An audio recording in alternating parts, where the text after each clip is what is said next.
modern science has proved that the fundamental traits of every individual are indelibly stamped in the shape of his body, head, face, and hands, an X-ray by which you can read the characteristics of any person on sight. The most essential thing in the world to any individual is to understand himself. The next is to understand the other fellow. For life is largely a problem of running your own car as it was built to be run, plus getting along with the other drivers on the highway. But from this book, you are going to learn which type of car you are and the main reasons why you have not been getting the maximum of service out of yourself. Also, you are going to learn the makes of other human cars and how to get the maximum of cooperation out of them. This cooperation is vital to happiness and success. We come in contact with our fellow man and all the activities of our lives, and what we get out of life depends, to an astounding degree, on our relations with him. Reaction to environment.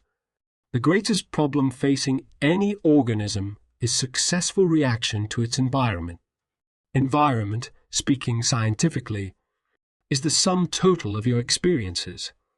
In plain United States, this means fitting vocationally, socially and maritally into the place where you are. If you don't fit, you must move or change your environment to fit you. If you can't change the environment and you won't move, you will become a failure, just as tropical plants fail when transplanted to the Nevada desert. Learn from the sagebrush. But there is something that grows and keeps on growing in the Nevada desert, the sagebrush. It couldn't move away, and it couldn't change its waterless environment. So it did what you and I must do if we expect to succeed. It adapted itself to its environment. And there it stands, each little stalwart shrub a reminder of what even a plant can do when it tries. Oving won't help much. Human life faces the same alternatives that confront all other forms of life, of adapting itself to the conditions under which it must live or becoming extinct. You have an advantage over the sagebrush in that you can move from your city or state or country to another, but after all that is not much of an advantage. For though you may improve your situation slightly, you will still find that in any civilized country the main elements of your problem are the same. Understand yourself and others. So long as you live in a civilized or thickly populated community, you will still need to understand your own nature and the natures of other people. No matter what you desire of life, other people's aims, ambitions and activities constitute vital obstructions along your pathway. You will never get far without the cooperation, confidence and comradeship of other men and women. But primitive problems. It was not always so, and its recentness in human history may account for some of our blindness to this great fact. In primitive times, people saw each other rarely and had much less to do with each other. The human element was then not the chief problem. Their environmental problems had to do with such things as the elements, violent storms, extremes of heat and cold, darkness, the ever-present menace of wild beasts whose flesh was their food, yet who would eat them first unless they were quick in brain and body. Civilization's changes, but all that is changed. Man has subjugated all other creatures and now walks the earth, its supreme sovereign. He has discovered and invented and builded until now we live in skyscrapers, talk around the world without wires and by pressing a button turn darkness into daylight. Causes of failure. Yet with all our knowledge of the outside world, 99 lives out of every 100 are comparative failures. The reason is plain to every scientific investigator. We have failed to study ourselves in relation to the great environmental problem of today. The stage setting has been changed, but not the play. The game is the same old game. You must adjust and adapt yourself to your environment, or it will destroy you. Mastering his own environment, the cities of today look different from the jungles of our ancestors, and we imagine that because the brain of man overcame the old menaces, no new ones have arisen to take their place. We no longer fear extermination from cold. We turn on the heat. We are not afraid of the vast oceans which held our primitive forebears in thrall, but pass swiftly, safely and luxuriously over their surfaces. And soon we shall be breakfasting in New York and dining the same evening in San Francisco, facing new enemies. But in building up this stupendous superstructure of modern civilization, man has brought into being a society so intricate and complex that he now faces the new environmental problem of human relationships. The modern spider's web today, we depend for life's necessities almost wholly upon the activities of others. The work of thousands of human hands and thousands of human brains lies back of every meal you eat, every journey you take, every book you read, every bed in which you sleep, every telephone conversation, every telegram you receive, every garment you wear. And this fellowman of ours has multiplied, since that dim, distant dawn, into almost 2 billion human beings, with at least 1 billion of them after the very things you want, and not a tenth enough to go around. Adapt or die. Who will win? Nature answers for you.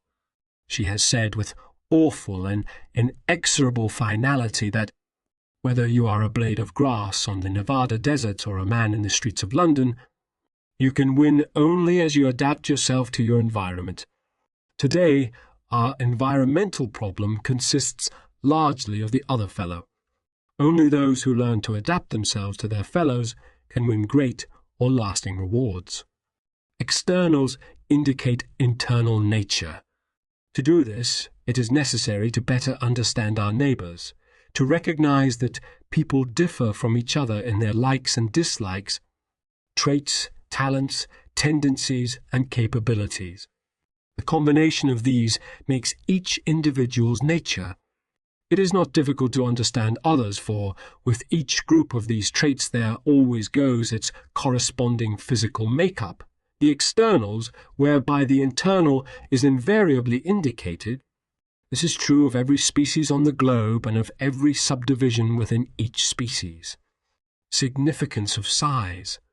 Shape and structure. All dogs belong to the same species, but there is a great difference between the nature of a Stop Bernard and that of a terrier, just as there is a decided difference between the natures of different human beings.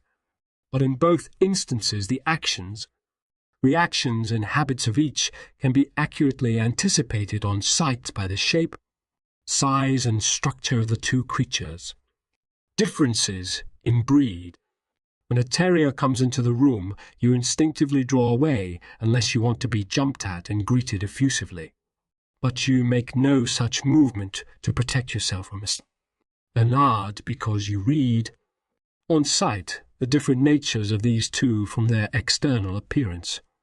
You know a rose, a violet, a sunflower, and an orchid, and what perfume you are sure to find in each.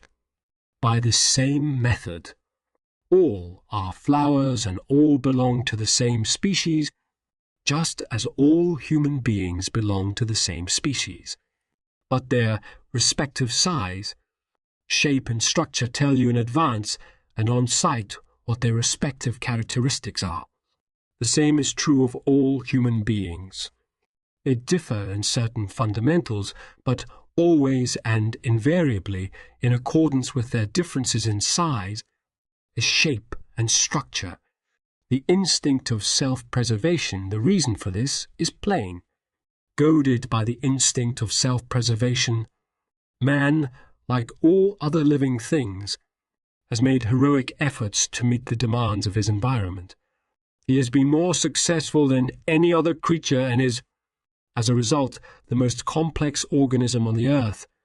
But his most baffling complexities resolve themselves into comparatively simple terms, once it is recognized that each internal change brought about by his environment brought with it the corresponding external mechanism without which he could not have survived.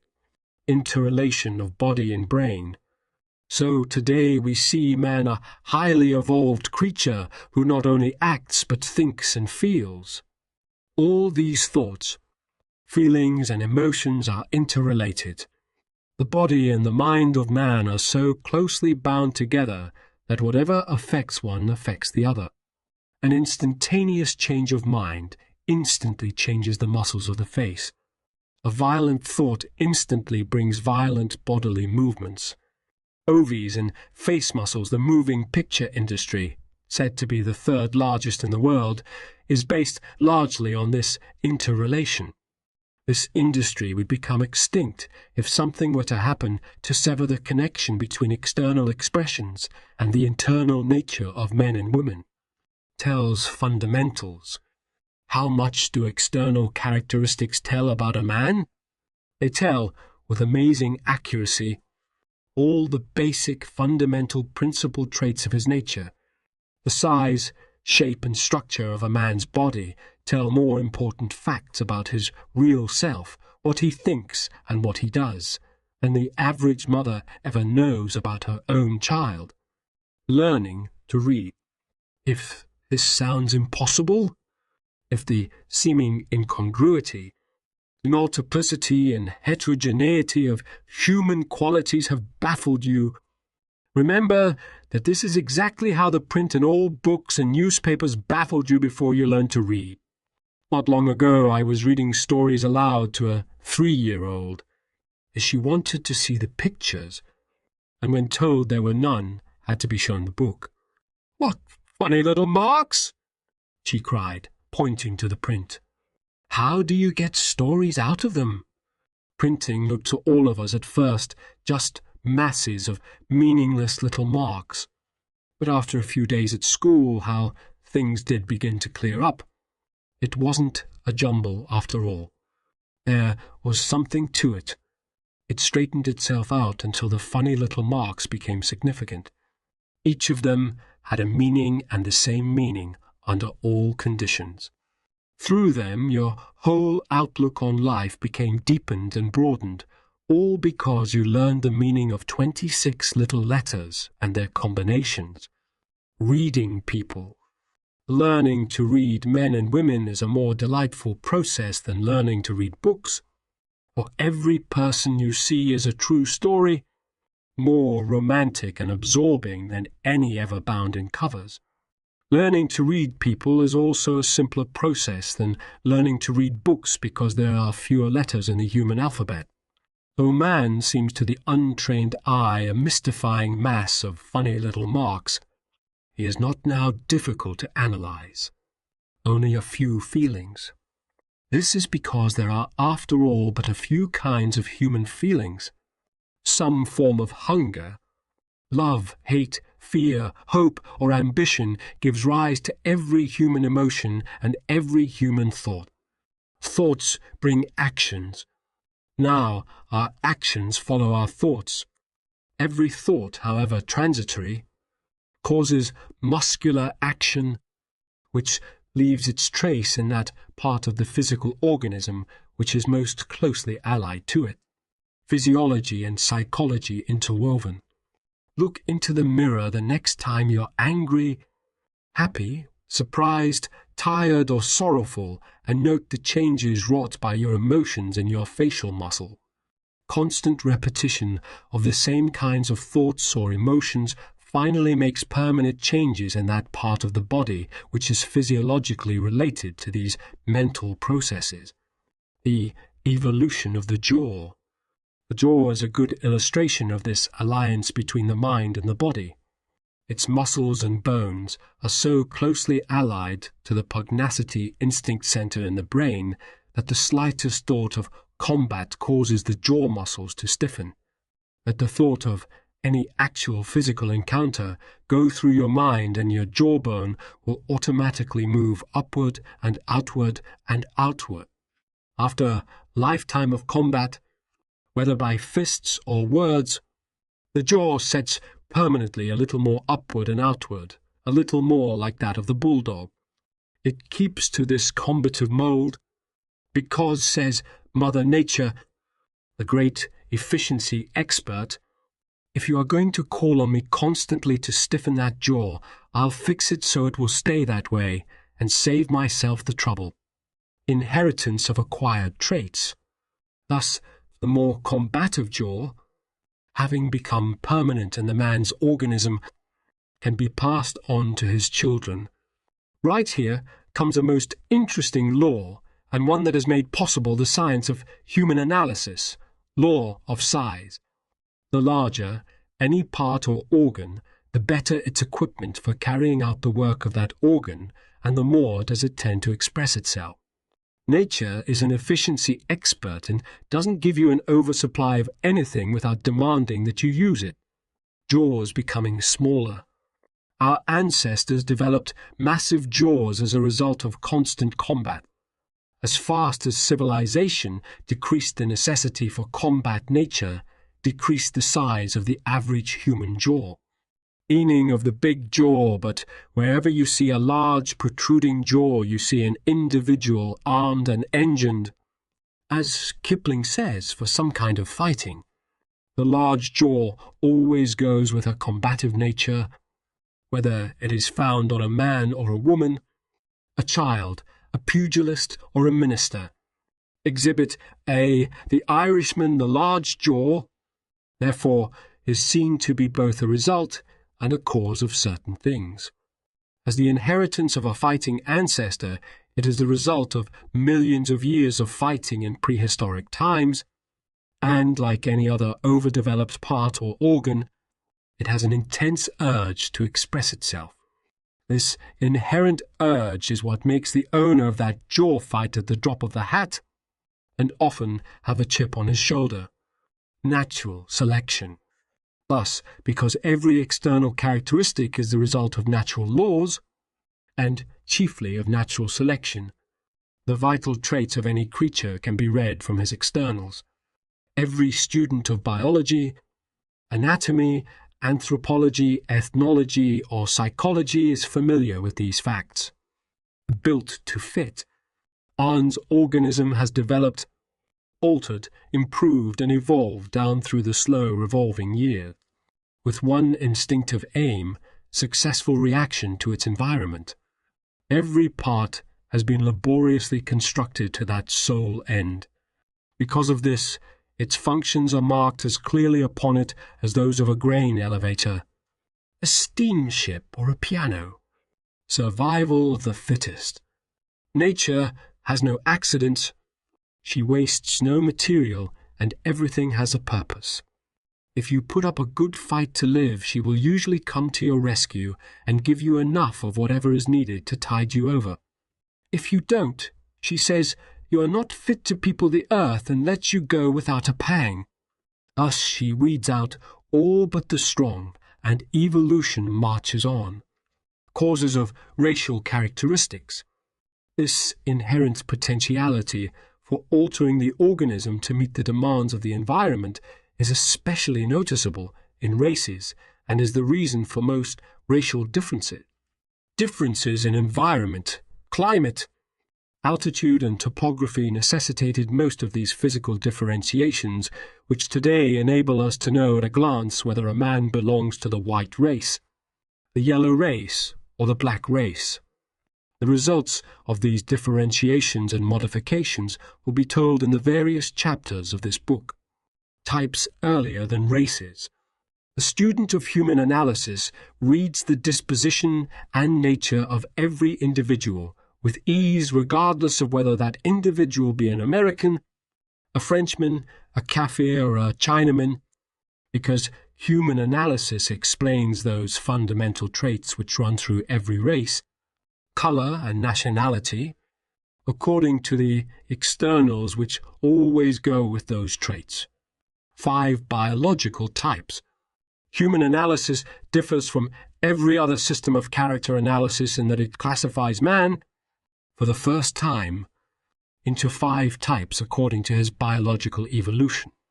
It deals with man in the light of the most recent scientific discoveries. It estimates each individual according to his human qualities rather than his character, or so-called morale, qualities. In other words, it takes his measure as a human being and determines from his externals his chances for success in the world of today. These rules work. Every rule in this book is based on scientific data, has been proved to be accurate by investigations and surveys of all kinds of people in all parts of the world. These rules do not work merely part of the time. They work all the time, under all conditions, and apply to every individual of every race, every color, every country, every community, and every family. Through this latest human science, you can learn to read people as easily as you read books, if you will take the little time and pains to learn the rules which compose your working alphabet. Do what we want to do. It is easy to know what an individual will do under most circumstances, because every human being does what he wants to do in the way he prefers to do it, most of the time. If you doubt it, try this test. Bring to mind any intimate friends, or even that husband or wife, and note how few changes they have made in their way of doing things in 20 years. Preferences inborn. Every human being is born with preferences and predilections which manifest themselves from earliest childhood to death. These inborn tendencies are never obliterated and seldom controlled to any great extent, and then only by individuals who have learned the power of the mind over the body. Inasmuch as this knowledge is possessed by only a few, most of the people of the earth are blindly following the dictates of their inborn leanings. Follow our bents. In other words, more than 99% of all the people you know are following their natural bents and reacting to all their experiences, from the most trivial incidents to the most far-reaching emergency. Took it from grandmother, the individual is seldom conscious of these habitual acts of his, much less of where he got them.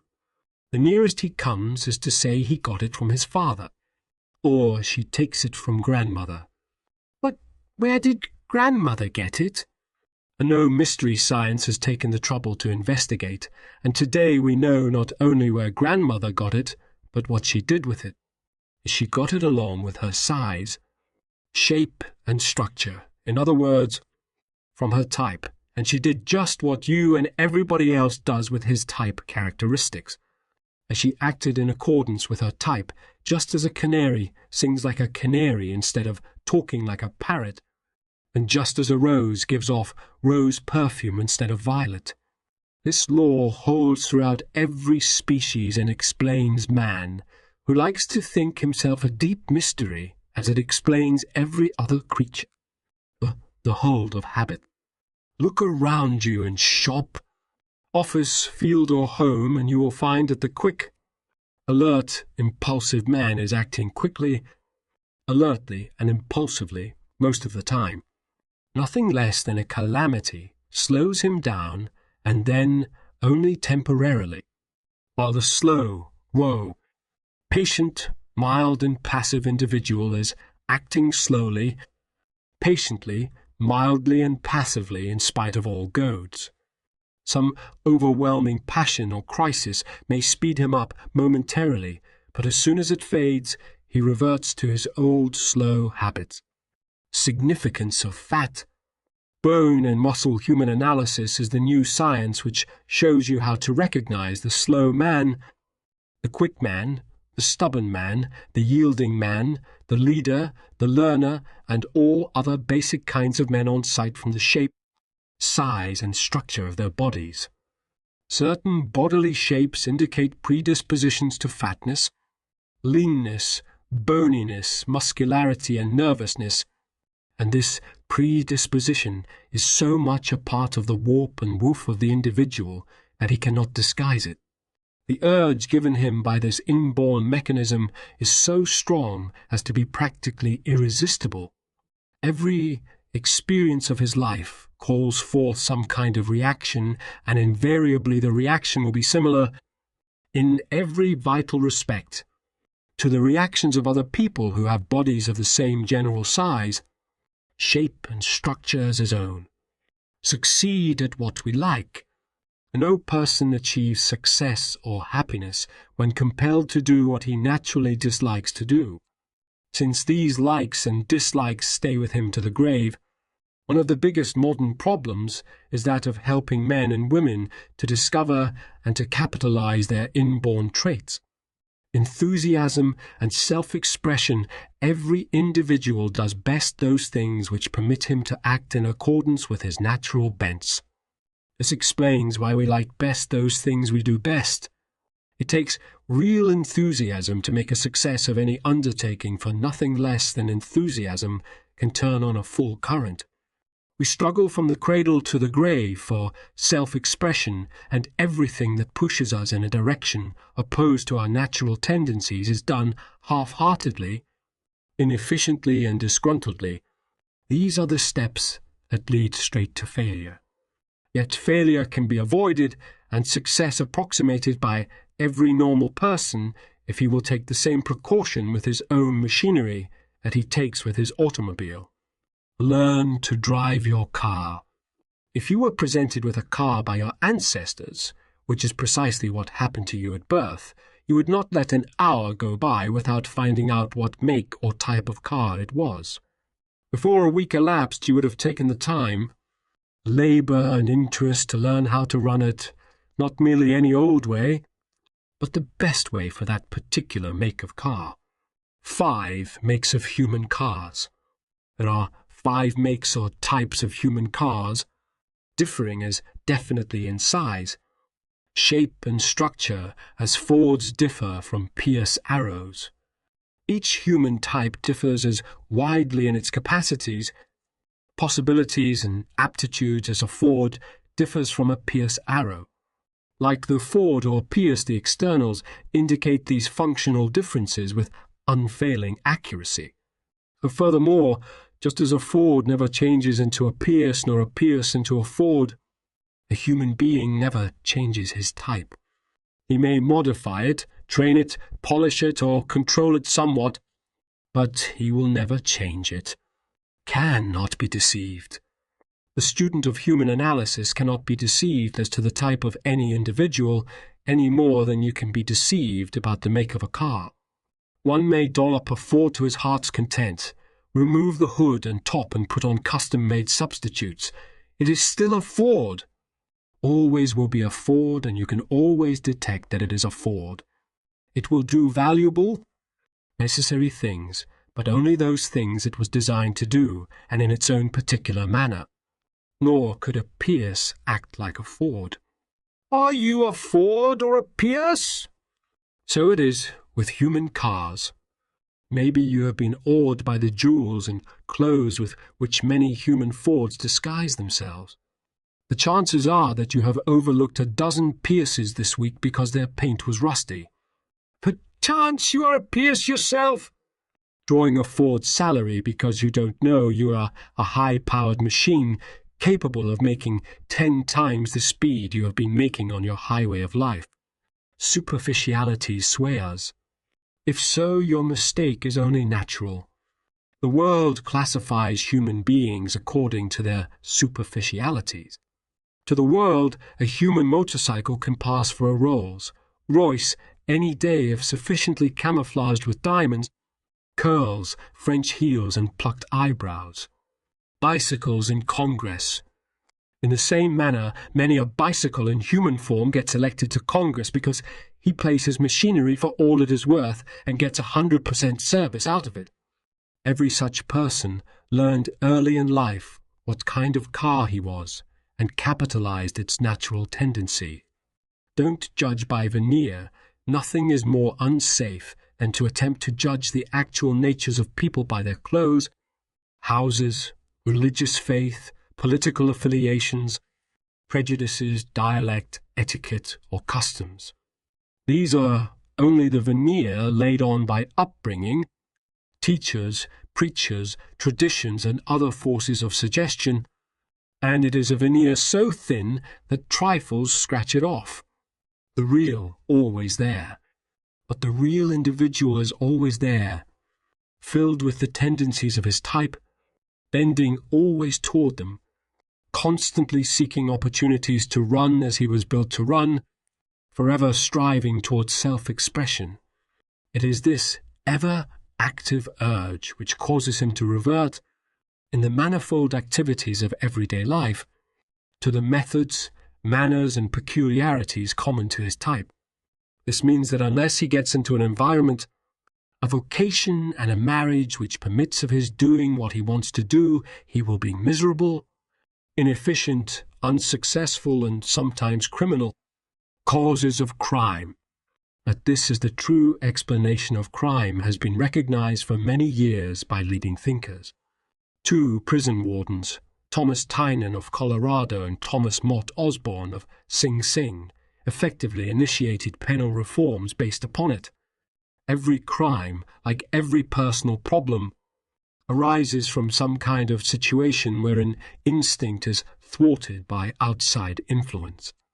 Human analysis teaches you to recognize, on sight, the predominant instincts of any individual, in brief, what that individual is inclined to do under all the general situations of his life. You know what the world tries to compel him to do.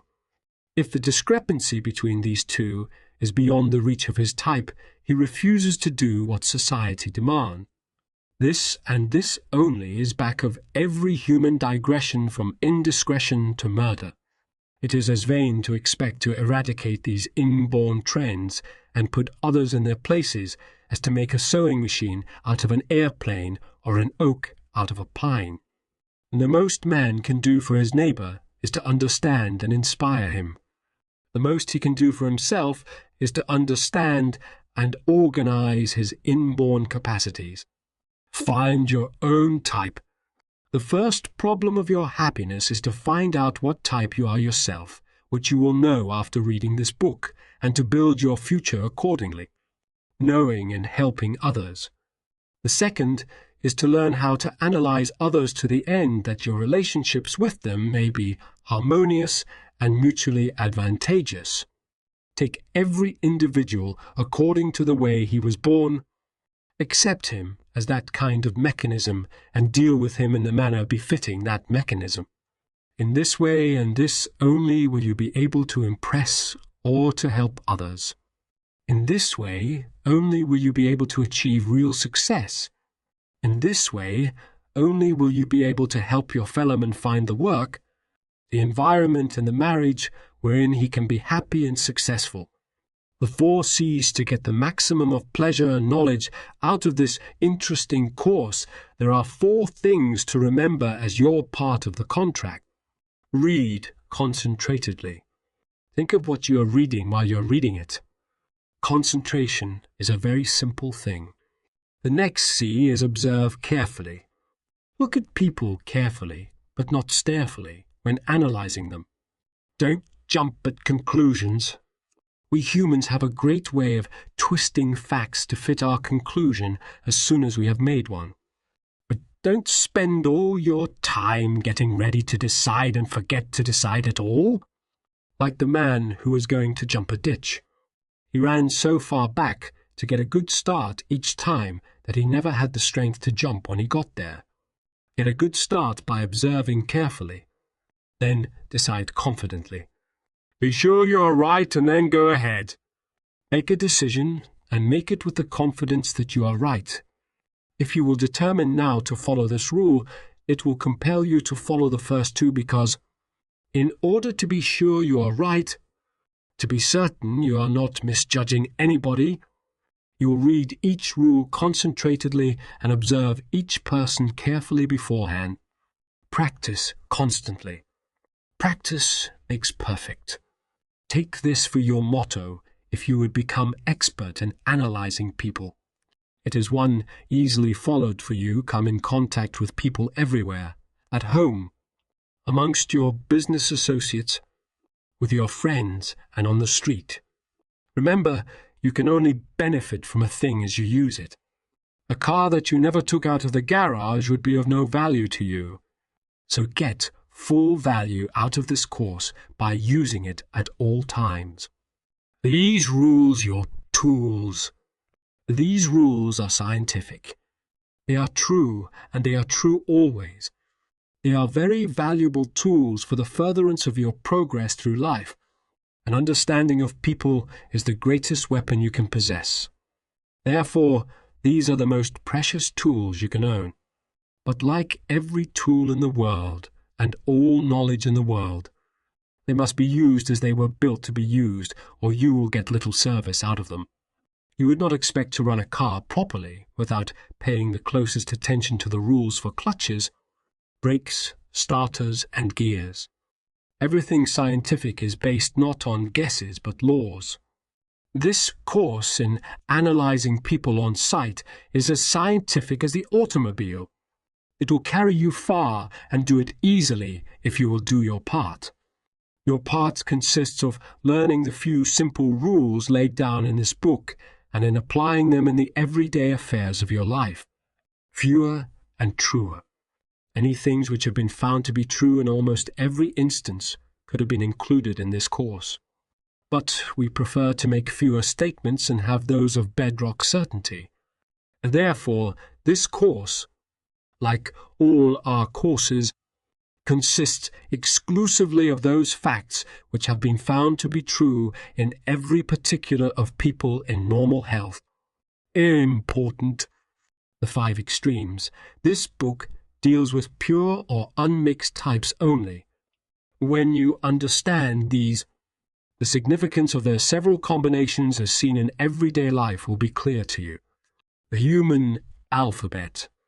Just as you cannot understand the meaning of a word until you know the letters that go into the makeup of that word, you cannot analyze people accurately until you get these 5 extreme types firmly in your mind, for they are your alphabet, founded in 5 biological systems. Each pure type is the result of the overdevelopment of one of the 5 biological systems possessed by all human beings, the nutritive, circulatory, muscular, bony, or nervous. Therefore, every individual exhibits to some degree the characteristics of all the 5 types, the secret of individuality. But his predominant traits in individuality, the things that make him the kind of man he is, agree infallibly with whichever one of the 5 systems predominates in him. Combinations common in America. The average American man or woman is a combination of some 2 of these types with a 3rd discernible in the background. To analyze people, to understand human beings, familiarize yourself first with the pure or unmixed types, and then it will be easy and fascinating to spell out their combinations and what they mean in the people all about you. Postpone combinations. Until you have learned these pure types thoroughly, it will be to your advantage to forget that there is such a thing as combinations. After you have these extreme types well in mind, you will be ready to analyze combinations. The 5 types. Science has discovered that there are 5 types of human beings. Discarding for a moment their technical names, they may be called the fat people, the florid people, the muscular people, the bony people, and the mental people. Each varies from the others in shape, size, and structure, and is recognizable at a glance by his physique or build. This is because his type is determined by the preponderance within his body of one of the 5 great departments or biological systems: the nutritive, the circulatory, the muscular, the bony, or the nervous. At birth, every child is born with one of these systems more highly developed, larger, and better equipped than the others. Type never disappears. Throughout his life, this system will express itself be more intense and constant in its functioning than the others, and no manner of training, education, environment, or experience, so long as he remains in normal health, will alter the predominance of this system nor prevent its dictating his likes, dislikes, and most of his reactions. Effect of eating. If you do not understand why the overaction of one bodily system should influence a man's nature, see if you can't recall more than one occasion when a square meal made a decided difference in your disposition within the space of 30 minutes. If one good meal has the power to alter so completely our personalities temporarily, is it then any wonder that constant overfeeding causes everybody to love a fat man? For the fat man is habitually and chronically in that beatific state which comes from overeating.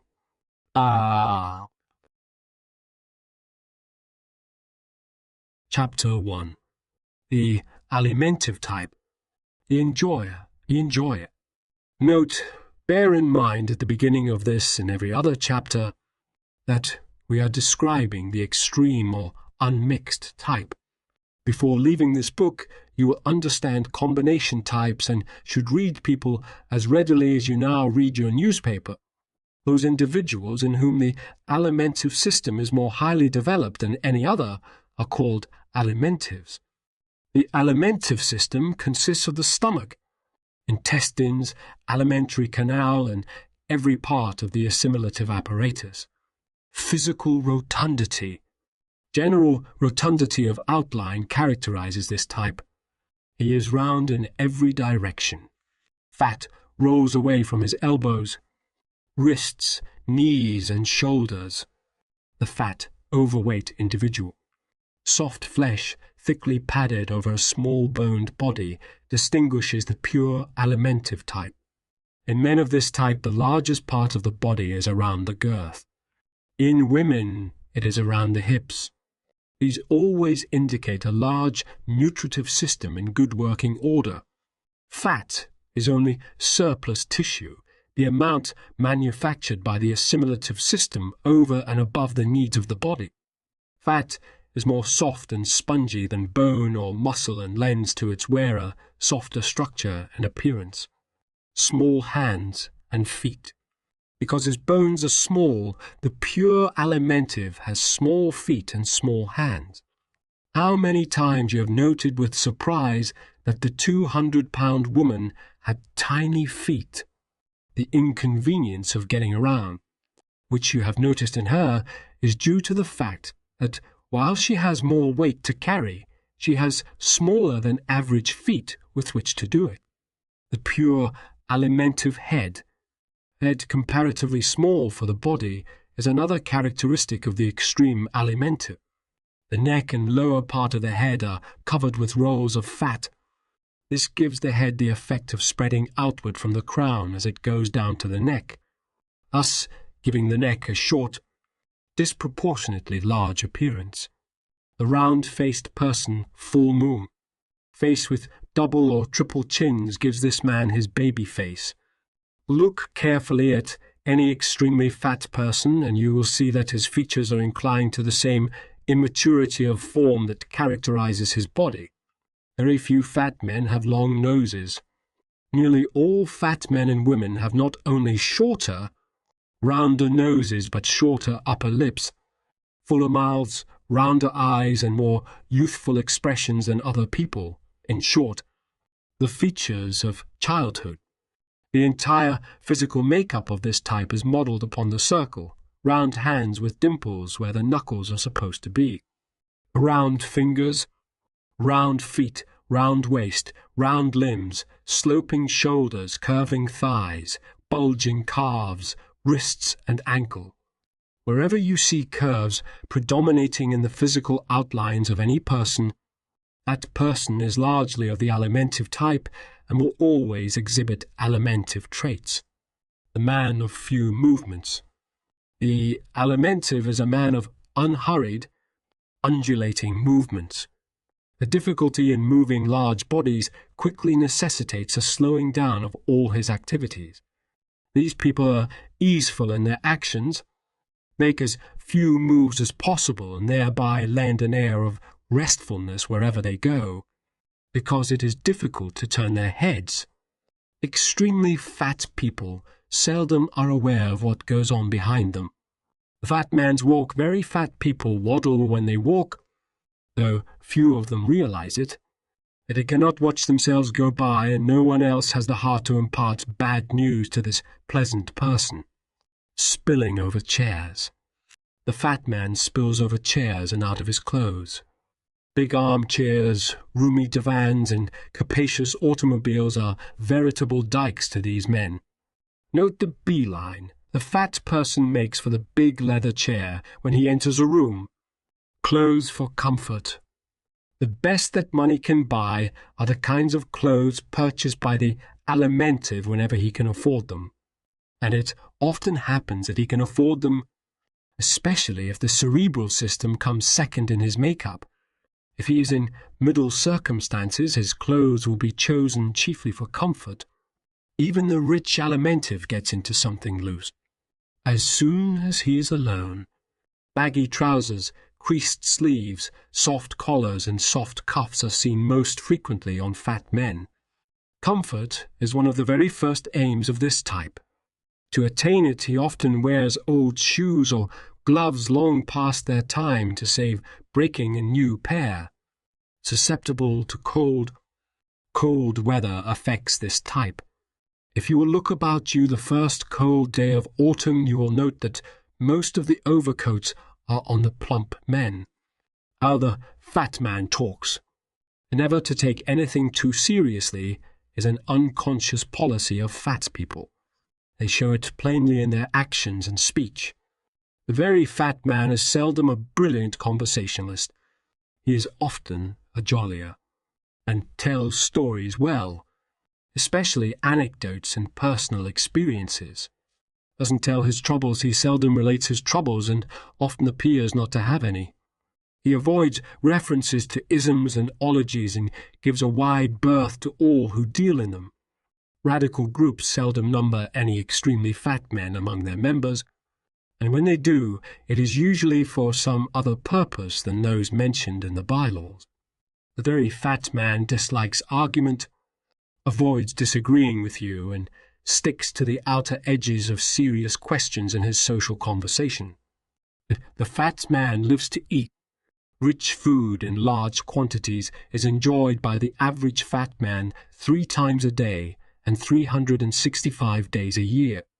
Between meals he usually manages to stow away a generous supply of candy, ice cream, popcorn, and fruit.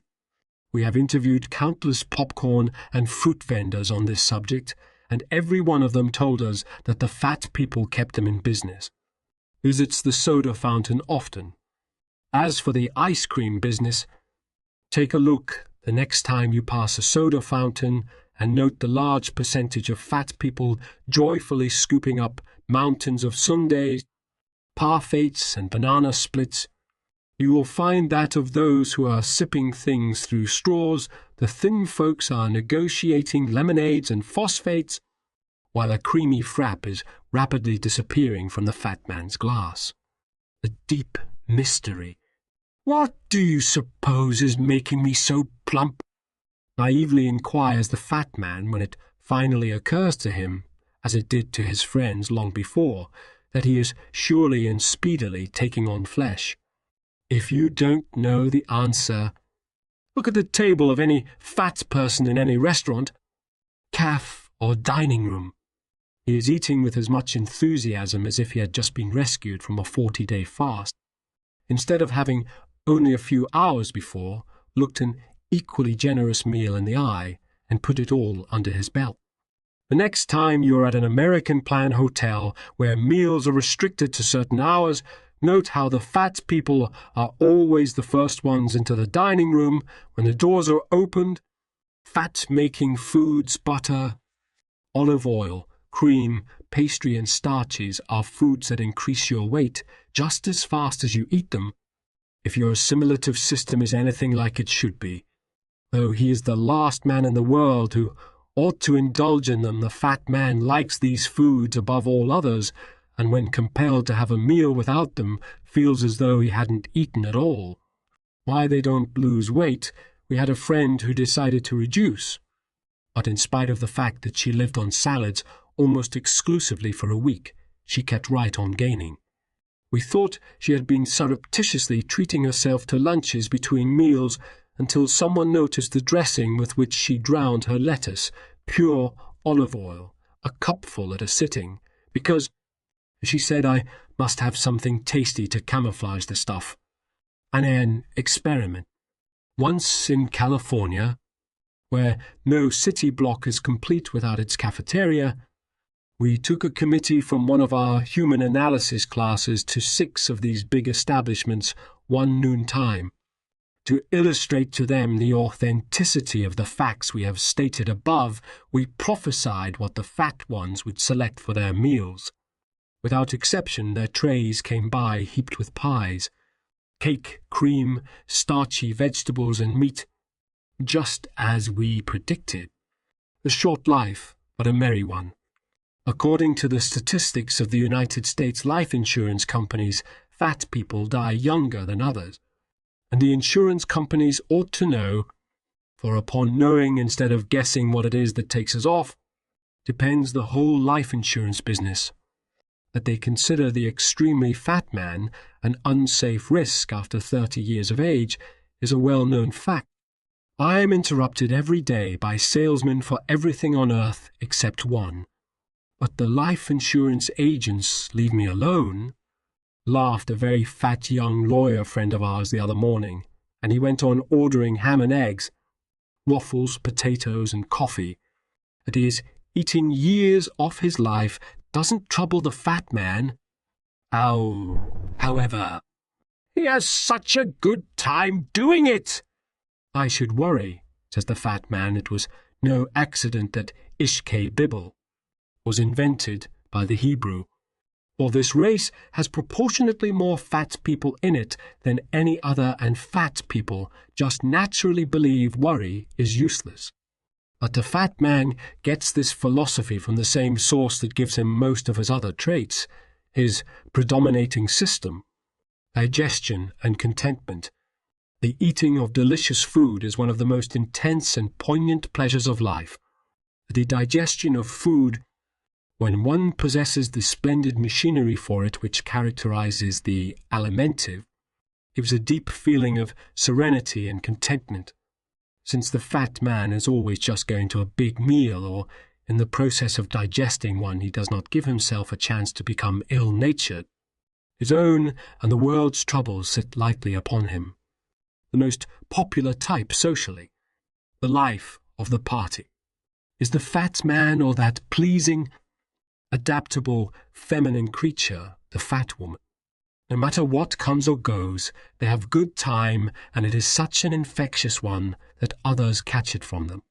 Did you ever notice how things pick up when the fat ones appear? Every hostess anticipates their arrival with pleasure and welcomes them with relief. She knows that she can relax now, and sure enough, Fatty hasn't his hat off till the atmosphere shows improvement. By the time Chubby gets into the parlour and passes a few of her sunny remarks, the wheels are oiled for the evening, and they don't run down till the last plump guest has said good night. So it is no wonder that fat people spend almost every evening at a party. They get so many more invitations than the rest of us. Likes complacent people. People who take things as they find them are the ones the alimentive prefers for friends, not only because, like the rest of us, he likes his own kind of folks, but because the other kind seem incongruous to him. He takes the attitude that resistance is a waste of energy. He knows other and easier ways of getting what he desires. There are types who take a lively interest in those who are different from them, but not the alimentive. He prefers easy-going, hospitable, complacent friends whose homes and hearts are always open and whose minds run on the simple, personal things. The reason for this is obvious. All of us, like the people, situations, experiences and environments which bring out our natural tendencies, which call into play those reflexes and reactions to which we tend naturally. Chooses food, loving friends, let's have something to eat. is a phrase whose hospitality has broken more ice and warmed more hearts than any other, unless perchance that rapidly disappearing, let's have something to drink. The fat person keeps at the head of his list those homey souls who set a good table and excel in the art of third and fourth helpings. Because he is a very adaptable sort of individual, this type can reconcile himself to the other kind whenever it serves his purpose. But the tenderest spots in his heart are reserved for those who encourage him in his favourite indoor sport. When he doesn't like you, fat man seldom dislikes anybody very hard or for very long. Really disliking anybody requires the expenditure of a good deal of energy, and hating people is the most strenuous work in the world. So the Alimentive refuses to take even his dislikes to heart. He is a consistent conserver of steam, and this fact is one of the secrets of his success. He applies this principle to everything in life, so he travels smoothly through his dealings with others, holds few grudges. Forget, it is another phrase originated by the fat people. You will hear them say it more often than any other type. And what is more, they excel the rest of us in putting it into practice. The result is that their nerves are usually in better working order. This type runs down his batteries less frequently than any other. Avoids the ologists. When he takes the trouble to think about it, there are a few kinds of people the Alimentive does not care for. The man who is bent on discussing the problems of the universe, the highbrow who wants to practice his new relativity lecture on him, the theorist who is given to lengthy expatiations, and all advocates of new isms and ologies are avoided by the pure Alimentive. He calls them faddists, fanatics and fools. When he sees a highbrow approaching, instead of having it out with him as some of the other types would, he finds he has important business somewhere else. Thus he preserves his temperature, something that in the average fat man seldom goes far above normal. No theorist. The theories are the bane of this type. He just naturally doesn't believe in them. Scientific discoveries, unless they have to do with some new means of adding to his personal comforts, are taboo. The next time this one about fat men dying young is mentioned in his presence, listen to his jolly roar. The speed with which he disposes of it will be beautiful to see. Say, I feel like $1 million, he will assure you if you read this chapter to him. And I'll bet the folks who wrote that book are a pair of grouches who have forgotten what a square meal tastes like, or where the T-bones go when you catch a 3-inch steak homeward bound. You will usually find it tucked under the arm of a well-rounded householder. When his salary positively prohibits the comforts of parlour, bedroom, and other parts of the house, the fat man will still see to it that the kitchen does not lack for provender. Describes his food. The fat person likes to regale you with alluring descriptions of what he had for breakfast, what he has ordered for lunch, and what he is planning for dinner, and the rarebit he has on the programme for after the theatre. Eats his way to the grave. Most of us are committing suicide by inches in one form or another, and always in that form which is inherent in our type. The Alimentive eats his way to the grave and has at least this much to say for it. It is more delightful than the pet weaknesses by which the other types hasten the final curtain. Diseases he is most susceptible to. Diabetes is more common among this type than any other. Apoplexy comes next, especially if the fat man is also a florid man with a fast heart or an inclination to high blood pressure. A sudden breaking down of any or several of the vital organs is also likely to occur to fat people earlier than to others. It is the price they pay for their years of overeating. Overtaxed heart, kidneys, and liver are inevitable results of too much food. So the man you call fat and husky is fat but not husky, according to the statistics. Fat men and influenza. During the historic Spanish influenza epidemic of 1918, more fat people succumbed than all other types combined.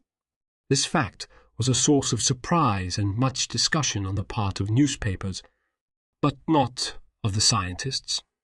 The big question in treating this disease and its twin, pneumonia, is, will the heart hold out? Fat seriously handicaps the heart. The fat man's Ford engine, the human heart, weighs less than a pound, but it is the one organ in all our machinery that never takes a rest. It is the engine of the human car, and what a faithful little motor too, like the Ford engine which it so much resembles. If you live to be 40, it chugs away 40 years, and if you stay here 90, it stretches it to 90, without an instant of vacation. But it must be treated with consideration, and the first consideration is not to overwork it. A Ford engine is large enough for a Ford car, for Fords are lightweight. As long as you do not weigh too much, your engine will carry you up the hills and down the dales of life with good old Ford efficiency and at a pretty good gait, aching a truck out of your Ford. But when you take on fat, you are doing to your engine what a Ford driver would be doing to his if he loaded his car with brick or scrap iron. Ford owner who intended to transport bricks the rest of his life could get a big cylinder engine and substitute it for the original, but you can't do that. This little 4-cylinder affair is the only one you will ever have, and no amount of money, position, or affection can buy you a new one if you mistreat it. Like the Ford engine, it will stand for a good many pounds of excess baggage and still do good work. But if you load on too much and keep it there, the day will come when its cylinders begin to skip. You may take it to the service station and pay the doctors to grind the valves, fix your carburetor and put in some new spark plugs. These may work pretty well as long as you are traveling the paved highway of perfect health. You may keep up with the procession without noticing anything particularly wrong, but come to the hill of pneumonia or diabetes and you are very likely not to make the grade. Don't kill your engine. The records in America show that thousands of men and women literally kill their engine every year when they might have lived many years longer. How each finds happiness. We live for happiness, and each type finds its greatest happiness in following those innate urges determined by the most highly developed system in its makeup. The alimentive's disposition, nature, character, and personality are built by and around his alimentary system. He is happiest when gratifying it, and whenever he thwarts it, he is miserable, just as the rest of us are when we thwart our predominant system. The world needs him. This type has so many traits needed by the world, however, and has such extreme capacity for enjoying life that the race, not to mention himself, would profit greatly by his denying himself excessive amounts of food. Enjoyment, the keynote of this type. The good things of life, rich, abundant food, and everything that serves the personal appetites are the cravings of this type. He purchases and uses more of the limousines, yachts, and chefs than any other three types combined, and gets more for his money out of them than others do. The keynote of his nature is personal enjoyment. His senses of touch and taste are also especially acute. The fat man loves comfort. You can tell a great deal about a man's type by noting for what classes of things he spends most of his extra money. The alimentive may have no fire insurance, no Liberty bonds, no real estate, but he will have all the modern comforts he can possibly afford. Most of the world's millionaires are fat, and human analysis explains why. We make few efforts in life save to satisfy our most urgent demands, desires, and ambition. Each human type differs in its cravings from each of the others, and takes the respective means necessary to gratify these cravings. The alimentive craves those luxuries, comforts, and conveniences which only money can procure for him. The fat millionaire. When the Alimentive is a man of brains, he uses his brains to get money.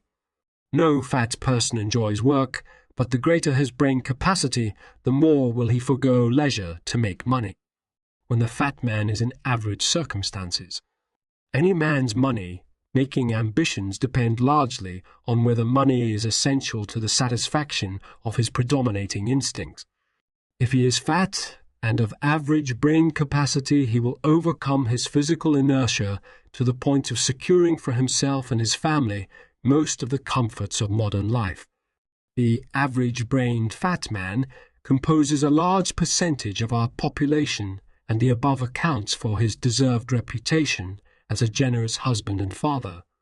The fat man a good provider. The fat man will give his last cent to his wife and children for the things they desire, but he is not inclined, as much as some other types, to hearken to the woes of the world at large. The fat man is essentially a family man, a home man, a respectable, cottage-owning, tax-paying, peaceable citizen, not a reformer. He inclines to the belief that other families, other communities, other classes, and other countries should work out their own salvation, and he leaves them to do it, in all charitable, philanthropic, and community drive. He gives freely, but is not lavish nor sentimental about it. It is often a business proposition. With him, when the fat man is poor, love of ease is the fat man's worst enemy. His inherent contentment, accentuated by the inconvenience of moving about easily or quickly, constantly tempts him to let things slide. When he lacks the brain capacity for figuring out ways and means for getting things easily, he is never a great success at anything. When the extremely fat man's mentality is below the average, he often refuses to work, in which case he becomes a familiar figure around public restrooms, parks, and the cheaper hotel lobbies. Such a man finally graduates into the class of professional chair-warmers. Fat people love leisure. Chance to do as we please, especially to do as little hard work as possible, is a secret desire of almost everybody. But the fat man takes the prize for wanting it most. Not a strenuous worker. He is not constructed to work hard like some of the other types, as we shall see in subsequent chapters. His overweight is not only a handicap in that it slows down his movements, but it tends to slow down all his vital processes as well, and to overload his heart.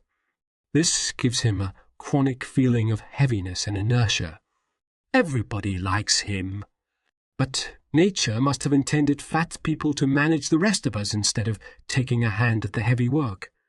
She made them averse to toil, and then made them so likable that they can usually get the rest of us to do their hardest work for them.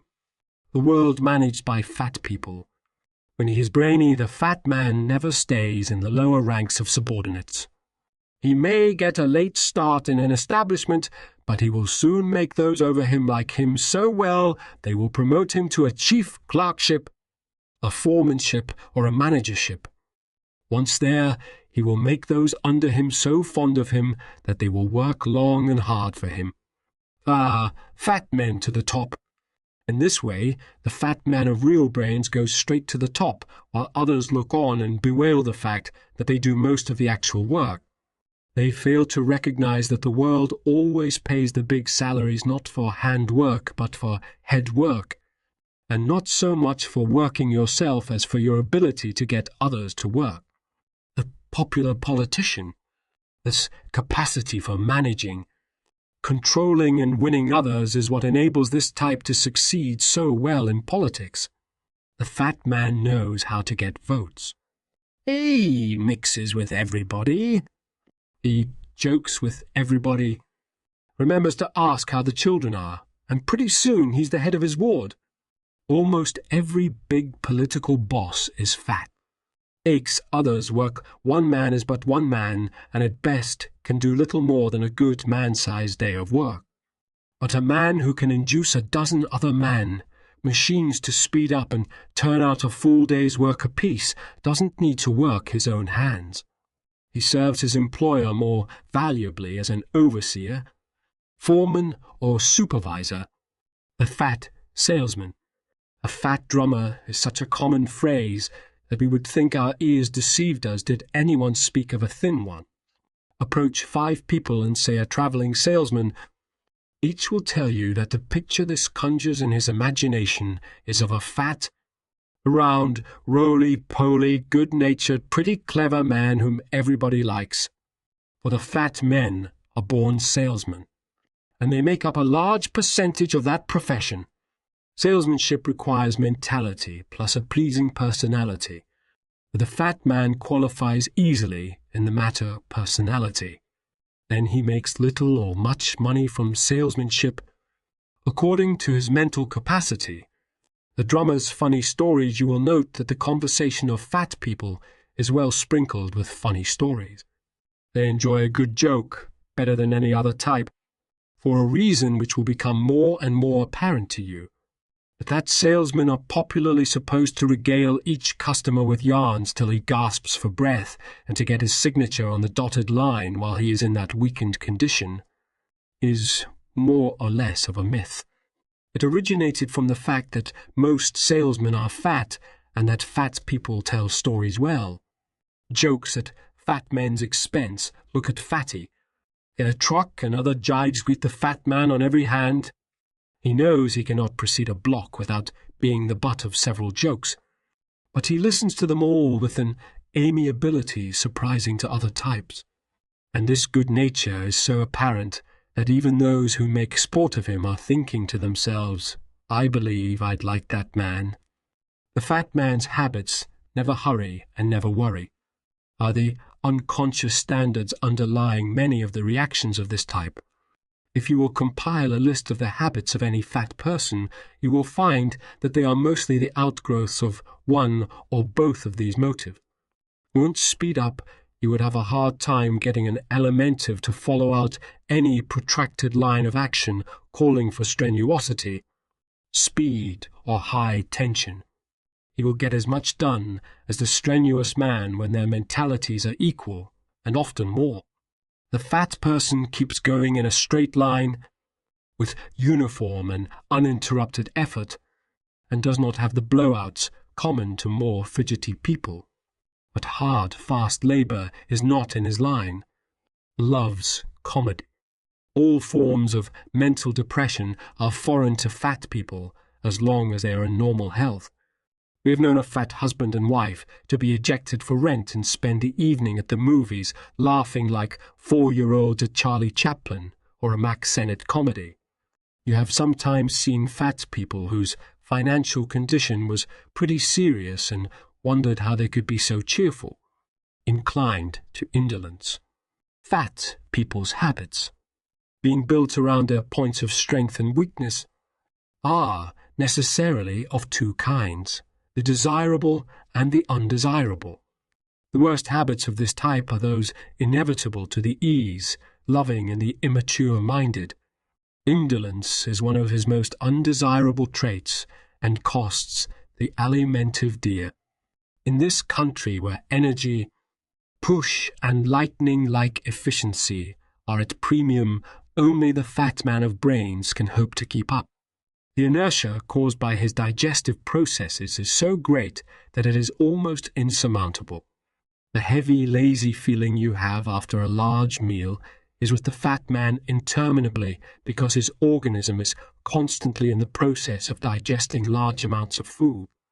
Likes warm rooms, love of comfort, especially such things as warm rooms and soft beds, is so deeply embedded in the fibre of this type that he has ever to face a fight with himself, which the rest of us do not encounter.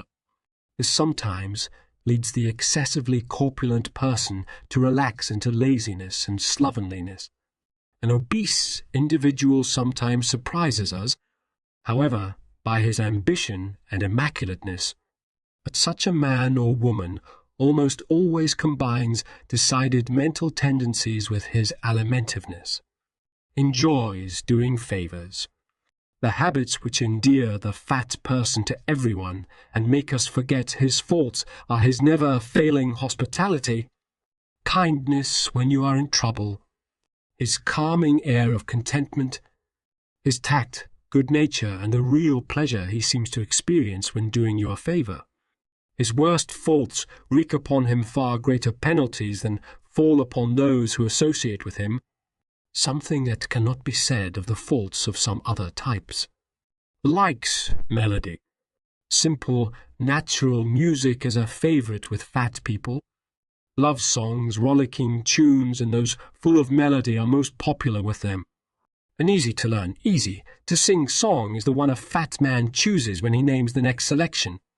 They like ragtime, jazz, and music with a swing to it. Music the world over is most popular with fat races. The world's greatest singers and most of its famous musicians have been fat or at least decidedly plump. Goes to the cabaret. The fat person will wiggle his toes, tap his fingers, swing his fork and nod his head by the hour with a rumbling jazz orchestra. When the alimentive is combined with some other type, he will also enjoy other kinds of music, but the pure alimentive cares most for primal tunes and melodies. Likes a girly show, pretty girl. Show makes a hit with fat women as well as with fat men. Drop into the passing show. And note how many fat people are in the audience. Drop into a theatre the next night where a tragedy is being enacted and see how few fat ones are there. The one made sport of. Fat people enjoy helping out the players if the opportunity offers. I'll show people know this. When one of those tricks is to be played from the footlights upon a member of the audience, the girl who does it is always careful to select that circular gentleman down front. Let her try to mix up confetti or a toy balloon with a tall, skinny man, and the police would get a hurry call. When we describe the bony type, you will note how very different he is from our friend the fat man. Ovi van the Fat Man's Theatre would be a fitting name for the movie houses of the country. Not that the fat man is the only type patronizing the cinema. The movies cover in one evening so many different kinds of human interests, news, cartoons, features, and comedy, that every type finds upon the screen something to interest him. But if you will do what we have done, stand at the doorway of the leading movie theatres of your city any evening and keep a record of the types that enter, you will find the plump are as numerous as all the others combined. Easy entertainment. The reason for this is plain to all who are acquainted with human analysis. The fat man wants everything the easiest possible way, and the movie fulfills this requirement more fully than any other theatrical entertainment. He can drop in when he feels like it, and there is no waiting for the show to start. Well, for one thing, this is a decided advantage to him, for fat people do not like to depend upon themselves for entertainment. The babies of the race. The first stage in biological evolution was the stage in which the alimentary apparatus was developed. To assimilate nutriment was the first function of all life and is so still, since it is the principal requirement for self-preservation. Being the first and most elemental of our 5 physiological systems, the alimentive, when it overtops the others, produces a more elemental, infantile nature. The pure alimentive has rightly been called the baby of the race. This accounts for many of the characteristics of the extremely fat person, including the fact that it is difficult for him to amuse himself. He of all types likes most to be amused, and very simple toys and activities are sufficient to do it. Loves the circus. Serious drama or problem play usually bores him, but he seldom misses a circus. The fat person expresses his immaturity also in that he likes to be petted, made over, and looked after. Like the infant, he demands food first. Almost the only time a fat man loses his temper is when he has been deprived of his food. The next demand on his list is sleep, another characteristic of the immature. Eat a fat man 3 squares. A day and plenty of sleep in a comfortable bed, and he will walk off with the prize for good humour 365 days in the year. Next to sleep, he demands warm clothing in winter and steam heat when the wintry winds blow. Fat people at the beach. If it were not for the exertion required in getting to and from the beaches, dressing and undressing, and the momentary coldness of the water, many more alimentives would go to the beaches in summer than do. Not strenuous.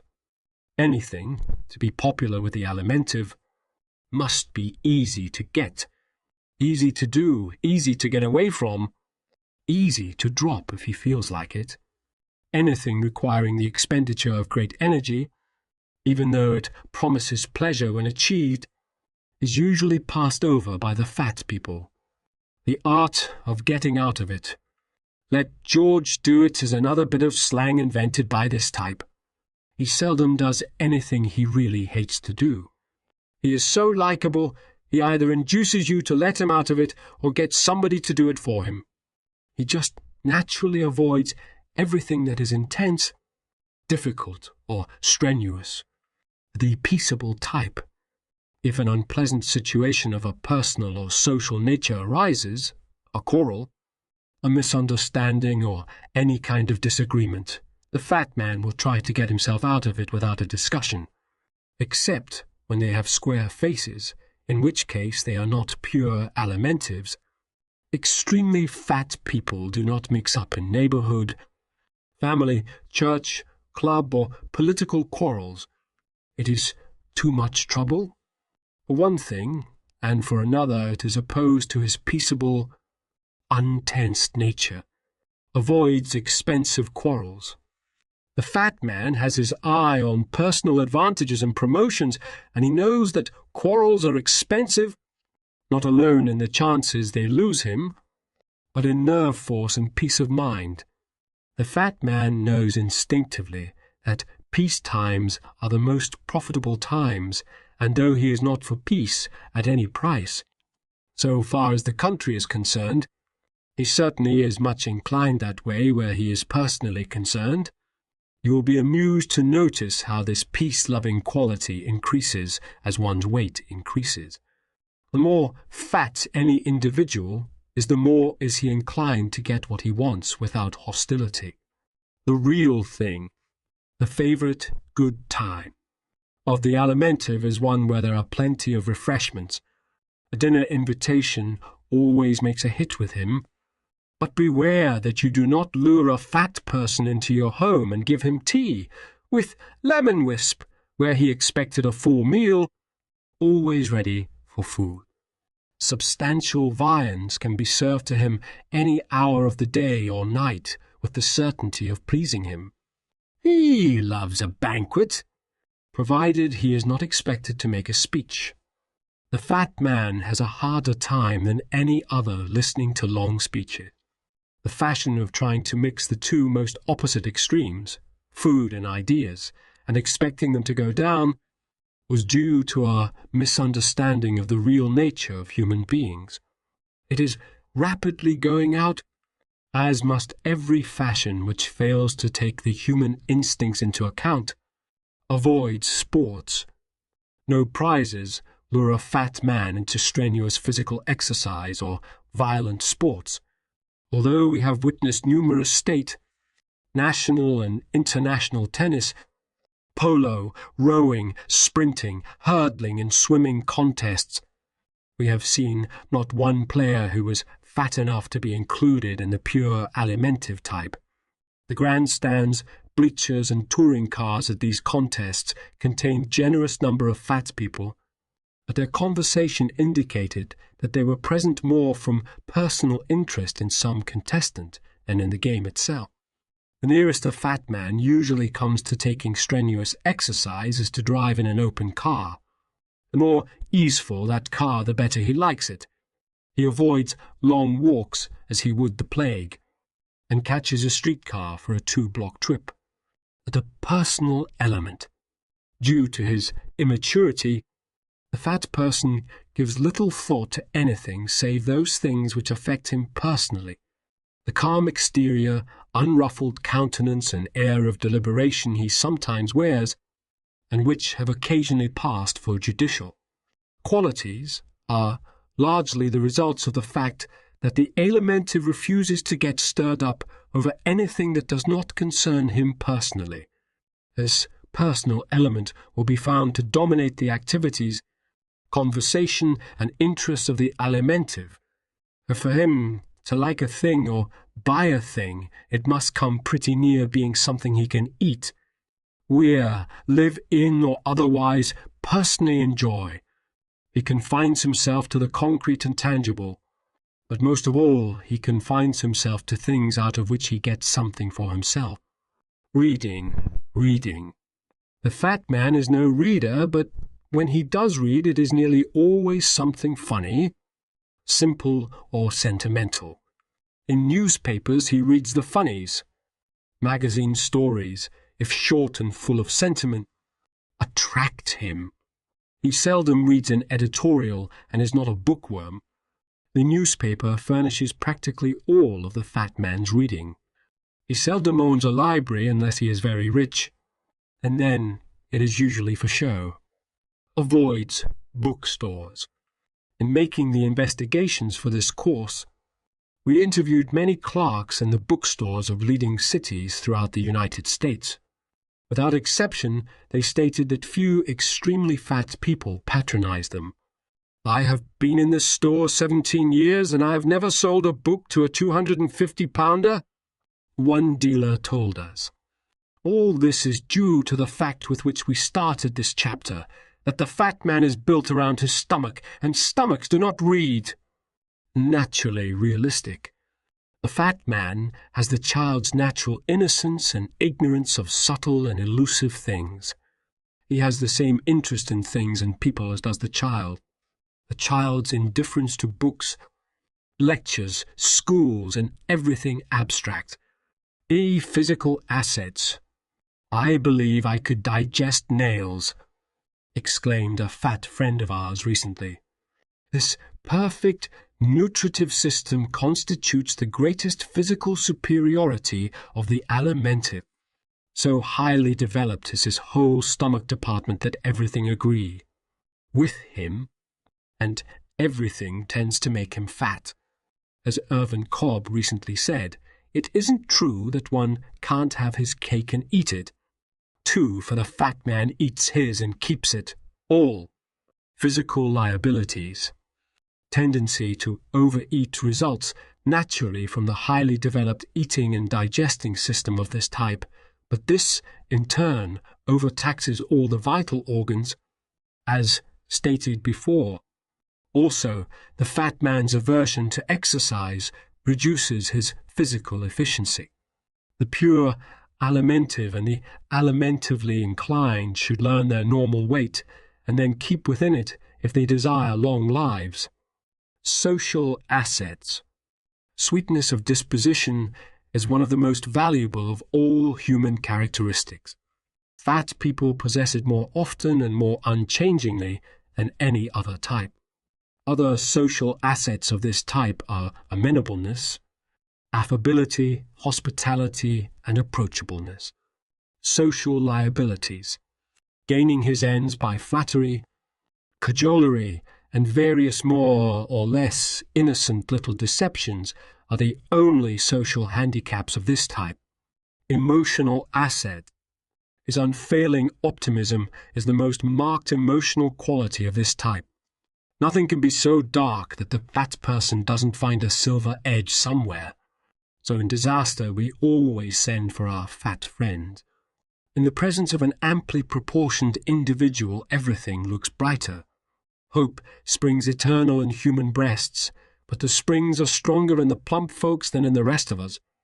Orny spending is also a marked feature of the fat man. His emotions are outgoing, never ingrowing. A stingy fat man is unknown. Emotional liabilities, tendency to become spoiled, to pout, and to take out his resentments in babyish ways are the emotional weaknesses of this type. These, as you will note, are the natural reactions of childhood, from which he never fully emerges. Business assets. The ability to make people like him is the greatest business and professional asset of this type, and one every other type might well emulate. One average-minded fat man near the door of a business establishment will make more customers in a month by his geniality, joviality, and sociableness than a dozen brilliant thinkers will in a year. Every business that deals directly with the public should have at least one fat person in it. Business liabilities, habit of evading responsibility and of getting out from under, constitutes the inclination most harmful to the business or professional ambitions of this type. Again, it is the child in him trying to escape the task set for it and at the same time to avoid punishment. Domestic strength. Love of home is a distinguishing domestic trait of all fat people. The fat man's provision for his family is usually as complete as his circumstances will permit, and he often stretches it a point. As parents, fat men and women are almost too easy, going for their own future happiness, or they spoil their children. But they are more loved by their children than any other type. Being so nearly children themselves, they make equals of their children, enter into their games, and live their lives with them. Domestic weakness. Dependence on others. The tendency of allowing oneself to be supported by brothers or sisters or wife is the chief domestic weakness of fat people. They should begin early in life to depend upon themselves and make it a practice to carry their share of family responsibilities.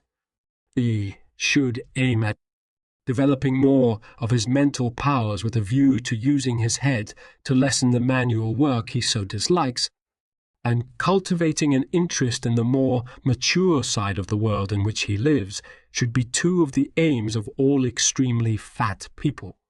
He should avoid letting down. Soft snaps and temptations to evade responsibility should be avoided by the fat. Elbert Hubbard said, "Blessed is the man who is not looking for a soft snap, for he is the only one who shall find it."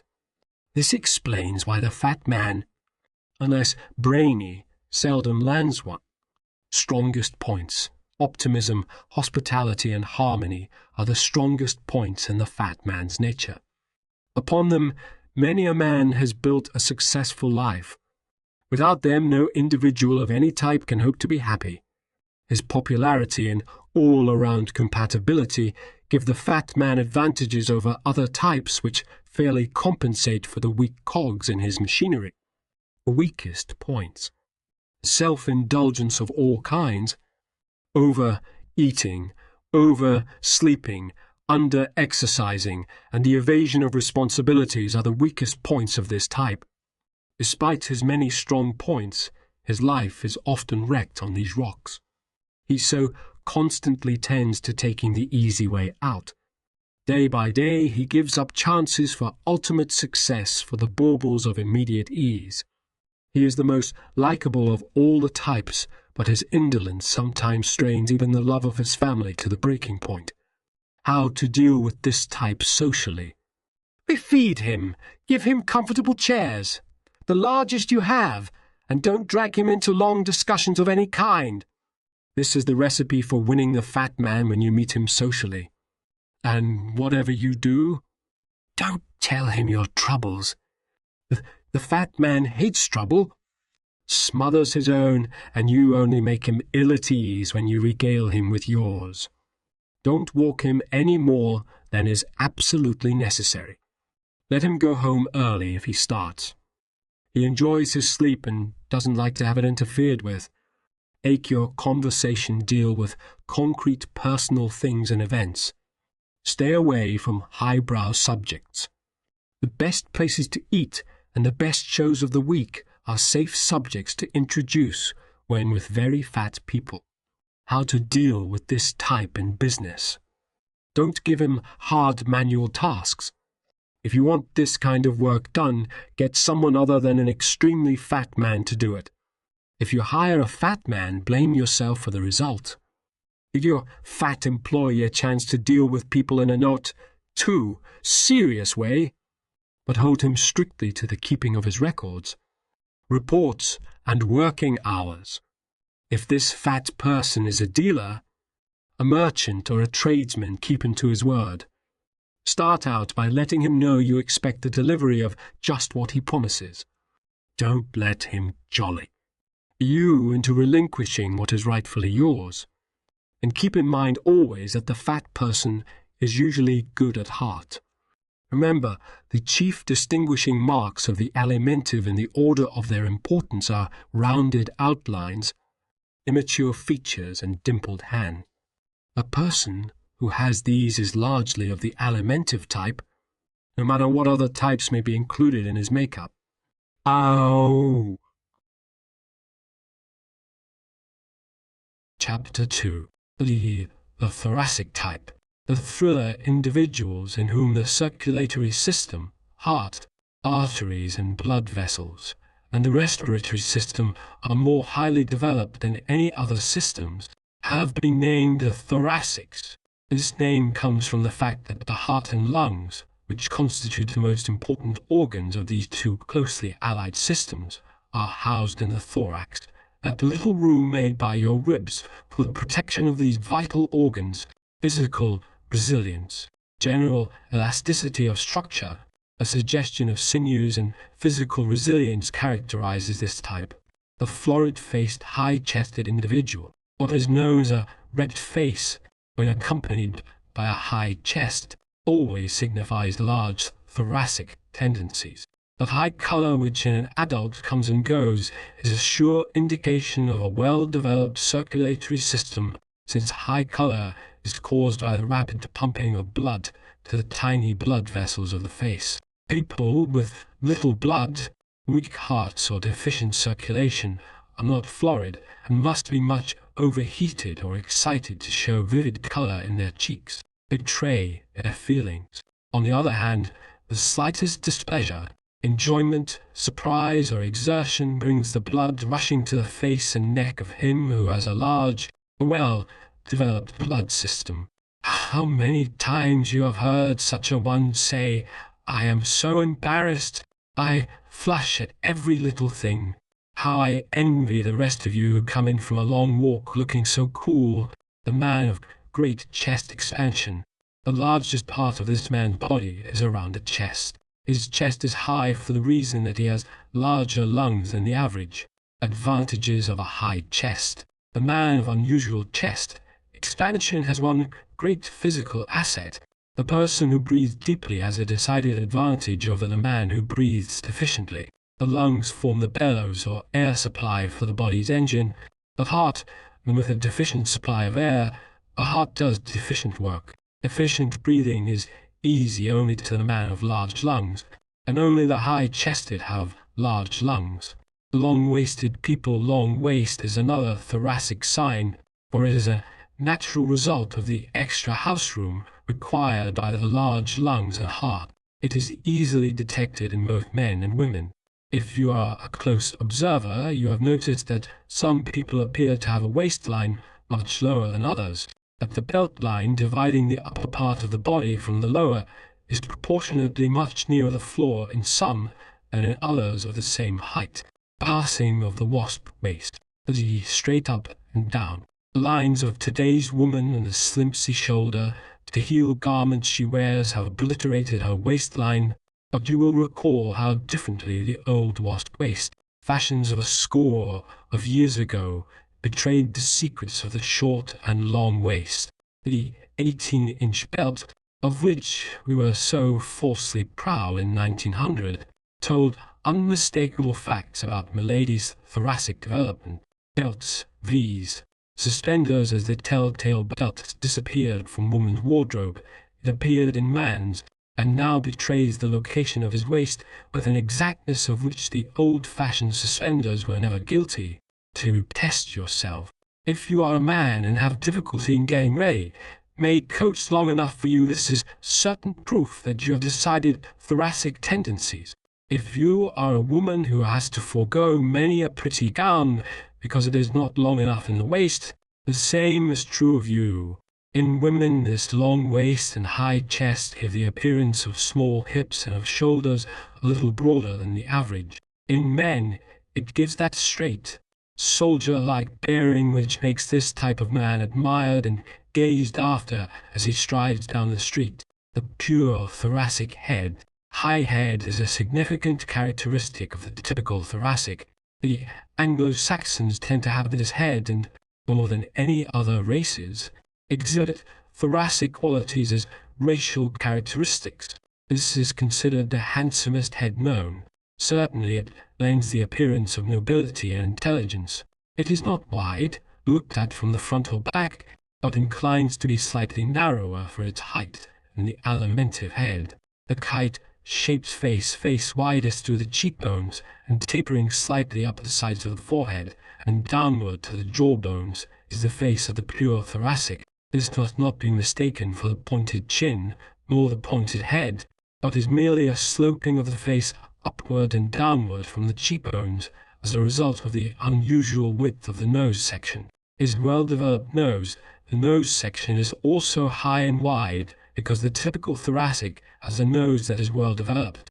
This is shown not only by its length, but by its high bridge. Illustration 4. Typical thoracic faces, the cause for the width and length of this section is obvious. The nose constitutes the entrance and exit departments of the breathing system. Large lung capacity necessitates a large chamber for the intake and expulsion of air. Signs of good lungs. Whenever you see a man whose face is wide through the cheekbones, with a long, high-bridged open nostril nose, you see a man of good lung capacity and of quick physical energy. When you see anyone with pinched nostrils, a face that is narrow through the cheekbones and low or sway back, nose, you see a man whose lung capacity is deficient. Such a person invariably expends his physical energy more slowly. Freckles, being due to the same causes as red hair and high color, are further indications of thoracic tendencies, though you may belong to this type with or without them. The typical thoracic hand. The pointed hand is the hand of the pure thoracic. Note the extreme length of the second finger and the pointed effect of this hand when all the fingers are laid together. Any person with a pointed hand such as this has good thoracic development, whether it occupies first place in his makeup or not. The fingers of the thoracic are also inclined to be more thin-skinned than those of other types. One may be predominantly thoracic without these elements, but they are indications of the extreme thoracic type. Naturally, the hand of the extreme thoracic is more pink than the average. The beautiful foot. The thoracic tends to have more narrow, high-arched feet than other types. As a result, this type makes the majority of the beautifully shod, the man of energetic movements. Hair, trigger nimbleness goes with this type. He is always poised, ready to strike. All thoracics use their hands, arms, wrists, limbs, and feet alertly and energetically. They open doors, handle implements and all kinds of hand instruments with little blundering. Also, their movements are more graceful than those of other types. The thoracic walk, the springy step, must have been invented to describe the walk of the thoracic. And no matter how hurried, his walk has more grace than the walk of other types. He does not stumble, and it is seldom that a thoracic steps on the train of his partner's gown. The graceful sitter. The way you sit tells a great deal about your nature. One of the first secrets it betrays is whether you are by nature graceful or ungainly. The person who sits gracefully, who seems to drape himself becomingly upon a chair and to arise from it with ease, is usually a thoracic. Their excess of energy sometimes gives them the appearance of fidgeting, but it is an easy, graceful fidget, not as disturbing as that of other types. Keen eye and ear senses.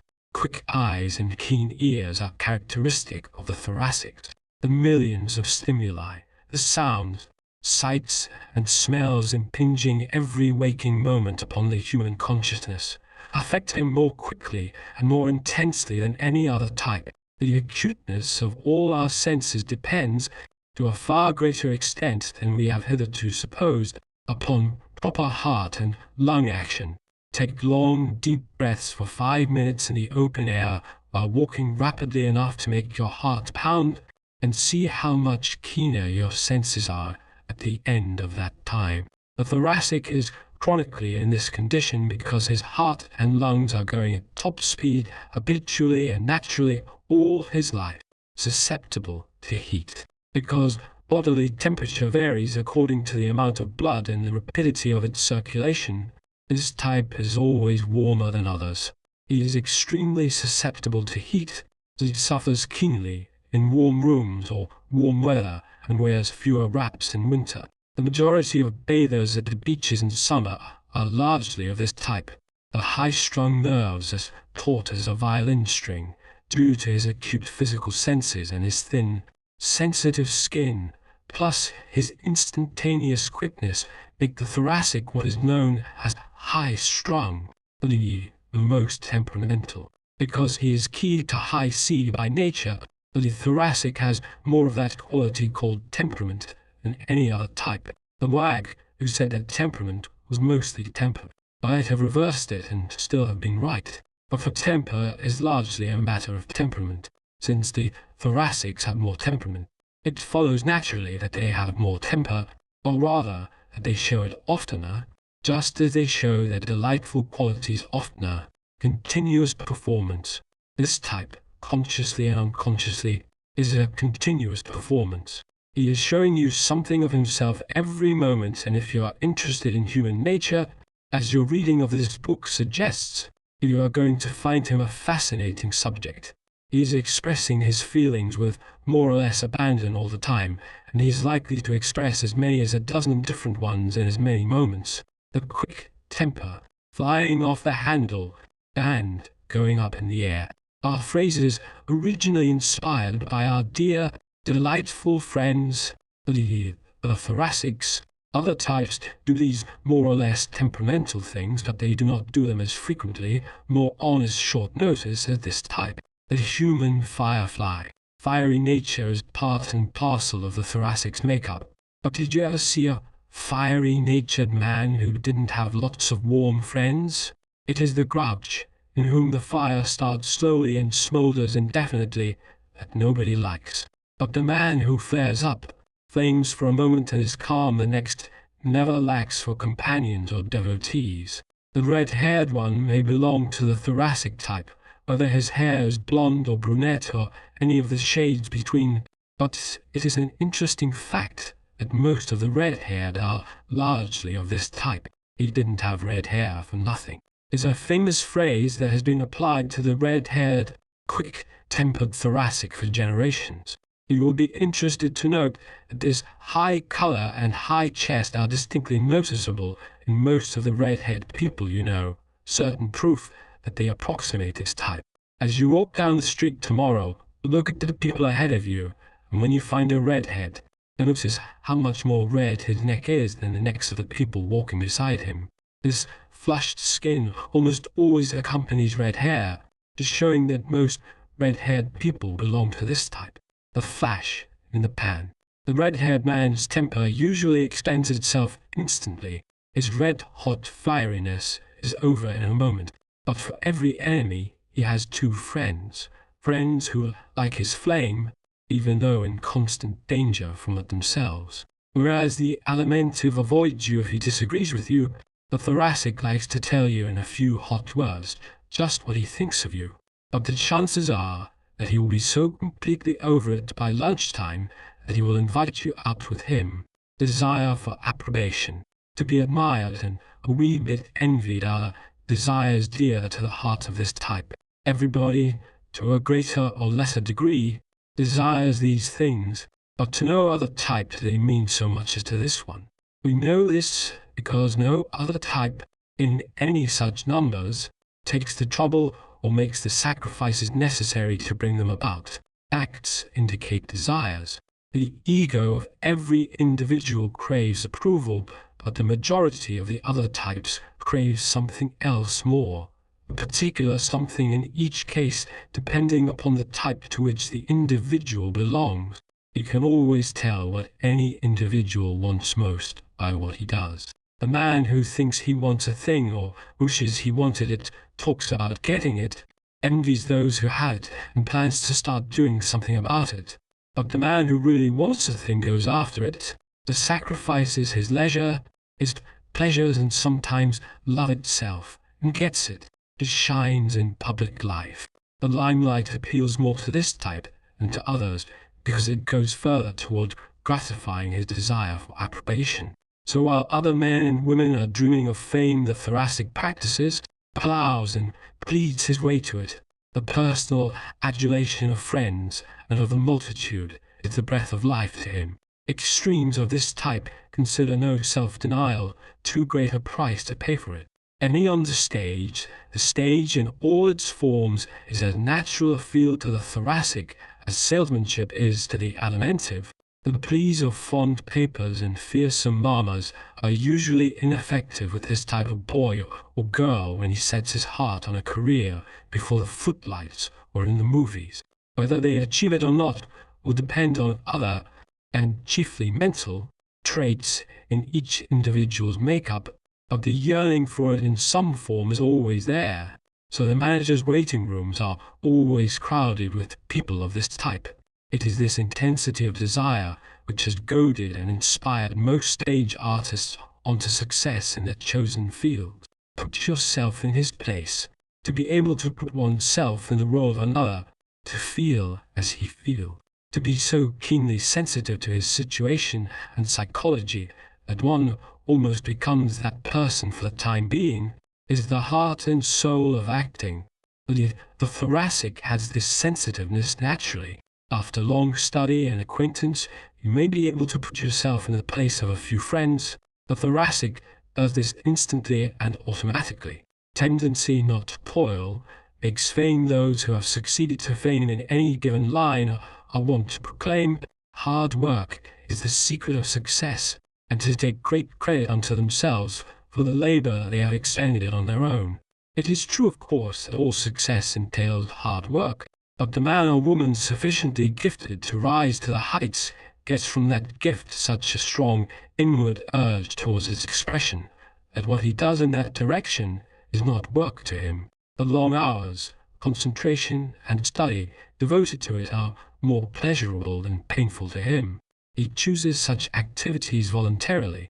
In nature, the real artist, nothing can rightly be called work which one does out of sheer preference. Work never made an actress, and work never made a singer where innate talent for these arts was lacking.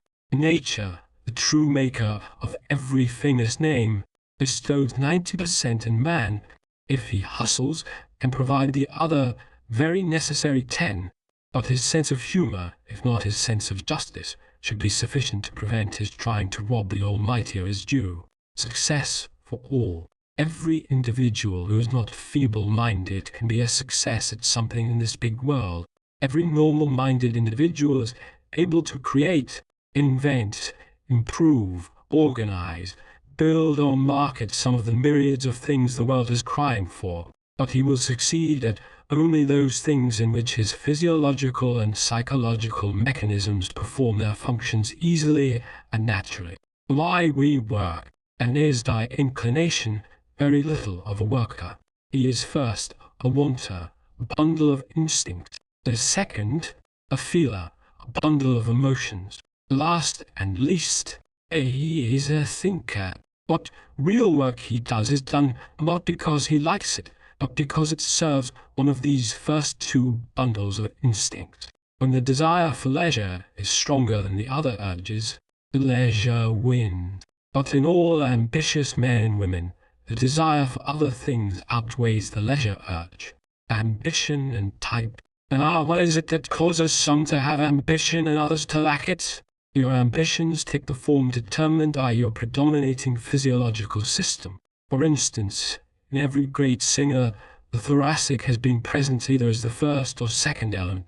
The effect of the physical upon our talents is no more marked anywhere than here, for it is his unusual lung power, his high chest, the sounding boards in his nose section, and his superior vocal cords that make the real foundation of every singer's fame.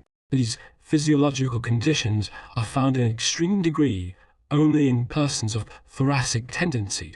It was the great lung power of Caruso that made him a great singer. It was his remarkable heart power that brought him through an illness in February 1921, when every newspaper in the world carried on its front page a positive statement that he could not live another day. That he lived for 6 months afterward was due chiefly to his remarkable heart. The nature resulting from a large heart and large lungs is one distinctly different from all others. In short, the thoracic nature, the best dressed man and the best dressed woman in your town belong predominantly to this type. This is no accident. The thoracics, being possessed of acute eye senses, are more sensitive to color and line than any other type. These are the foundations of style and artistic grooming. Clothes can unmake the man.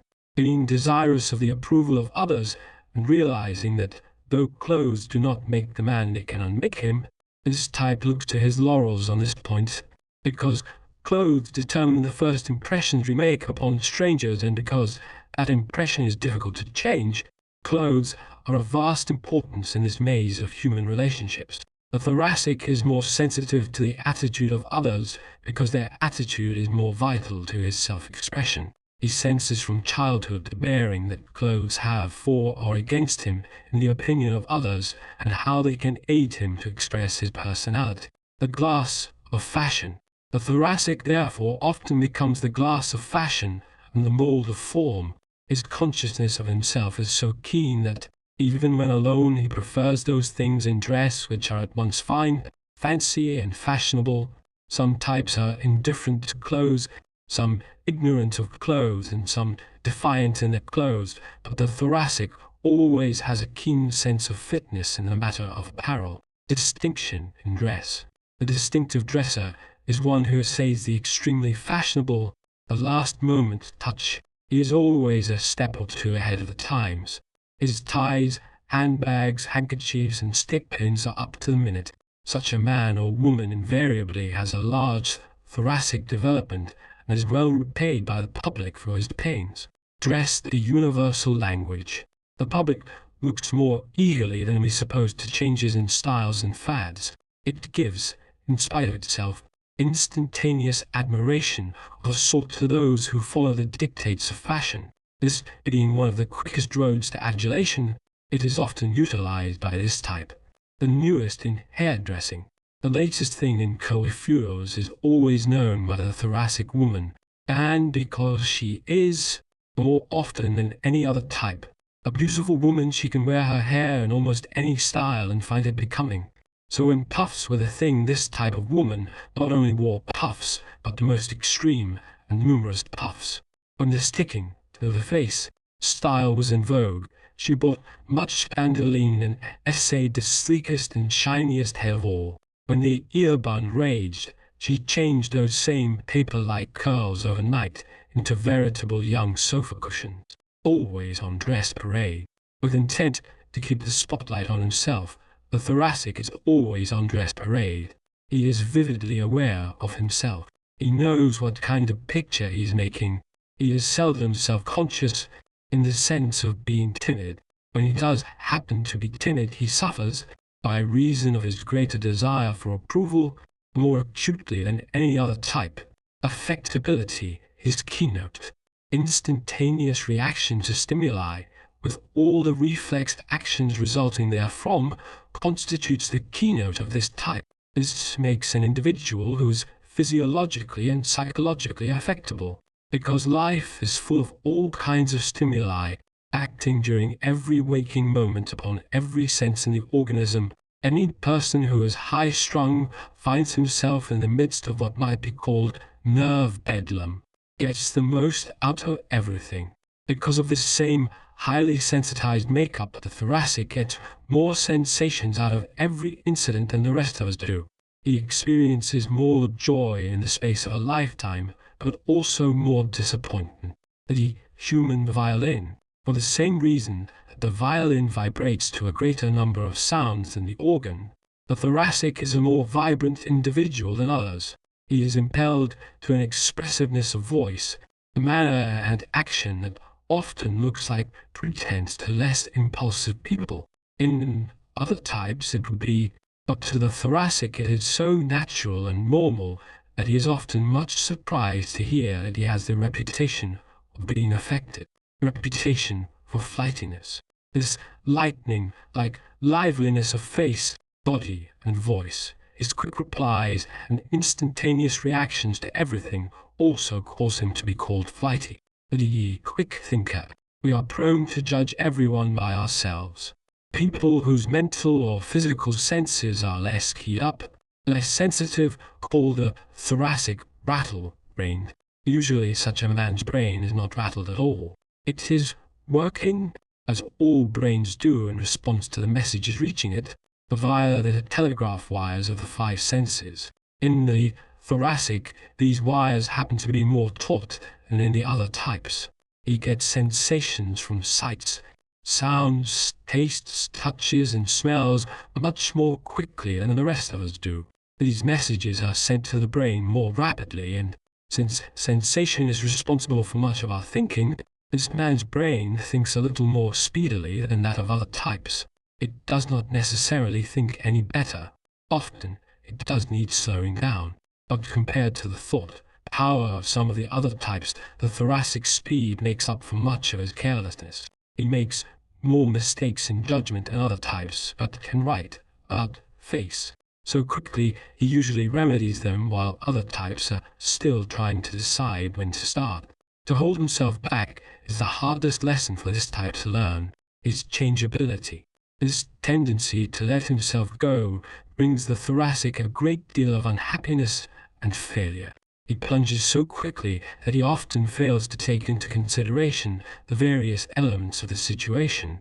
His physical senses tell him a thing should be done and rush him headlong into actions that he knows are ill, advised the moment he has time to think them over.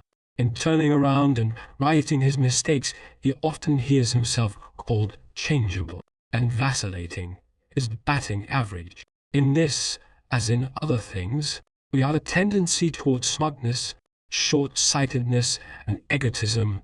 The man who makes but one mistake a year because he makes but 2 decisions is wrong 50% of the time, yet he self-satisfiedly considers himself superior to the thoracic because he has caught the latter in 6 poor deals within 6 months. At the rate the average thoracic acts, this would be about 1 mistake in 1,000, a much better batting average than the other man's. But because the confidence of others in our stability is of prime importance to us all, this type or anyone inclined to definite thoracic tendencies should take pains to prevent this impression from settling into the minds of his friends. He should get onto the highway. The greatest reason for striving towards stability in action and more slowness in decision, however, is for his own future's sake. The man who is constantly making decisions and being compelled to alter them gets nowhere. He may have the best engine and the finest car in the world, but if he runs first down this bypath, and then that, he will make little progress on the main highway. Should have an aim. An aim, a definite goal, is essential to the progress of any individual. It should be made with care and in keeping with one's personality, talents, training, education, environment, and experience, and having been made should be adhered to with a determination which does not permit little things to interfere with it. Eliminating non-essentials, the big problem of individual success, is the problem of eliminating non-essentials, of hewing to the line, letting the chips fall where they may. Most of the things that steal your time, the strength, money, and energy are nothing but chips. If you pay too much attention to them, you will never hew out anything worthwhile. No vain regrets. If you are thoracic, don't regret the fact that you are not a one decision a year man, but try to make fewer and better decisions. Your quickness, if called into counsel, will enable you to see from what instincts your mistakes habitually arise and the direction in which most of them have pointed. And you will see this with so much greater dispatch than the average person that you will lose little time. You should begin today to analyze your most common errors in judgment, that you may guard against their recurrence. Always slightly thrilled, even when apparently composed, the thoracic is always a wee bit thrilled. Everything he sees, hears, touches, tastes, or smells gives him such keen sensations that he lives momentarily in some kind of adventure. He languishes in an unchanging environment and finds monotony almost unbearable. Lights and shadows, never 2 minutes the same, fitly describes this type. He passes rapidly from one vivid sensation to another and expresses each one so completely that he is soon ready for the next. He has fewer complexes than any other type because he does not inhibit as much. The uncorked bottle. The lid is always off of the thoracic. This being the case, he suffers little from mental congestion, though he sometimes pays a high price for his self-expression. Everybody is interesting. Most of us are much more interesting than the world's suspects. But the world is not made up of mind readers.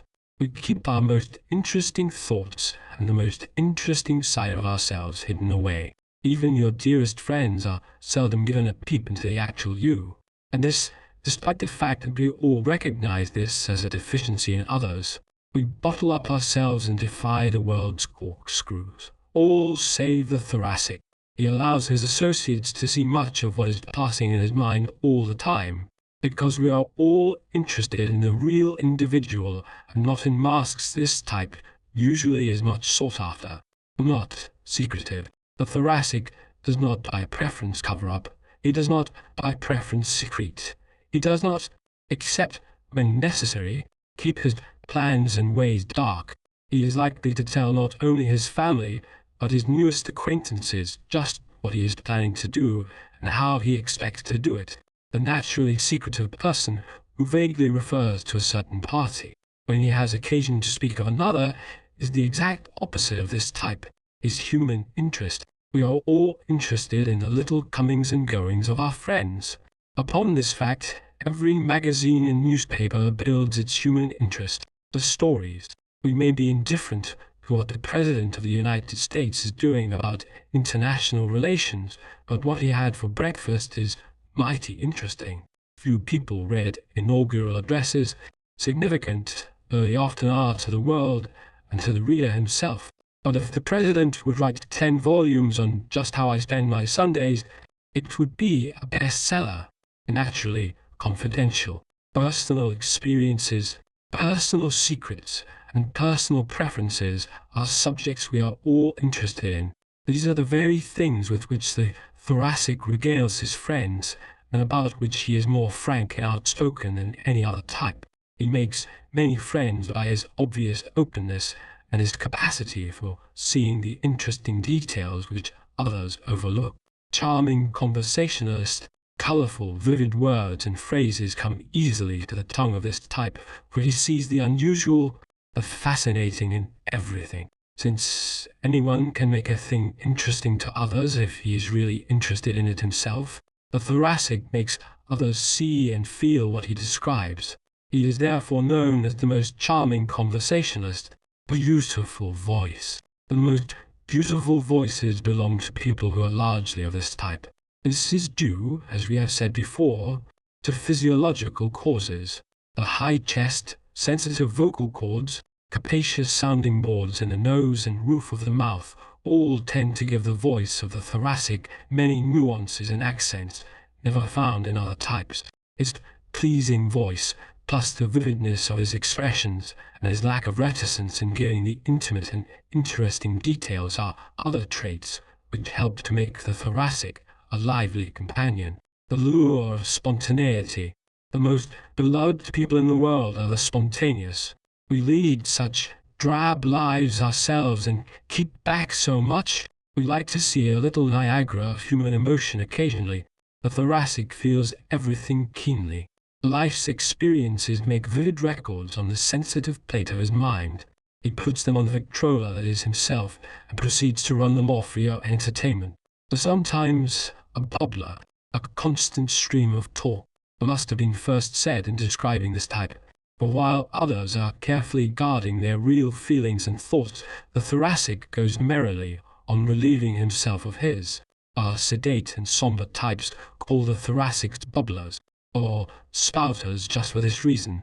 The incessant talker, that person's talk gets on my nerves, is a remark often made by one of the staid, stiff types concerning the seldom silent, extremely florid individual. So natural is this to the thoracic that he's entirely unconscious of the wearing effect he has on other people. Sense of humor, seeing the funny side of everything, is a capacity which comes more naturally to this type than to others. This is due to the psychological fact that nothing is truly humorous save what is slightly out of plumb. Real humor lies in detecting and describing that intangible quirk. No type has the sensitiveness essential to this in any such degree as the thoracic. Individuals of other types sometimes possess a keen sense of humor. This trait is not confined to the thoracic, but it is a significant fact that almost every humorist of note has had this type as the first or second element in his makeup. The human fireworks. He is a skyrocket, or she is a firefly, are phrases often used to describe that vivacious individual whose adeptness at repartee puts the rest of the crowd in the background. These people are always largely or purely thoracic, and they never belong predominantly to the fourth type. The next time you find such a person, note how his eyes flash, how his color comes and goes, and the many indescribable gradations of voice which make him the center of things. He is always shooting sparks, said a man recently in describing a florid, high-chested friend. Never dull company. His line may not interest you, but the thoracic himself is usually interesting. He is an actual curiosity to the quiet, inexpressive people who never can fathom how he manages to talk so frankly and so fast. Such a person is seldom dull.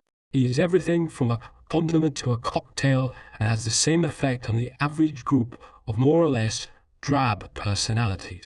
Lives in the heights and depths. Glad one moment and sad the next, is the way the ticker would read who could make a record of the inner feelings of the average thoracic. These feelings often come and go without his having the least notion of what causes them. Ordinarily, these unaccountable moods are due to sensations reaching his subconscious mind, of which no cognizance is taken by his conscious processes. Called intuitive, this ability to get things to respond quickly with his physical reaction while devoting his mental ones to something else, has obtained for this type the reputation of possessing more intuition than others. The source of hunches, that there is no such thing as intuition in the old sense of getting a hunch, from the outside is now agreed by psychologists. The thing we have called intuition, that he maintain, is not due to irregular or supernatural causes, but to our own normal, natural mental processes. The impression that he gets this knowledge or suspicion from the outside is due, the scientists say, to the fact that his thinking has proceeded at such lightning-like speed that he was unable to watch the wheels go round. The only thing of which he is conscious is the final result or sum at the bottom of the column called his hunch. He is not aware of the addition and subtraction which his mind went through to get it for him. Easily excited, off like a shot is a term often applied to the thoracic. He is the most easily excited of all types, but also the most easily calm. He recovers from every mood more quickly and more completely than other types. Under the influence of emotion, he often does things for which he is sorry immediately afterward, on the spur of the moment. This type usually does a thing quickly or not at all. He is a gun that is always cocked. So he hits a great many things in the course of a lifetime and leads the most exciting existence of any type, being able to get thrills out of the most commonplace events because of seeing elements in it which others overlook. He finds in everyday life more novelty than others ever see. The adventurers. Romance and adventure always interest this type. He lives for thrills and novel reactions and usually spares no pains or money to get them. A very slangy but very expressive term used frequently by these people is, "I got a real kick out of that." This craving for adventure, the suspense and zest often lures this type into speculation, gambling in various games of chance. The danger in flying, deep-sea diving, auto racing and similar fields has a strong appeal for this type. So strong that practically every man or woman who follows these professions is of this type. Tires of sameness, the thoracic soon tires of the same suit, the same gown, the same house, the same town, and even the same girl. He wrings the utmost out of each experience so quickly and so completely that he is forever on the lookout for new worlds to conquer. Past experiences are to him as so many lemons out of which he has taken all the juice. He anticipates those of the future as so many more to be utilized in the same way. Likes responsive people. We all like answers.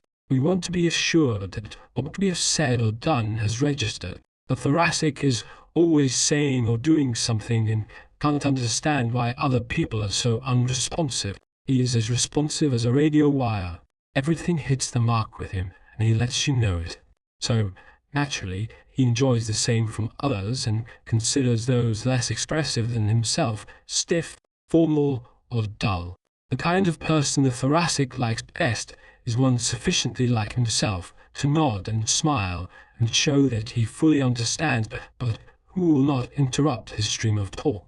People he dislikes. The stolid, indifferent, or cold are people the thoracic comes very near disliking. Their evident self-complacency and immobility are things he does not understand at all and with which he has little patience.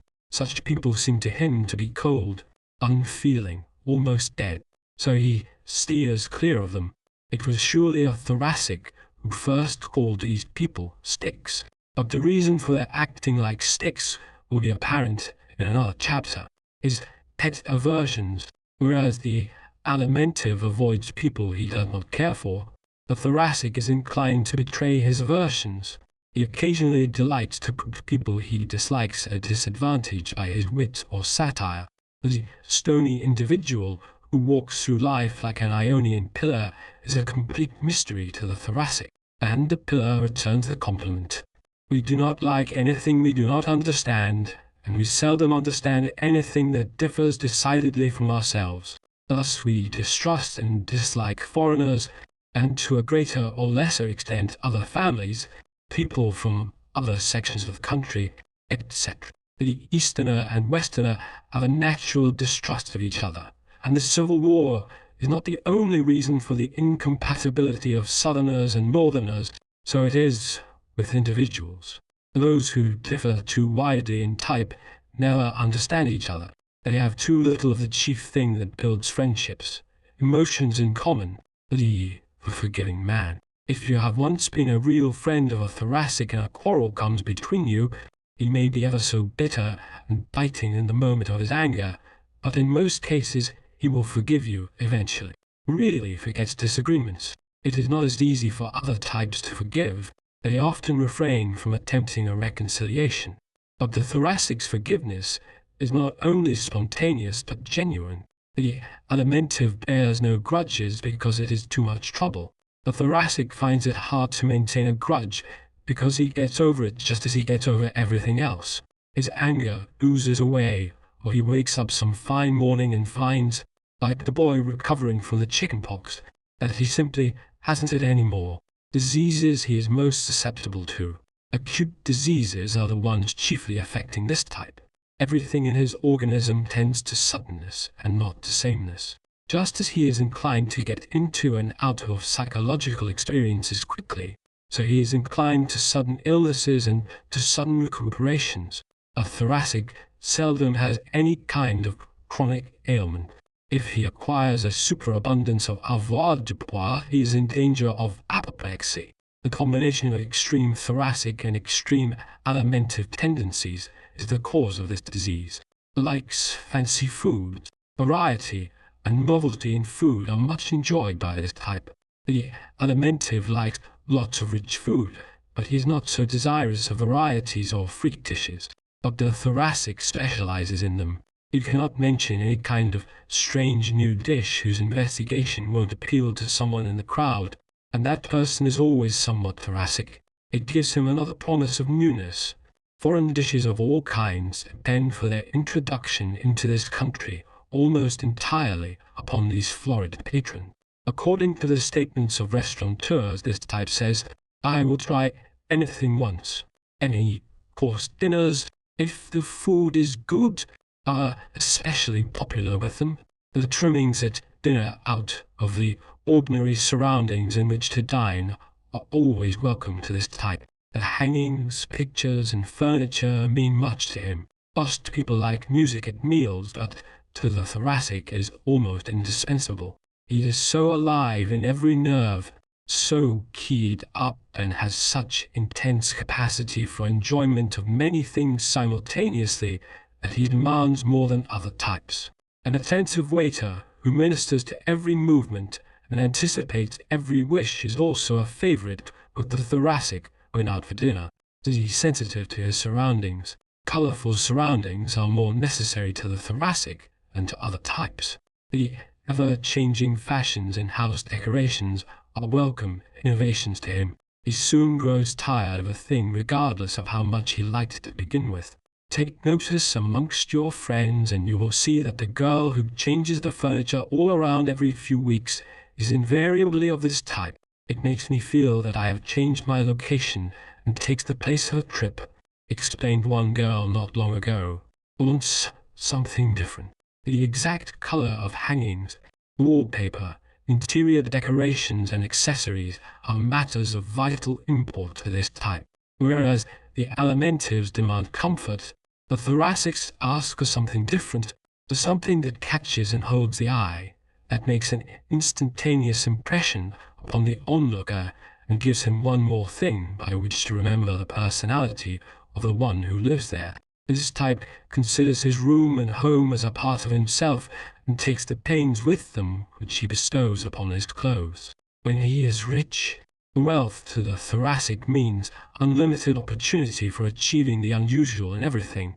His tastes are more extravagant than those of other types. Uncommon works of art are usually found in the homes of this type. The most extraordinary things from the most extraordinary places are his special preferences with him. He carries out his desire for attention here as in everything else, and what he buys will serve that end directly or indirectly. Fashion and flair. Flair aptly describes the quality which the pure thoracic desires in all that touches him and his personality. It must have verve and goal, and distinctiveness. It must be the latest. And the thing is the last type of all to submit to wearing last year's suit, to singing last year's songs, or driving in a last year's model. Likes dash. The thoracic wants everything he wears, drives, lives in, or owns to get across, to make an impression. The fat man loves comfort above all else, but the florid man loves distinction. He does not demand such easy to wear garments as the fat man. On the contrary, he will undergo extreme discomfort if it gives him a distinctive appearance. He wants his house to be elegant, the grounds different, the view unusual, has color sense, whereas the fat man, when furnishing a home, devotes his attention to soft beds, steam heat, and plenty of cushioned divans. The thoracic thinks of the chandeliers, the unusual chairs, the pretty front doorstep, the landscape gardening, and the color schemes, when he's in moderate circumstances. When only well-to-do, this type will be found to have carried out furnishings and decorations with a taste worthy of much larger purses. When merely well-to-do, he wears the very best clothes he can possibly afford, and often a good deal better. This type does not purpose to be outwitted by life. He tries always to put up a good showing. When he is poor, the thoracic is seldom poor. He has so much personality, ginger, and go of the sort that is required in the world of today that he usually has a good position. He may not like the position, but in spite of the fact that he finds it harder to tolerate disagreeable things than any other type, He will endure it, for he knows that the rewards he is after cannot be had by the down and outer. The natural and normal vanity of the thoracic stands him in hand here more than in almost any other place in life. The world entertained by them. Behind every row of footlights you will find more people of this type than any other. The Alimentive manages the world, but the thoracic entertains it. He comprises more of the dancers, actors, operatic stars, and general entertainers than any other two types combined. In everything save acrobatics and oratory, he holds the platform laurels. As already pointed out, his adaptability, spontaneity, and love of approval are responsible for this. His fastidious habits. The thoracic is the most fastidious of all the types. His thin skin and sensitive nerves make him more conscious of roughness and slovenliness than others. The result is that he is what is called more particular about his person than are other types. The fat man often wears an old pair of shoes long past their usefulness, but the florid man thinks more of the impression he creates than of his own personal comfort, and will wear the shiniest of patent leathers on the hottest day if they are the best match for his suit. Likes all music. Every kind of music is enjoyed by the pure thoracic because he experiences so many moods. Entertainment he prefers. Social affairs of an exclusive order where he wears his best bib and tucker, and everybody else does the same, are amongst the favorite diversions of this type. He makes a favorable impression under such conditions, and is well aware of it. Other reasons for this preference are his brilliant conversational powers, his charm, and his enjoyment of other people and their viewpoints. The thoracic is also exceedingly fond of dancing. He enjoys vaudeville. The average thoracic enjoys vaudeville, follies, reviews, etc., because they are full of quick changes of program. He enjoys, as does every type, certain kinds of movies, but he constitutes no such percentage of the movie-going audience as some other types. Reading, books and stories that are romantic, adventurous, and different are the favorites of this type. Detective stories are often in high favor with him also. Physical assets. The physical advantages of this type are his quick energy, based on his wonderful breathing system, and the rich, rapid flowing blood produced by his wonderful heart system. He is noted for his ability to get his second wind, and has remarkable capacity for rising to sudden physical emergencies. Physical liabilities. Tendency to overexcitement and the consequent running down of his batteries is a physical pitfall often fatal to this type. Favorite sports. Hurdling, sprinting, tennis, and all sports requiring short, intense spurts of energy are the ones in which this type excels. Social assets. Charm and responsiveness are the chief social assets of the thoracic. Inasmuch as these are the most valuable of all social traits, he has a better natural start in human relationships than any other type. Social liabilities. Quick temper, his inflammable nature, and appearances of vanity are his greatest social liabilities.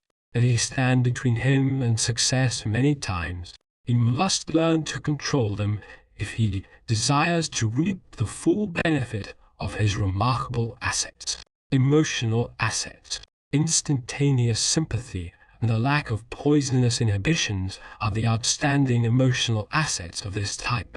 Emotional liabilities.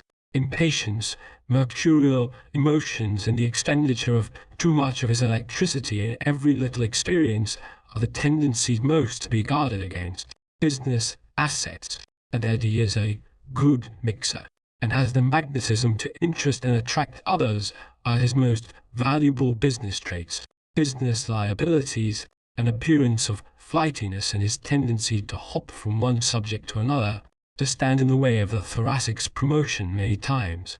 Domestic strength, the ability to entertain and please his own family and to give himself to them as freely as he gives himself to the world at large, is one of the most lovable thoracic traits. Domestic weakness. The temperament and temper of this type constitute a real domestic problem for those who live with them. but they are so forgiving themselves that it is almost impossible to hold anything against them. The thoracic should aim at making fewer decisions, at finishing what he starts, and of wasting less energy in unnecessary words and motions. It should avoid all situations, conditions, and people who slip the belt off the will, who tend to cut life up into bits by dissipation or pleasure seeking. Should be avoided by this type because they aggravate his own weaknesses in that direction. The strong points: personal ambition, adaptability, and quick physical energy are the strongest points of the thoracic. The weakest points: too great excitability, irresponsibility, and supersensitiveness are the weakest points of this type. How to deal with this type socially? Give him aesthetic surroundings, encourage him to talk, and respond to what he says. These are the certain methods for winning him in social intercourse. How to deal with this type in business? Get his name on the dotted line now, or don't expect it. If he is an employee, let him come into direct contact with people.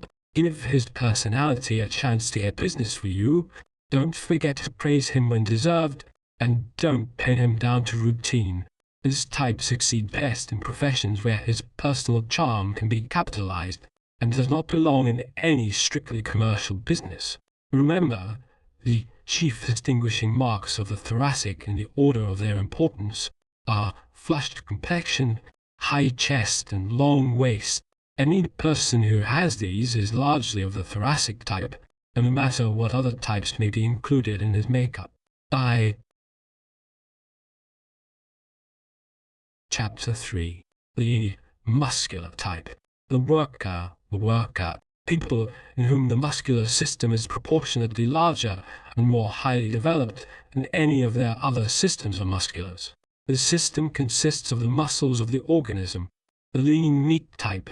The muscle system of the human body is simply a coordinated, organized arrangement of layers of lean meat, of which every individual has a complete set. An individual's muscles may be small, flabby, deficient in strength, or so thin as to be almost imperceptible, but they are always there, elementary in the infant, full-grown in the adult, and remnants in the aged. But they are so smoothly fitted together, so closely knitted, and usually so well covered that we seldom realize their complexity or importance. In the pure muscular type, his muscles are firm and large. Such muscles cannot be disguised, but seem to stand out all over him. They're helpless without them. Without them we would be helpless masses of fat and bone. We could not blink an eye nor lift a finger. Yet we are so accustomed to them that we rarely think of them and seldom give them credit for what they do. Without their wonder, work to adjust the eyes we cannot see. Without their power, the heart would cease to beat. We cannot smile, sob, speak, nor sing without using them. We would have no pianists, violinists, dancers, aviators, inventors, or workers of any kind without them. Everything we put together, from hooks and eyes to skyscrapers, is planned by our brains, but depends for its materialization upon the muscles of the human body. How to know him? Look at any individual, and you will note one of these three conditions: that his bones seem to be covered just by skin and sinews, which means that he belongs to the fourth type, or thickly padded with fat, in which case he is largely of the first type, or well upholstered with firm meat. In the latter case he is largely muscular, no matter what other types may be present in his makeup. In a short time you will be able to tell, at a glance, whether the padding on an individual is mostly fat or mostly muscle, because fat is always round and soft, while muscle is firm and definite. Physical solidity. The general solidity of structure, as distinguished from the softness of the alimentive and the resilience of the thoracic, characterizes the muscular. See chart 5. Hook your finger into a fat man's hand, and though it makes a dent, the dent puffs back quickly. Do the same to the muscular, and you will find the firmness and toughness of fiber that resists but stays there longer once the dent is made. Not so malleable. This little illustration is typical of the differences between these two natures throughout their entirety. Just as the fat man's face gives to your touch, he will give in to you more easily than any other type, but he will go back to the same place sooner and more smoothly when your pressure is removed. The muscular does not mold so easily, is less suggestible, is less tractable than the alimentive or thoracic, but is less likely to revert afterwards. Built on the square. On the square is a figurative expression usually applying to a moral tendency. In this sense, it is as often possessed by one type as another, but in a purely literal sense, the muscular is actually built on the square. His whole figure is a combination of squares. The alimentive is built upon the circle, the thoracic on the kite. Shape of the pure muscular always tends toward a squareness of outline. We repeat, he is no more square, morally, than any other type, so do not make the mistake of attributing any more of this virtue to him than to others. Each type has its own weaknesses and points of strength as differentiated from other types, and these are responsible for most of the moral differences between people. No type superior morally.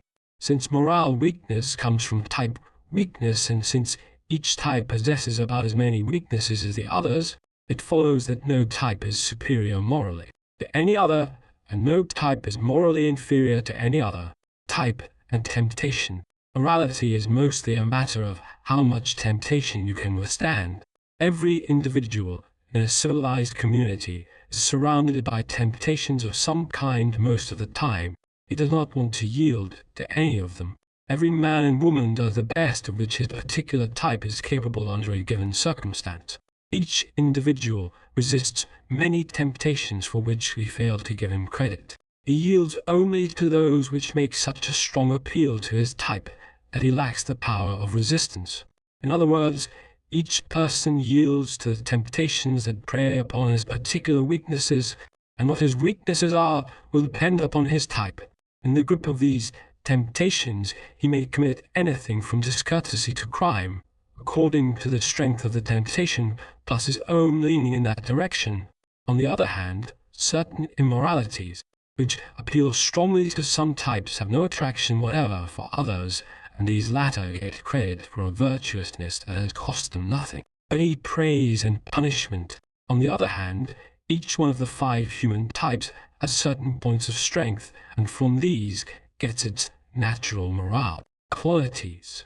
We spend a great deal of energy giving praise and blame, but when we realize, as we are doing more and more, that the type of an individual is responsible for most of his acts, we will give less of both to the individual and more of both to the Creator. Type V's. Training. The most that training can do is to brace up the weak spots in us, to cultivate the strong ones, to teach us to avoid inimical environments, and to constantly remind us of the penalties we pay whenever we digress. Child training. As this great science of human analysis becomes known, the world will understand for the first time how the other half lives, and why it lives that way. We will know why one child just naturally tells fibs, while his twin brother, under identical training, thus naturally tells the truth. What is more to the point, we will know this in their childhood, and be prepared to give to each the kind of training which will weed out his worst and bring out his best. Short and stocky. The extreme muscular type, see Chart 5, is below medium height, though one of any height may be largely muscular. The extreme type, of which we are treating in this chapter, is shorter and heavier than the average, but his heaviness is due to muscle instead of fat. He has the appearance of standing firmly, solidly upon the ground, of being stalwart and strong. The square-shouldered man, the muscular shoulders, stand out more nearly at right angles than those of any other type, and are much broader in proportion to his height. The alimentive has sloping shoulders, and the thoracic inclines to high shoulders. But the shoulders of the pure muscular are straighter and have a squareness where the alimentives have curves. This accounts for the fact that most of the square-shouldered men you have known were not tall men, but medium or below medium in height. The wide square shoulders do not accompany any other pure type. though naturally they may be present in an individual who is a combination, has proportionately long arms. The arms of pure musculars are longer in proportion to the body than the arms of other types. The arms of the Alimentive are short for his body, but the extreme muscular's arms are always anywhere from slightly longer to very much longer than his height would lead you to expect. The pure muscular head. Square head is the first thing you think of when you look at a pure muscular. His head has no such decided digressions from the normal as the round head of the Alimentive or the kite-shaped head of the Thoracic. It is not high for his body like the Thoracic's, nor small for his body like the Alimentive's, but is of average proportions. His thick neck. Distinctive feature of this type is his thick neck. It is not fat like that of the Alimentive, nor medium long like that of the Thoracic, but it has unusual muscularity and strength. This is one of the chief indications of the muscular strength. A sturdy neck is one of the most significant indications of physical prowess and longevity, while the frail neck, of which we shall speak in connection with the fifth type, is always a sign of the physical frailty which endangers life. The thickness of his neck may sometimes give you the impression that the muscular head is small, but if you will look again, you will see that it is normal for his bodily size. His square face. Looking at him from directly in front, you will see that the muscular's face gives you an impression of squareness. See chart 6. You will also notice that his side head, cheeks and jaw run up and down in such a way as to give him a right-angled face. His square jaw. Broad jaw is another characteristic of this type. Not only is it square, looked at from the front, but you are pretty sure to note that the jaw bones, as they proceed downward under the ear, tend to make a right-angled turn at the corners instead of a rounded curve. These dimensions tend to give the whole lower part of the muscular's face a box-like appearance. It is considered becoming to men, but robs its female owners of the delicate, pointed chin so much desired by women. The typical muscular hand. Notice the hands of the people you meet, and you will be surprised to see how different and how interesting they are. Their size, shape, and structure, as seen from the back of the hand, are especially significant and tell us much more about the individual's nature than the palm does. Perhaps you have thought that a hand was just a hand, but there are hands and hands. Each pure type has its own, and no other is ever seen on the extreme of that type. The hand of the muscular, like all the rest of his body, is built in a series of squares. It runs out from the wrist and down in a straighter line, and tends to right angles. See chart 6. The square fingers of this type. Spatulate fingers, meaning fingers that are square or paddle-shaped at the tips, are sure indications of a decided muscular tendency. He may have other types in combination, but if his fingers are really square, sawed off at the ends, in such a way as to give them large instead of tapering ends, that person has more than average muscularity, and the activities of his life will tend in the directions referred to in this chapter. The manual worker. Musculars are the hand workers of the world. They are the artisans, craftsmen, the constructors and builders. We all tend to use most of those organs or parts of the body which are largest and most highly developed. The muscular's hand is proportionately larger than the hand of any other type. It has more muscle, that one element without which good hand work is impossible. So it has followed inevitably that the manual work of the world is done largely by musculars. Their hands are also so much more powerful that they do not tire easily. The hand of the creative artist, the artist's hand, and the artistic hand are phrases long used but misused. Delicate, tapering fingers were supposed in ancient times to denote artistic ability. The frail, curving hand was also supposed to be a sign of artistic talent.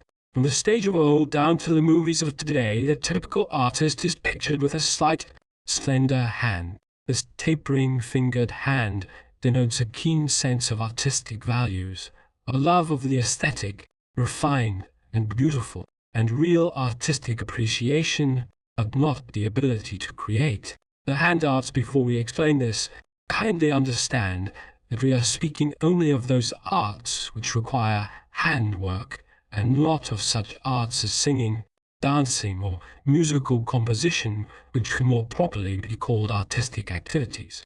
We are referring only to those arts which depend for their creation upon the human hand, such as painting, architecture, craftsmanship, cartooning, sculpture, violin, piano, etc. All these are created by square-fingered people.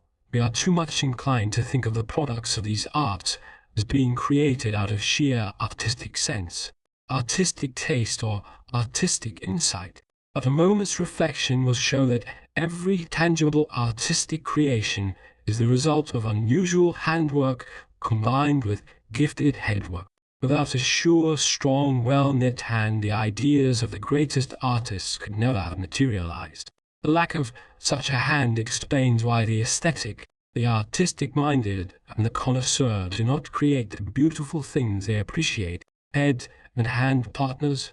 The hand must execute what the brain plans, and it must be so perfect a mechanism for this that it responds to the most elusive inspirations of the artist. It must be a 50% partner, else its owner will never produce real art. No type has this strong, sure, coordinated hand machine to any such degree as the muscular.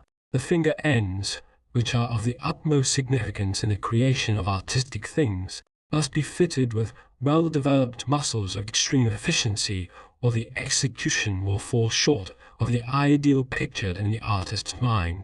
The pure muscular type seldom makes an artist, for, after all, inspired brain work is the other important element in the creation of art, and this is the forte of the fifth type. A combination of the fifth type with the muscular makes most hand artists. A combination of the muscular and thoracic makes most singers. Every hand artist will be found to have spatulate-fingered hands, in short, muscular hands. The hand of the famous craftsman, pianist, sculptor, and painter, instead of being more frail and delicate, is always larger and heavier than that of the average person. Such a hand is a certain indication of the muscular element in that individual's makeup. Its powerful movements, forceful, decisive movements also characterize this type. He is inclined to go at even the most trivial things with as much force as if the world depended on it. Recently, we were exhibiting a small pencil sharpener to a muscular friend. It was so sharp that it performed its work without pressure, but she took hold of it as if it were a piece of artillery and pushed the pencil into it with all the force she had. When we remonstrated smilingly, for her face and hands are ultra-square, she said, "But I can't do anything lightly. I just naturally put that much force into everything." His forceful walk, heavy, powerful, forceful strides distinguish the walk of this type. If he has but 10 steps to go, he will start off as if beginning a round, the world marathon. You hear him coming? All musculars notify people by their walk of their approach. They are unconscious of this loud, incisive tread, and most of them will be surprised to read it here, but their friends will recognize it. The chances are that they have often spoken of it amongst themselves. The loud voice, the steam calliope voice, belongs almost always to a muscular. He does his talking just as he does everything else, with all his might. It is very difficult for the muscular to tone down this powerful voice. His long-suffering friends will testify to this characteristic, its stentorian tones. This loud voice is a serious social handicap to him. His only chance of compensation for it lies in its use before juries, congregations, or large audiences. It might be noted here that every great orator has been largely of this type, and also that his fame came not alone from the things he said, but from the stentorian tones in which he said them. Famous male singers, Caruso, John McCormack, and all other famous male singers had large thoracic systems, but in every instance it was combined with a large muscular development. The solid sitter. When a muscular sits down, he does it as he does everything, with definiteness and force. He does not spill over, as does the alimentive, nor drape himself gracefully like the thoracic, but planks himself as though he meant business. activity his keynote.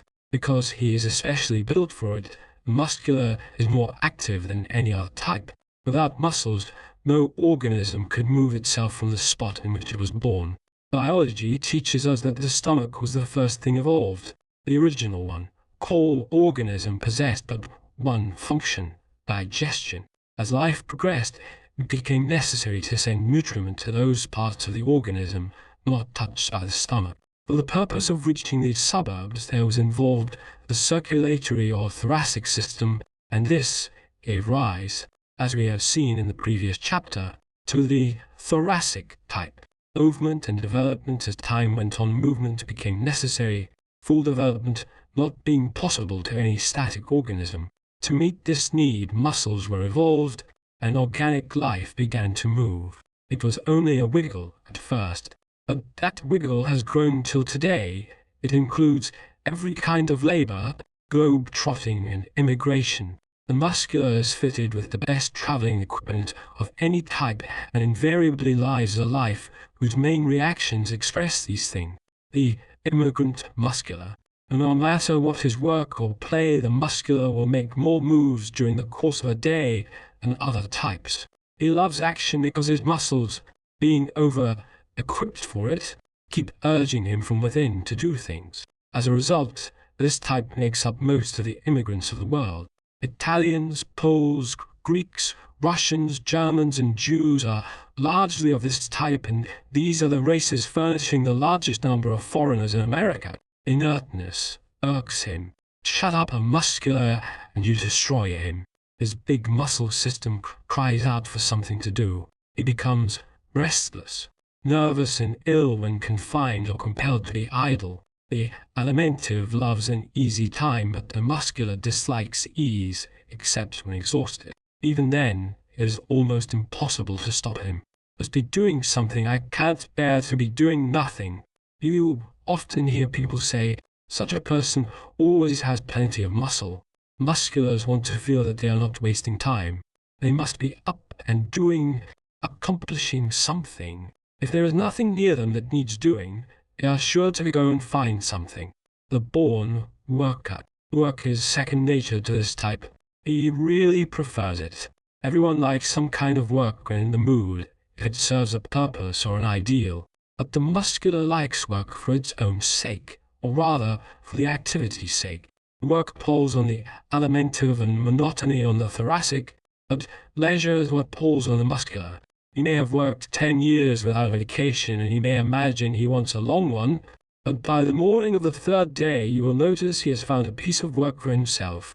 It may be nothing more than hanging the screen door, chopping the wood, or dusting the furniture, but it will furnish him with some kind of activity, because he enjoys action for its own sake, and because work is only applied action. This type makes the best worker. He can be trusted to work harder than any other type, who require less watching. It is no accident that the 300 men gangs of foreign workmen who dig ditches, tunnels and tubes, construct buildings, railroads and cities work with fewer foremen and supervisors and are ordinarily required to keep much smaller forces of other employees at their posts, seldom unemployed. For this reason, the muscular is seldom out of work. He is in demand at the best current wages because he can be depended upon to keep at it. While writing this book, our windows overlook a public park in one of America's 1 million population cities.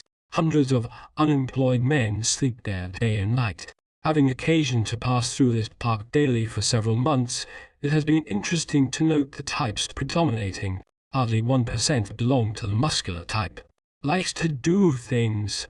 Because he is such a hard worker, this type gets a good deal of praise and glory, just as the fat people, who manage to get out of work, receive a good deal of blame. Yet work is almost as pleasant to the muscular as leisure is to the alimentive. The musculars, pugnacity fighters, those who really enjoy a scrap occasionally, are invariably musculars. Their square jaws, the sure sign of great muscularity, are famous the world over, and especially so in these days when war is once more in fashion. The next time you look at the front faces of Pershing, Take Hindenburg, or even that of your traffic policeman. Note the extremely muscular face and jaw. Combat or personal fighting is a matter of muscle action. Being well equipped for it, this type actually enjoys it. That is why he is oftener in trouble than any other type. It was no accident that the phrase "big stick" was the slogan of an almost pure muscular. Loves the strenuous life.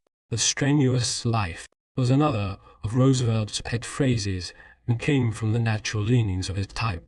The true muscular is naturally strenuous because we are prone to advise others to do what we enjoy doing ourselves. It was inevitable that so strenuous a man as the E.R. should advocate wholesale, universal, and almost compulsory strenuosity. We tell others to do certain things because it will do you good, but the real reason usually is that we like to do it ourselves. The acrobatic type. The next time you go to a vaudeville show, get there in time for the acrobatics and notice how all the participants are musculars. If there are any other types taking part, please observe that they are secondary to the acrobats. They catch the handkerchiefs or otherwise act as foils for the real performers. All the hard work in the act will be done by musculars. You will find no better examples of the short, stocky, well-knit, pure muscular than here. You do not need to wait for another show to realize how true this is. Recall the form and height of all the acrobats you have ever seen. You will remember that there was not one who did not fit the description of the pure muscular given at the beginning of this chapter. Acrobats always muscular. We once had occasion to refer to this fact in a human analysis class. One member declared that just that week he had seen a very tall, unmuscular man performing in an acrobatic act at the Orpheum.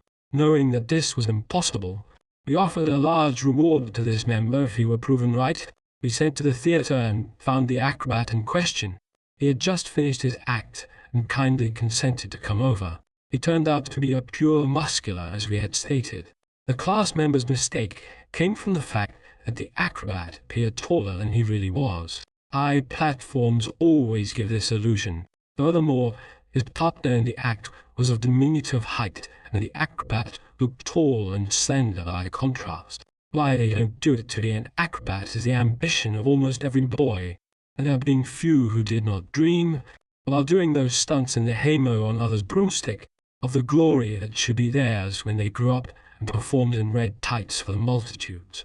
Almost every boy has this ambition because he passes through a stage of decided muscular development in his early years. But only those who are born with much larger muscles than the average ever carry out their dreams. The others soon develop girth or the sitting still habit to the point where a cushioned seat in the first row of the parquet looks much better. Durability in clothes. Something that will wear well is what this type asks for when he drops in to buy a suit. Musculars are not parsimonious nor stingy. Their buying the most durable in everything is not so much to save money as for the purpose of having something they do not need to be afraid to handle. Likes heavy materials. This type likes heavy, stable materials, whereas the alimentive wants comfortable clothes, and the thoracic distinctive ones the muscular wants wearable, everyday clothes. He wants the materials to be of the best, but he cares less for color than the thoracic. Quality, rather than style, and plainness, rather than prettiness, are his standards in dress. Making over father's pants for Johnny is a job muscular women have excelled in and for which they have become famous. For this type of mother not only sees to it that father's pants are of the kind of stuff that won't wear out easily, but she has the square, creative hand that enjoys construction. The plain dresser, simple dresses, blue serge, for instance, are the ones the muscular woman likes. This type cares little about clothes as ornamentation. He is intent on getting his desires satisfied by doing things, not by looking them. He also resents the time and trouble that fashionable dressing demands. No matter how much money this type has, he will not be inclined to extremes in dress. Musculars are not really interested in clothes for clothes' sake. It is not that this type is unambitious. He is extremely so, but he is so concentrated on getting things done that he is likely to forget how he looks while doing them. When a person of this type does take great pains with his clothes, it is always for a purpose, and not because he enjoys preening himself. And there's little of the peacock and the muscular, simple soul. Musculars are the most democratic of all the types. The thoracic is a natural aristocrat and enjoys the feeling of a little innocent superiority. But musculars often refuse to take advantage of superior positions gained through wealth or station, and are inclined to treat everybody as an equal. It is almost impossible for this type, even though he may have become or have been born a millionaire, to lord it over servants or subordinates. He is given to backing democratic movements of all kinds. This explains why musculars constitute the large majority in every radical group. Humanness is a hobby. Being human is an ideal to which this type adheres with almost religious zeal. He likes the commonplace things and is never a follower after the thing, though he has no prejudices against it, as the fourth type has. An everyday individual. The muscular does not care for show, and, except when essential to the success of his aims, seldom does anything for appearances. He is not an easy-going companion like the alimentive, nor a scintillating one like the thoracic, but an everyday sort of person. When in trouble, this type is not given to sliding out of difficulties like the alimentive, nor to being temporarily submerged by them like the thoracic. He stands up to them and backs them down. When in trouble he acts, instead of merely thinking. The most practical type. The practicalist is often used to describe this type. He is inclined to look at everything from the standpoint of its practicality and is neither stingy nor extravagant. He likes what works. Will it work? Is the question this type puts to everything. If it won't, though it be the most fascinating or the most diverting thing in the world, he will take little interest in it. This type depends mostly upon his own hands and head to make his fortune for him, and is seldom lured into risking money on things he has not seen. The natural efficiency expert. The shortest, surest way is the one this type likes. He is not inclined to fussiness. He insists on things being done in the most efficient way, and he usually does them that way himself. He is not an easy man to work for, but quick to reward merit. The muscular does not necessarily demand money, nor the things that money buys, but he tries to get the workable out of life. The property owner. This type likes to have a fair bank account and to give his children a worthwhile training. He is less inclined to bedeck them with frills, but he will plan years ahead for their education. These are not rigid parents like the fourth type, but lenient like the alimentives, nor temperamental with their children like the thoracics, but practical and very efficient in their parenthood. They are very fond of their children but do not spoil them as often as some of the other types do. They bring up their children to work and teach them early in life how to do things. As a result, the children of this type become useful at an early age and usually know how to earn a living if necessary. Once the necessities. The necessities of life are things this type demands and gets, whereas the alimentive demands the comforts and the thoracic the unusual. The muscular demands the essentials.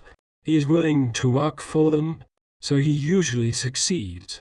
He is not given to rating frills and fripperies as necessities, but demands the things everyday men or women need for everyday existence.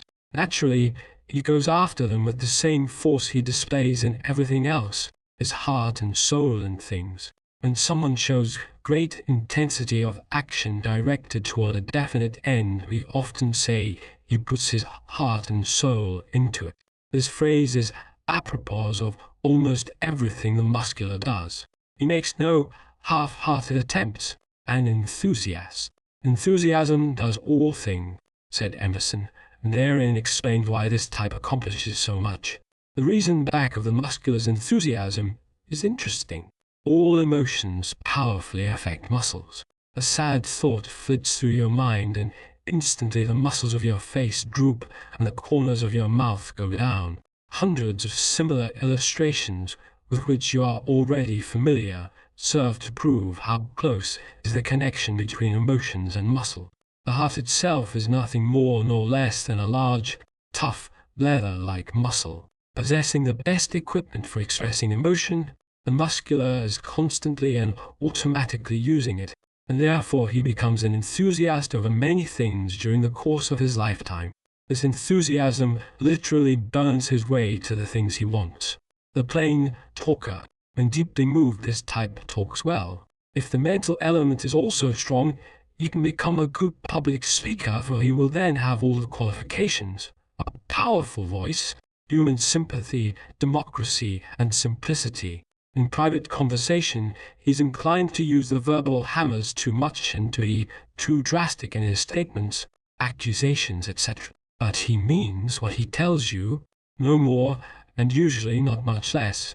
He avoids long words and complicated phrases even when well educated, and speaks with directness and decisiveness. Straightforward, straight from the shoulder, might be used to describe the method of the pure muscular in what he does and says. He does not deal in furbelows, dislikes the superfluous and the superficial. He goes through life over the shortest roads, likes the common people. The plain folks like himself are the kind this type prefers for friends. He enjoys them immensely, but does not cultivate as large a number of them as does the thoracic, nor have as many bowing acquaintances as the alimentive snubs the snobs. The snob is disliked by everyone, but is the especial aversion of this type.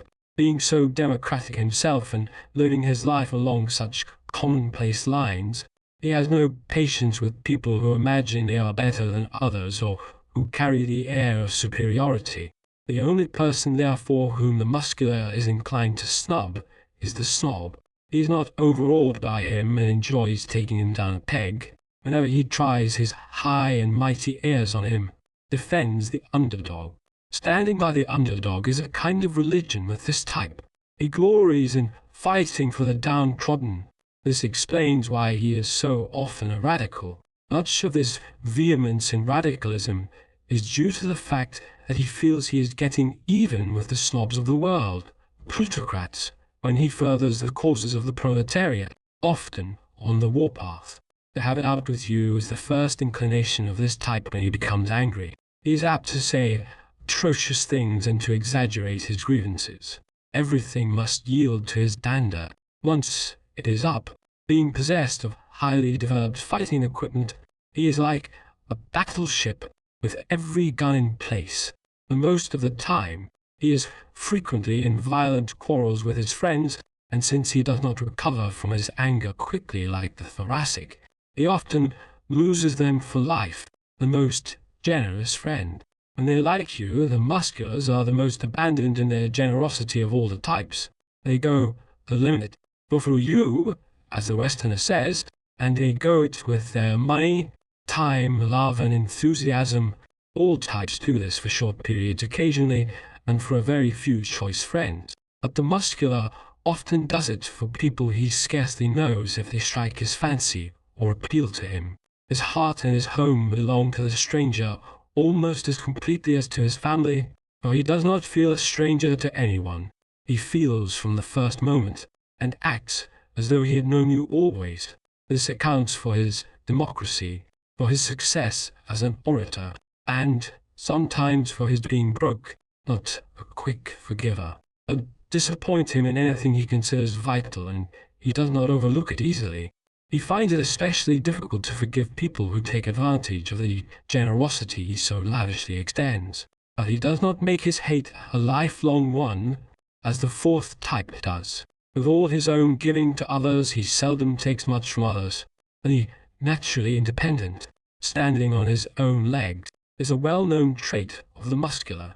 Dependence is bred of necessity. This type, being able to get for himself most of the things he wants, rarely finds it necessary to call upon others for assistance. Love of self-government, plus fighting pluck, both of which are inherent in the muscular Irish race, are responsible for the long struggle for their independence.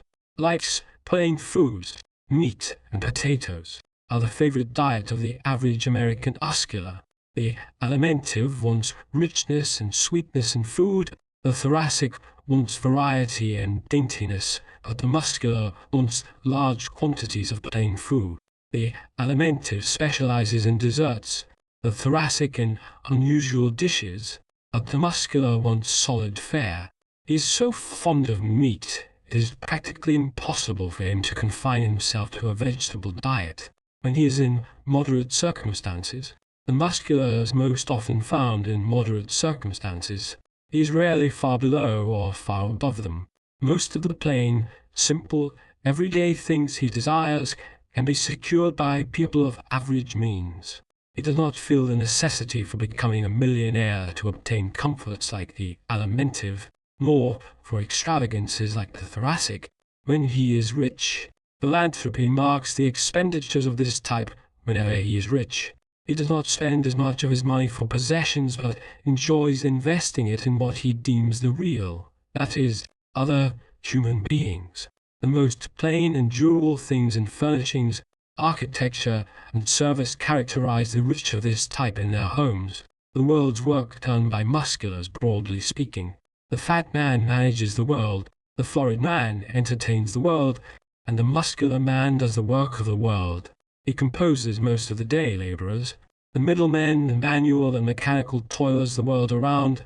As we have stated before, he could get out of his hard places into better paid ones if he did not like activity so well, but lacking the love of ease and show he is willing to work hard for the necessities of life. Simple habits. The muscular's nature does not demand the exciting, the gregarious, or the food, and drink things that lead toward laxity. He is seldom a dissipator. He likes to go to bed early, work hard, and make practical progress in his life. He leads the simple and yet the most strenuous existence of any type. Entertainment he enjoys. Plays about plain people, their everyday experiences, hopes and fears are the kind that interest this type most. The problem play of a decade ago was a prime favorite with him. He likes everything dealing with these everyday commonplace affairs with which he is most familiar. He frequently goes to serious lectures, something the pure alimentive always avoids, and he especially enjoys them if they deal with the problem of the here and now. He cares little for comic opera, vaudeville, or reviews because he feels they serve no practical purpose and get him nowhere. This type does not attend the theatre merely to be amused. He goes for light on his everyday experiences and usually considers time wasted that is spent solely on entertainment. The music he likes, band music, stirring tunes, and all music with God. To it appeals to this type. Reading. True stories, news, and the sport page are the favorite newspaper reading of the muscular. He does not take to sentimental stories so much as the alimentive, nor to adventure so much as the thoracic, but sticks to practical subjects almost exclusively. Being active most of his waking hours, and strenuously active at that, the muscular is often too tired at night to read anything. His favorite sports. The most violent sports are popular with this type. Football, baseball, handball, tennis, rowing, and pugilism are his preferences. All experts in these lines are largely muscular. The physical assets, his wonderful muscular development, upon which depends so much of life's happiness, since accomplishment is measured so largely thereby, is the greatest physical asset of this type. With it he can accomplish almost anything of which his mind can conceive. He is capable of endless effort, does not tire easily, and because of his directness, makes his work count to the utmost of his mental capacity. Physical liabilities. Tendency to overwork is the chief physical pitfall of this type. The disease to which he is most susceptible is rheumatism. But owing to his love of activity, he exercises more than any other type and thus forestalls many diseases. Social assets. His generosity is the strongest social asset of the muscular. He is usually straightforward and sincere, and thereby gains the confidence of those who meet him. Social liabilities. His loud voice and his plain ways are the disadvantages under which this type labors in social intercourse. He needs polishing and is not inclined to take it. His pugnacity is also a severe drawback. Emotional assets, understanding, enthusiasm, and warmth of heart are the emotional qualities which help to make him the public leader he so often is. These have made him the born orator, the radical and the reformer of all ages. Emotional liabilities. His tendency to anger and combat are shackles that seriously handicap him.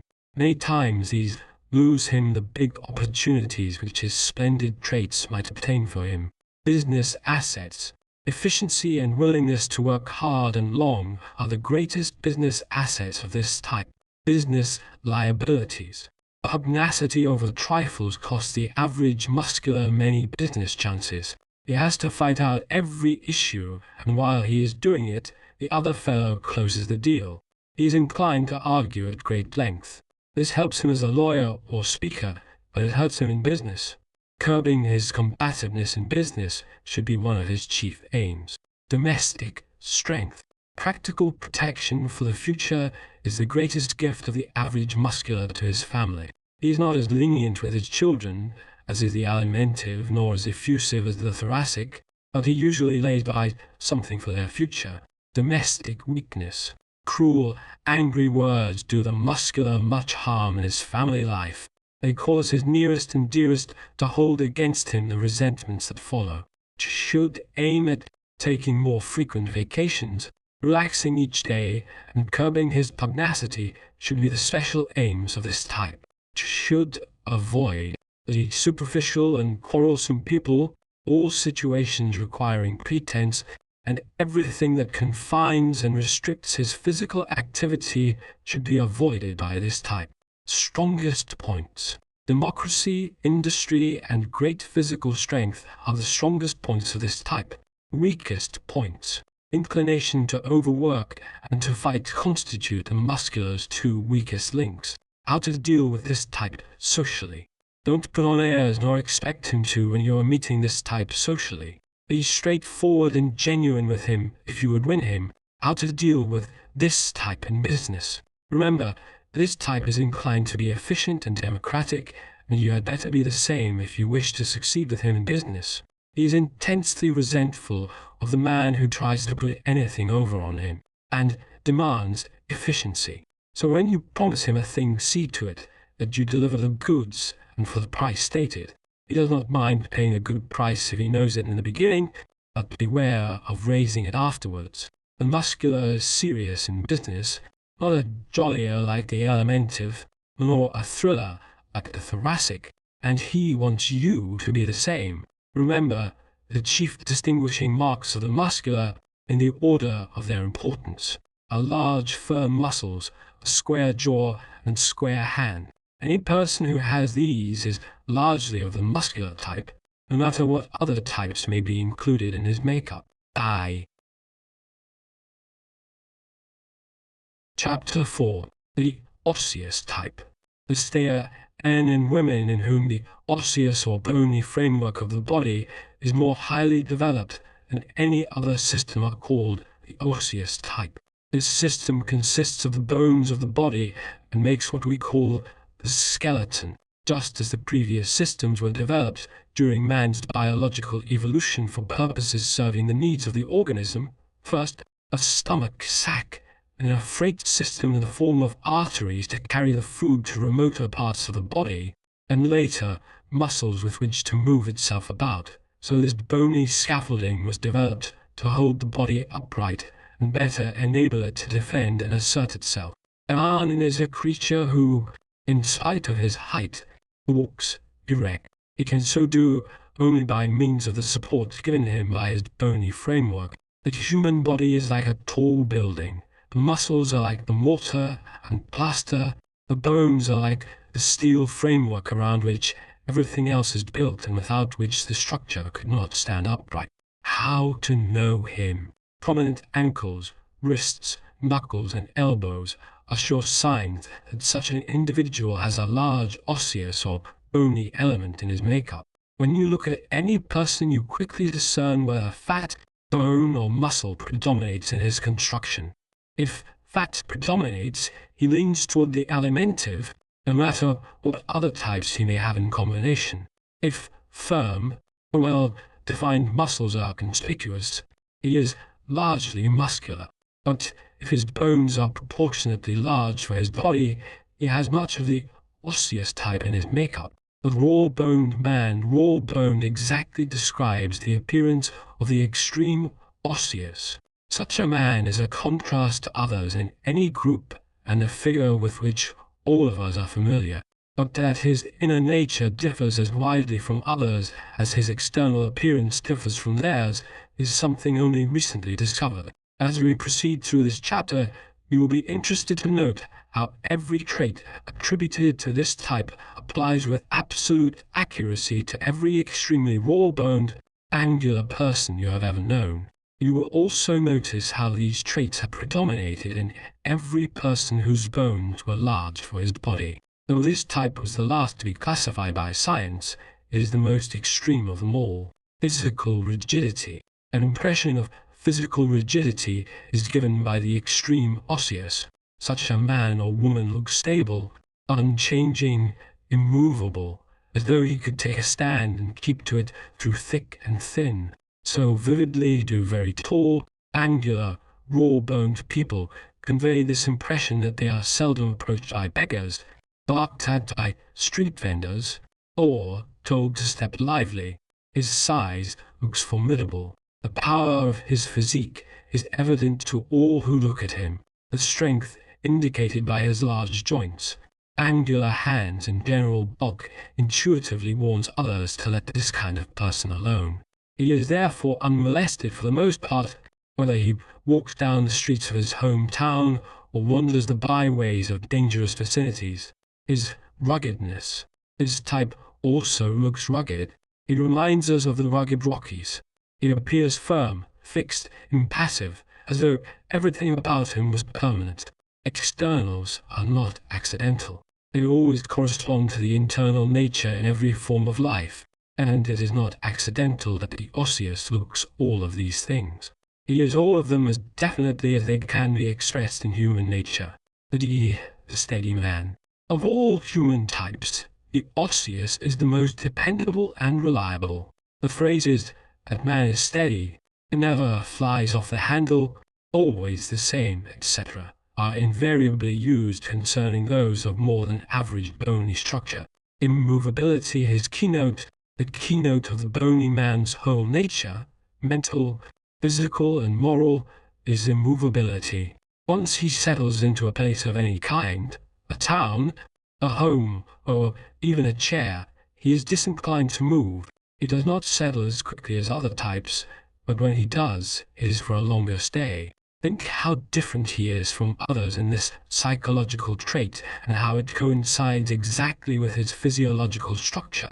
The fat man lets you make temporary dents in his plans, just as you make them in a piece of fat meat. But the bony man is exactly the opposite, just as bone is difficult to twist, or turn, or alter in any way. It takes a long time and much effort, but once it is changed, it is there for good.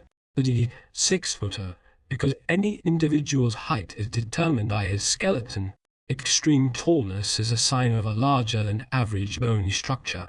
The extreme osseous is therefore tall, but you must remember that large joints are more significant than height. Even when found in short people, they indicate a large osseous tendency, large bones for his body. So bear in mind that any person whose bones are large for his body is somewhat of the osseous type, regardless of whether he is short or tall, and regardless of how much fat or muscle he may have. The large-jointed person when fat is an osseous, alimentive.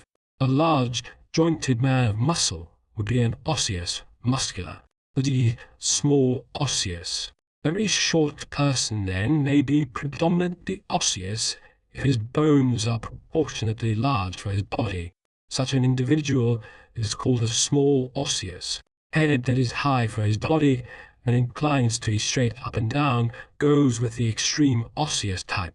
It does not resemble a sphere like the alimentive, is not kite-shaped like the thoracic, nor square like the muscular. It is higher than any of the others, stands on longer, more angular neck, and is Adam's apple. It is usually in evidence. the pioneer type. Like each of the other types, the osseous is a result of a certain environment. Rigorous, remote regions required just such people, and these finally gave rise to this stoical nature. The outposts of civilization are responsible for his evolution. Pioneering with its hardship, its menacing cold and dearth of comforts, in far countries at last produced a man who could stand them, who could live through almost anything and still dominate his surroundings. Not a softy, the osseous does not give way to his feelings. He keeps his griefs, sorrows, ambitions, and most of his real opinions to himself. He is the farthest from a softy, of any type. If you desire to know at once what kind of person the osseous is, put the alimentive and thoracic types together and mix them thoroughly. The osseous is the opposite of that mixture. Each and every trait he possesses is one whose exact opposite you will find in one or the other of these first two types. Consistency in types. As we go on in this chapter, you will see why all kinds of people make up the world, for nature has outdone herself in the distinctions between the 5 human types. Each type is made up of certain groups of traits with which we have come in contact all our lives, but which we have never classified. And each set of traits comprising a type has a consistency which nothing less than Mother Nature could have produced. You will be interested to see how accurate are the statements concerning each type and how they are proven again and again in every type you associate with. Guesswork is no longer necessary in the sizing up of strangers. You can know them better than their mothers know them if you will get these nutshells of facts clearly in your mind and then apply them. His high cheekbones. Cheekbones standing higher than the average are always indicative either of a large thoracic or a large osseous element. If the distance between the cheeks is so wide as to make this the widest section of the face, it is probable that the person is more thoracic than osseous. But if his face is narrow across the cheekbones, and especially if it runs perpendicularly down to the jaw corners from that point instead of tapering, the person is large of the osseous type, built on the oblong. An oblong is what the osseous brings to mind. His body outlines approximate the oblong, a squareness plus length. He is full of right angles and sharp corners. His face is built on the oblong, and if you will notice the side, head of the next osseous man you meet, you will see that even a side view presents more nearly the appearance of the oblong than of any other geometrical figure. The oblong hand, the gnarled hand, well describes that of the osseous. The hand outlines of this type also approximate the oblong. It runs straight down instead of tapering when the fingers are held close together. The hand of the osseous matches his body, head, and face. It is bony, angular, large jointed, and as rigid as it looks. The inflexibility of his hand is always apparent in his handshake. Knotty fingers. Knotty fingers characterize the hands of this type. Their irregular appearance comes from the size of the joints, which are large, in keeping with all the joints running throughout his organism. Everything in one of nature's creatures matches the other parts. Agassiz, a great naturalist, when given the scale of a fish, could reconstruct for you the complete organism of the type of fish from which it came. Give a tree leaf to a botanist, and he will reconstruct the size, shape, structure, and color of the tree back of it. He will describe to you its native environment and its functions, what its bark, blossoms, and branches look like, and what to do to make it grow. No guesswork in nature. Nature has no accidents. With her, everything is organized, everything has a purpose, and every part of a thing, inside and out, matches the whole. So the hand of the osseous and the face of the osseous match the body and head. This is also true of every other type. The alimentive has small, fat, dimpled hands and feet like his body. The thoracic has tapering hands and feet to match his face and body. The muscular's body, hands and feet are all square. But the osseous has a bony body, so his hands and feet are equally bony. The man of slow movements. He is too slow for me. If you have heard someone say of another. Perhaps you heard it said today. Review the outward appearance of all the people you know who have this reputation, from those of your earliest childhood down to that person of whom it was spoken today, and you will find that every one of them resembled the bony type we have just been describing. Look back and call to mind the appearance of all the rapid ones, and you will find that in every case they possess high color, high chests, or high-bridged noses. Take another look for the easy-going, amenable ones, and see how plump they all were. The straight-laced, none of these things just happened. They are the result of the law of cause and effect. The connection between external and internal traits is becoming clearer every day and reveals some very unexpected thing. The one that has been discovered very recently is that the straight-faced are the straight-laced. Notice for yourself, and you will find that every person who is really straight-laced is a person with a straight face, that is, a face with straighter up and down lines than the average. Think back over those you have known who come under this heading, and you will find no actually round-faced people amongst them. No matter how sanctimonious, religious, or correct a person may act when his position or the occasion demands it, if he has a round, moon face, he is not really straight-laced at heart. Anyone who knows him well enough to know his real nature will tell you so. The naturally conventional, the born Puritan, the ascetic, and the naturally conventional person is, on the other hand, invariably an individual of more severe facial outlines. This person may be in an unconventional position. Your straight-faced, severe-lined person may be a gambler, a bootlegger, or follow any other line defying the convention. But he is at heart a conservative after all. For instance, you will always find, when you know him, that he does things in a way that is very conventional to him. That is, he has decided standards, rules, habits, and requirements, and he clings rigidly to them in the transaction of his business, regardless of how lax the business itself may be. A certain way of doing things. It means as much to him, at heart, as it means little to the circular-faced people. Systematic and methodical, a place for everything and everything in its place, is a rule preached and practiced by people of this type. The osseous person does not mislay his things. He knows so well where they are that he can go straight to them in the dark. Such a man is careful of his tools and keeps his work bench or desk shipshape. A woman of this type is an excellent housekeeper. Her sewing basket, dresser drawers, and pantry shelves are all systematically arranged in apple pie order. The typical New England housewife, who washes on Mondays, irons on Tuesdays, and bakes on Saturdays for 40 years, is a direct descendant of the Puritans, most of whom belong to this bony, pioneering type, the stiff sitter.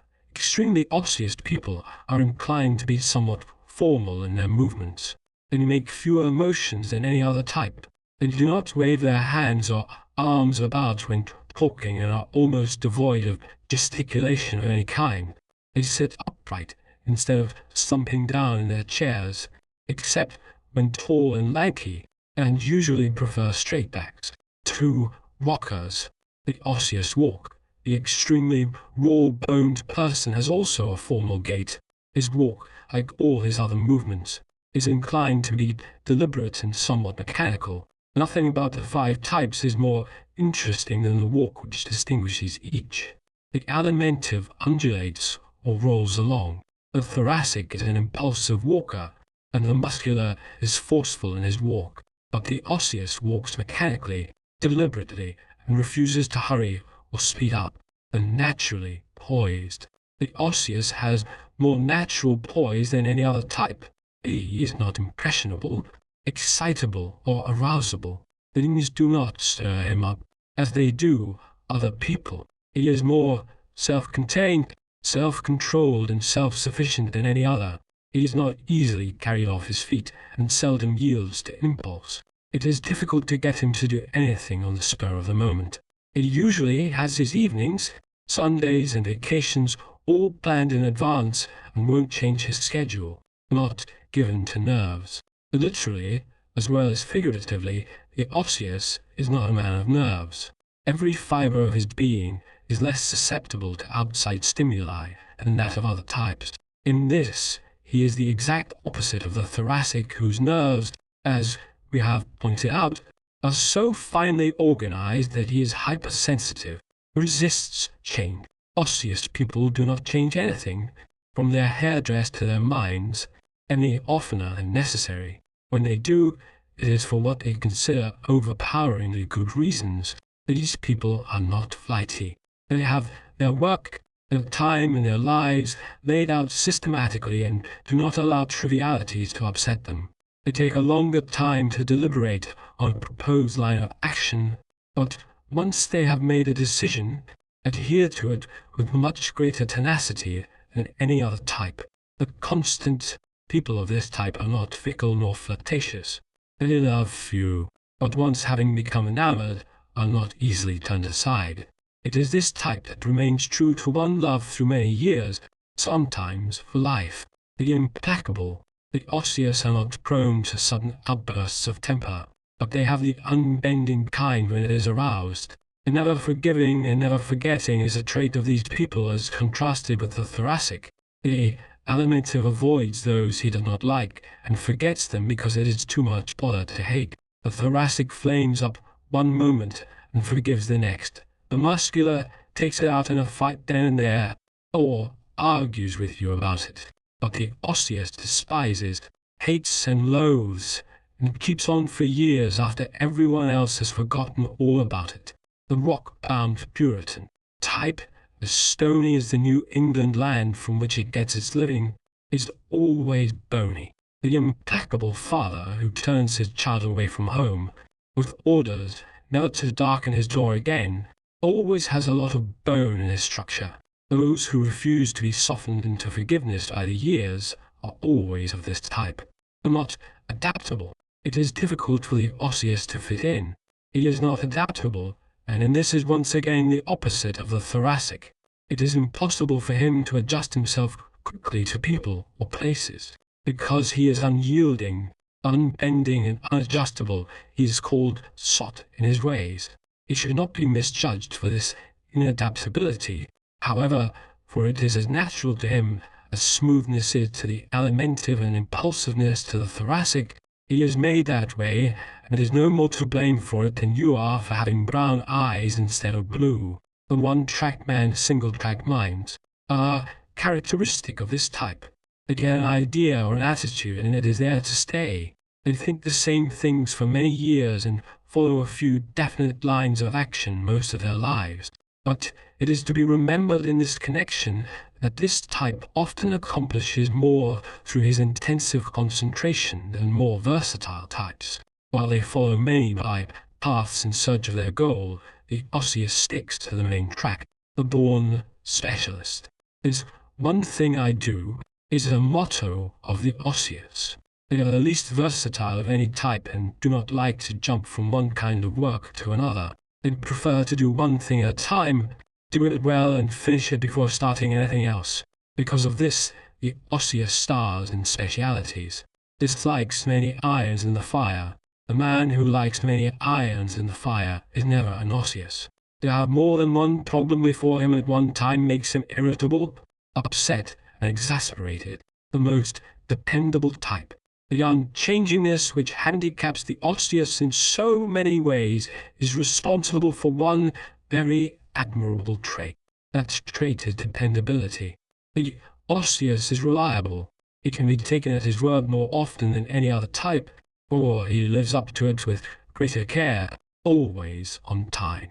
When an Osseous person says, "I will meet you at 4 o'clock at the corner of Main and Market," he will arrive at Main and Market at 4 o'clock. He will not come straggling along, nor plead interruptions, nor give excuses. He will be on the exact spot at the exact hour. In this, he is again a contrast to the first two types, and an Alimentive man will roll into the offing at a quarter, or more likely, a half hour past the time, smilingly apologize, and be so naive you forgive and let it go at that. The Thoracic will arrive anywhere from 5 after 4 to 6 o'clock, drown you in a thrilling narrative of just how it all happened, and never give you a chance to voice your anger till he has smoothed it all out of you. An exacting man. But the Osseous is disdainful of such tactics, and you had better beware of using them on him. He is dependable himself and demands it of others, a little trait all of us have regarding our own particular virtues. Likes responsibility. Responsibility, if it does not entail too many different kinds of thought and work, is enjoyed by the Osseous. He can be given a task, a job, a position, and he will attend to it. Entrust him with a commission of any kind, from getting you a certain kind of thread to discovering the North Pole, and he will come pretty near carrying it out, if he undertakes it, finishes what he starts.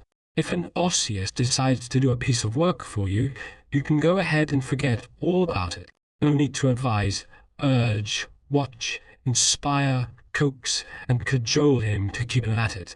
He prefers to keep it a thing if he starts it himself.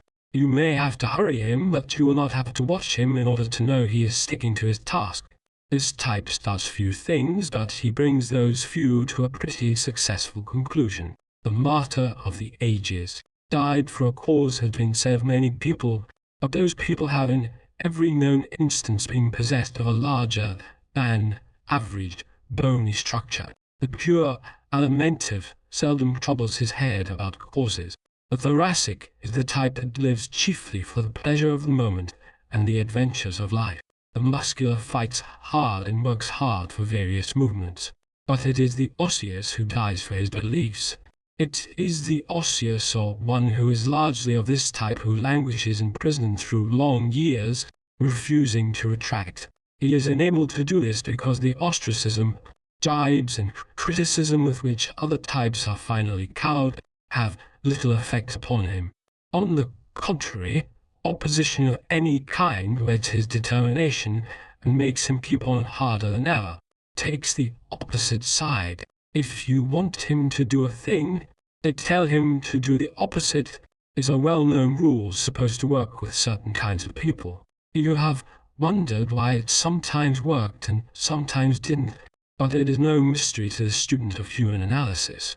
When it worked, the person you tried it on was an Osseous or one largely Osseous in type, and when it didn't, he was of some other type. Contrary, complained a man of a bony neighbor recently, Contrary is his middle name. I am open to conviction, but I would like to see the man who could convince me, is always said by a man whose type you will be sure to recognize. And against, I don't know what it is, but I'm against it, is the inside mental attitude of the extremely raw-boned, angular man or woman. They often, unconsciously refrain from making a decision about a thing till the other fellow makes his.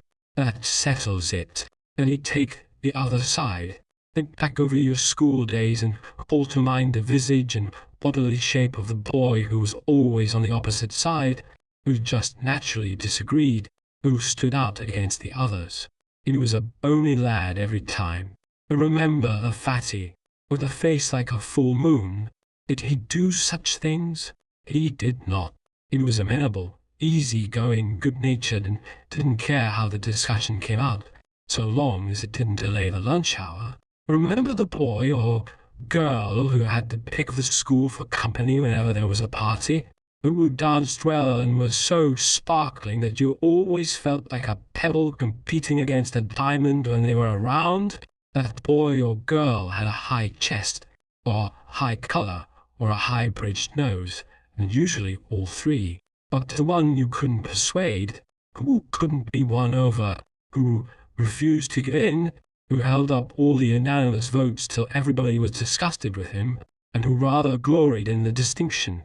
That boy had big bones and a square jaw, for proof that he was a combination of the osseous and muscular types, the human balance wheel, to keep the rest of the world from running away with itself, to prevent precipitous changes in laws, customs, and traditions, has always been one of the functions performed for society by the bony people.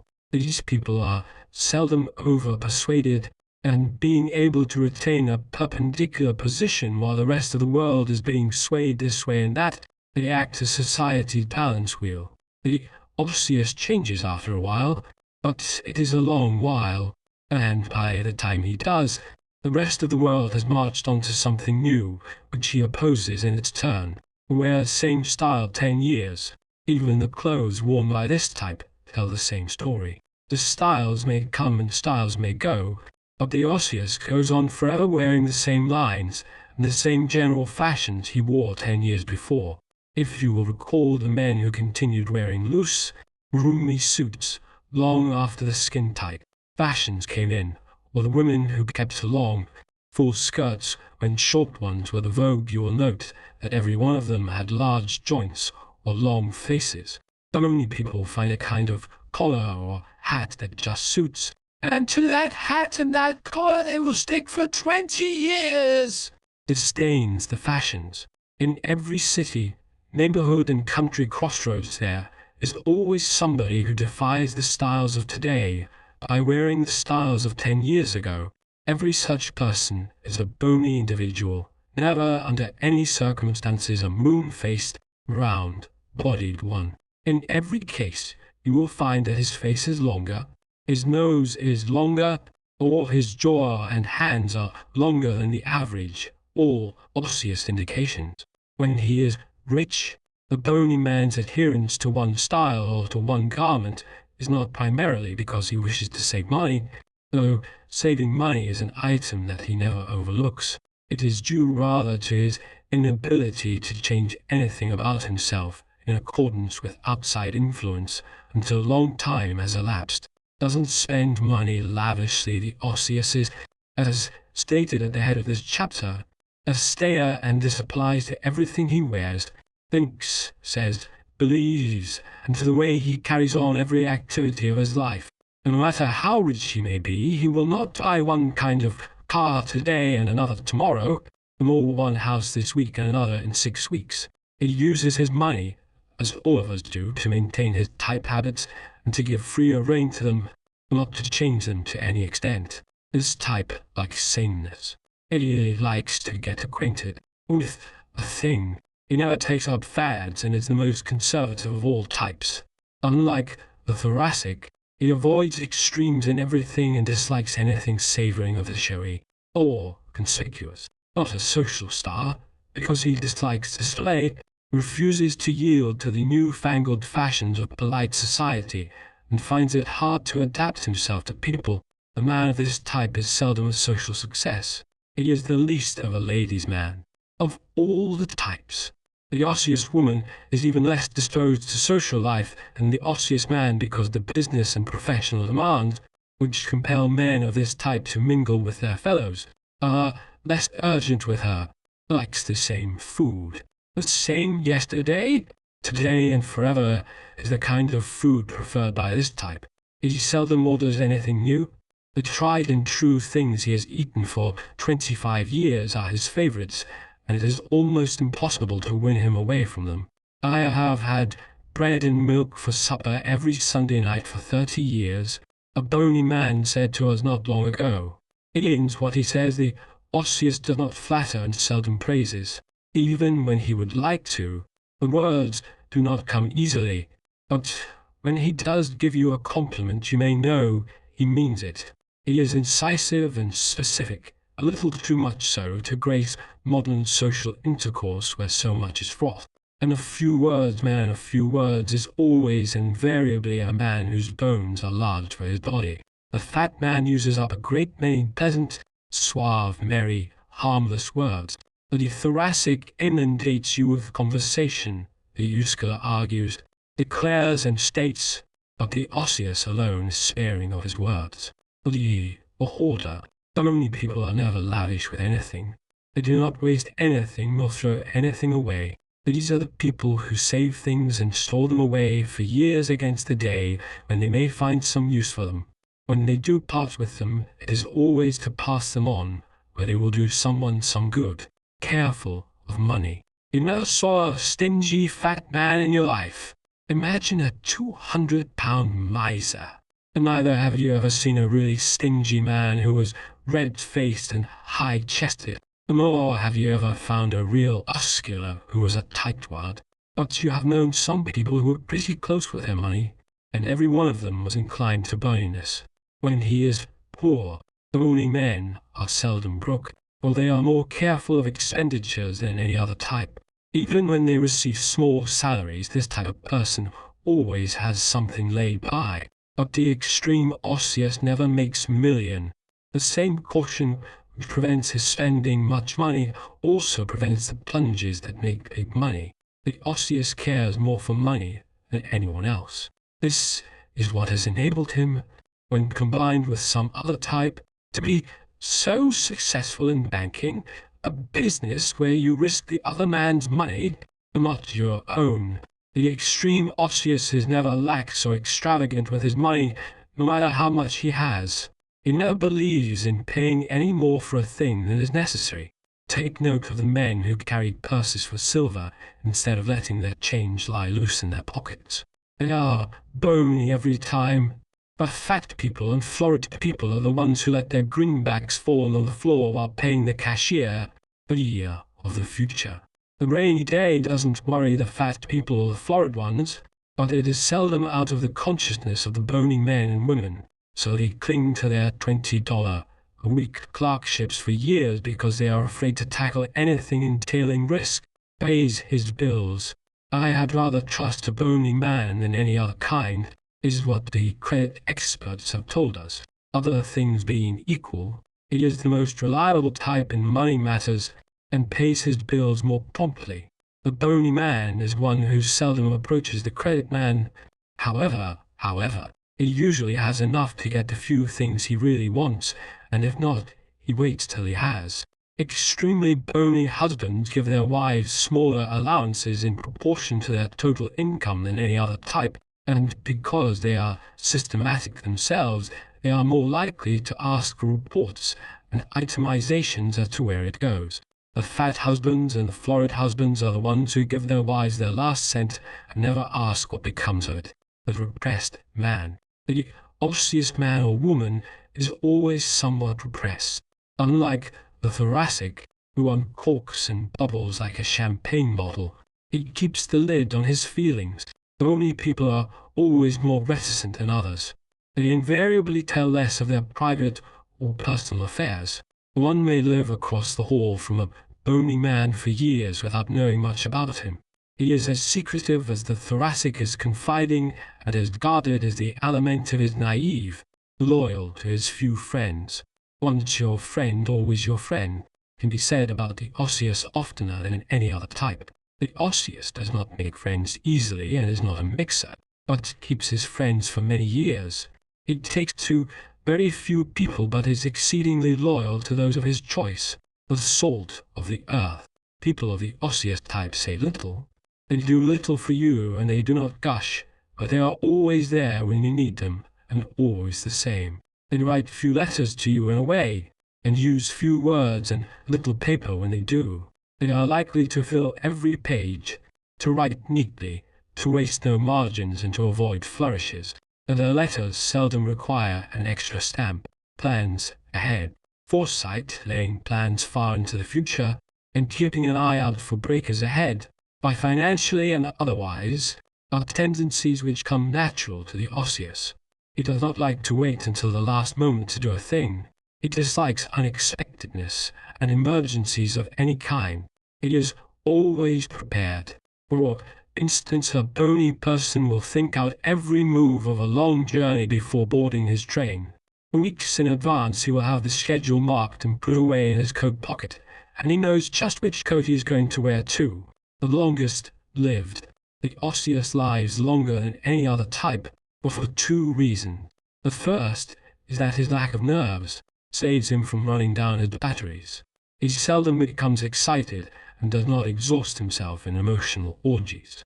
The second is that he habitually undereats, usually because he does not care so much for food as the first three types, but quite often because he prefers to save the money. People he dislikes. The bony man does not like people who try to speed him up, hurry him, or make him change his habits. Flashy people irritate him, but his worst aversions are the people who try to dictate to him. This type cannot be driven. The only way to handle him is to let him think he is having his own way. Likes the submissive, amenable people who never interfere with him yet lend themselves to his plans. Desires and eccentricities are the favorites of this type. Diseases he is most susceptible to. No diseases can be said to strike the osseous more frequently than any other type, but moodiness, fear, especially financial fear, long-sustained hatreds and resentments, and lack of change are indirectly responsible for those diseases which bring about the end, in the majority of cases. Music he likes martial, classical music and ballads are favorites with the osseous. Old-time tunes and songs appeal to him strongly. Jazz, which the alimentive loves, is disliked by most only people. Reading he prefers. Only a few kinds of reading, a few favorite subjects and a few favorite authors are indulged in by their type. He will read as long as 25 years on one subject, master it, and ignore practically everything else. When he becomes enamored of an author, he reads everything he writes. Reading that points directly to some particular thing he is really interested in makes up many of his books and magazines. He is the kind of man who reads the same newspaper for half a century. His physical assets, his great endurance, capacity for withstanding hardship, indifference to weather, and his sane under-eating habits are the chief physical assets of this type. Physical liabilities. This type has no physical characteristics which can be called liabilities except a tendency to chronic diseases. Even in this he runs true to form, slow to acquire, and slow to cure. His favorite sports. Hiking and golf are the favorite sports of this type because these demand no sudden spurts of energy. He likes them because they can be carried on with deliberation and independence. He does not care for any sport involving teamwork or quick responses to other players, except when combined with the thoracic type. He especially avoids tennis. Favorite entertainments. The serious plays in which his favorite actors appear are the entertainments preferred by this type. He cares least of all for vaudeville. Social assets. The osseous has no traits which can properly be called social assets. His general uprightness comes nearest to standing him in good stead socially.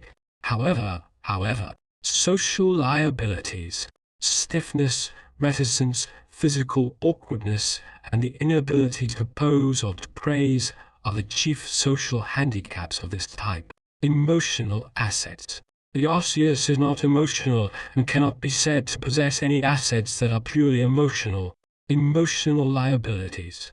The lack of emotional fervor and enthusiasm prevents this type from impressing others. Business assets. Keeping his word, orderliness and system are the chief business assets of this type. Business liabilities. Disinclination to mix. The inability to adapt himself to his patrons and a tendency to hold people too rigidly to account are the business handicaps of the osseous. Domestic strength. Constancy and faithfulness are his chief domestic assets. Domestic weaknesses. Tightness with money, a tendency to be too exacting and dictatorial, and to fail to show affection are the things that frequently prevent marriage for the osseous and endanger it when he does marry. The osseous should aim at being more adjustable to people and to his environment in general. He should try to take a greater interest in others and then show it. He should avoid indifference and the display of it. Solitude and too few interests are things the osseous needs to avoid. His strong points, dependability, honesty, economy, faithfulness, and his capacity for finishing what he starts are the strongest points of this type. His weakest points, stubbornness, obstinacy, slowness, over-cautiousness, coldness, and a tendency to stinginess are the weakest links in people of the extreme osseous type. How to deal with this type socially? And there's little to be done with the osseous when you meet him socially, except to let him do what he wants to do. Don't interfere with him if you want him to like you.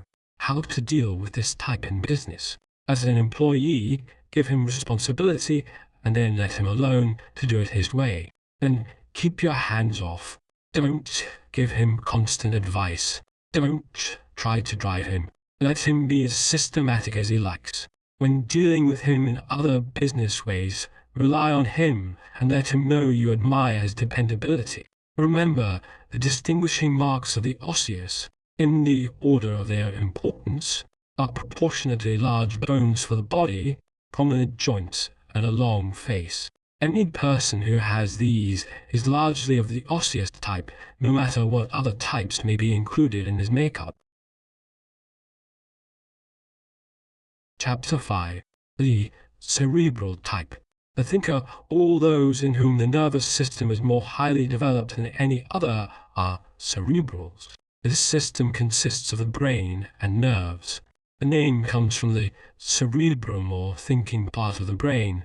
Meditation, imagining, dreaming, visualizing, and all voluntary mental processes take place in the cerebrum, or brain, as we shall hereafter call it. The brain is the headquarters of the nervous system, its home office, just as the stomach is the home office of the alimentive system and the heart and lungs the home office of the thoracic, your freight system.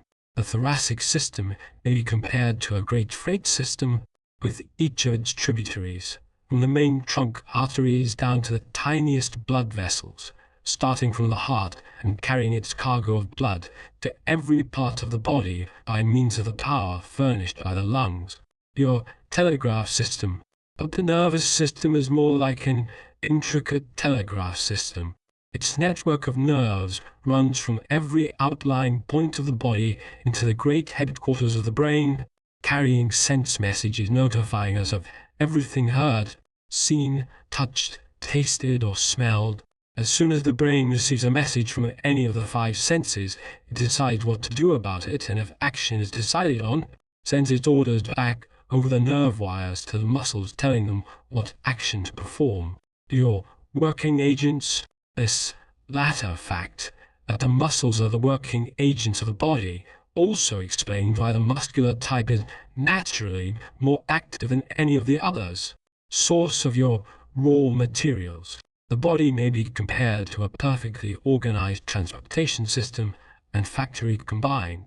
The alimentive system furnishes the raw materials for all the systems to work on.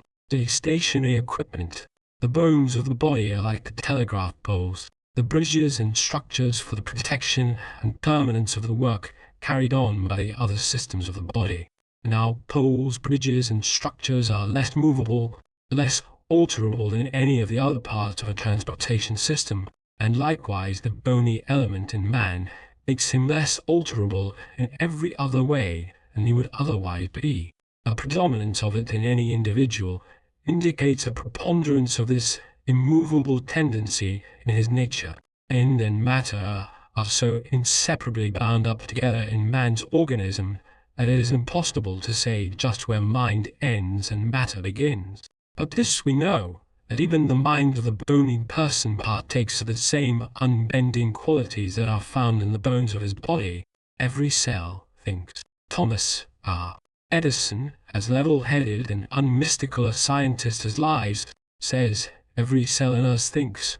Human analysis proves to us that something very near this is the case, for it shows how the habitual mental processes of every individual are always off the same piece of goods as his body. Thus the fat man's mind acts as his body acts, evenly, unhurriedly, easefully, and comfortably. The florid man's mind has the same quickness and resourcefulness that distinguish all his bodily processes. The muscular man's mind acts in the same strenuous way that his body acts, while the bony man's brain always has an immovable quality closely akin to the boniness of his body. He is not necessarily a bonehead, but this phrase, like fathead, is no accident. The large head on the small body, as pointed out before, the larger any organ or system, the more will it tend to express itself. So, the large-headed, small-bodied man runs more to mental than to physical activities, and is invariably more mature in his thinking. Conversely, the alimentive type gets its traits from that elemental stage in human development when we did little but get and assimilate food, and when thinking was of the simplest form. In those days, man was more physical than mental. He had a large stomach, but a small head. So today we see in the pure alimentive type people who resemble their alimentive ancestors. They have the same proportionately large stomach and proportionately small head, with the stomach system dominating their thoughts, actions, and lives. The cerebral is the exact opposite of this. He has a top-heavy head, proportionately large for his body, and a proportionately undeveloped stomach system. His small, assimilative system, the extreme cerebral, differs from other types chiefly in the fact that while his head is unusually large compared to the body, his alimentive, thoracic, muscular, and bony systems are smaller and less developed than the average. The latter fact is due to the same law which causes the alimentive to have a large body and a small head. Nature is a wonderful efficiency engineer. She provides only as much space as is required for the functioning of any particular organ, giving extra space only to those departments that need it. The cerebral, alimentive, is the combination which makes most of the magnates and the self-made millionaires. Such a man has all the alimentive's desires for the luxurious comforts and good things of life, combined with sufficient brains to enable him to make the money necessary to get them. Nature doesn't give the pure alimentive a large skull because he doesn't need it for the housing of his proportionately small brain, but concentrates on giving him a big stomach fitted with all modern conveniences. On the other hand, the head of the cerebral is large because his brain is large. The skull, which is pliable and unfinished at birth, grows to conform to the size and shape of the brain as the glove takes on the shape of the hand inside it. Stomach vase. Brain because the alimentive and cerebral systems are farthest removed from each other. Evolutionally, a large brain and a large stomach are a very unusual combination. Such an individual would be a combination of the alimentive and cerebral types, and would have the alimentive's fat body with a large highbrow head of the cerebral. The possession of these two highly developed but opposite kinds of systems places their owner constantly in the predicament of deciding between the big meal he wants and the small one he knows he should have for good brain work. We are so constructed that brain and stomach, each of which demands an extra supply of blood when performing its work, cannot function with maximum efficiency simultaneously. Why light lunches? When your stomach is busy digesting a big meal, your brain takes a vacation. This little fact is responsible for millions of light luncheons daily. The strenuous manual worker can empty a full dinner pail and profit by it, but the brain worker long ago discovered that a heavy midday meal gave him a heavy brain for hours afterwards. Clear thinking in a clear stomach. Clear thinking demands a clear stomach because an empty stomach means that the blood reserves so necessary to vivid thinking are free to go to the brain. Without good blood coursing at a fairly rapid rate through the brain, no man can think keenly or concentratedly. This explains why you think of so many important things when your stomach is empty that never occur to you when your energy is being monopolized by digestion. Heavy dinners and heavy speeches. All public speakers have learned that a heavy dinner means a heavy speech. Elbert Hubbard's rule when on his speaking tours was one every orator should follow. $10 extra if I have to eat, said Friar Albertus. A far cry from the days when we fed up the preacher at Sunday dinner with the expectation of hearing a better sermon. He uses his head, just as assimilation is the favorite activity of the alimentive type, and work is the favorite activity of the large-headed cerebral.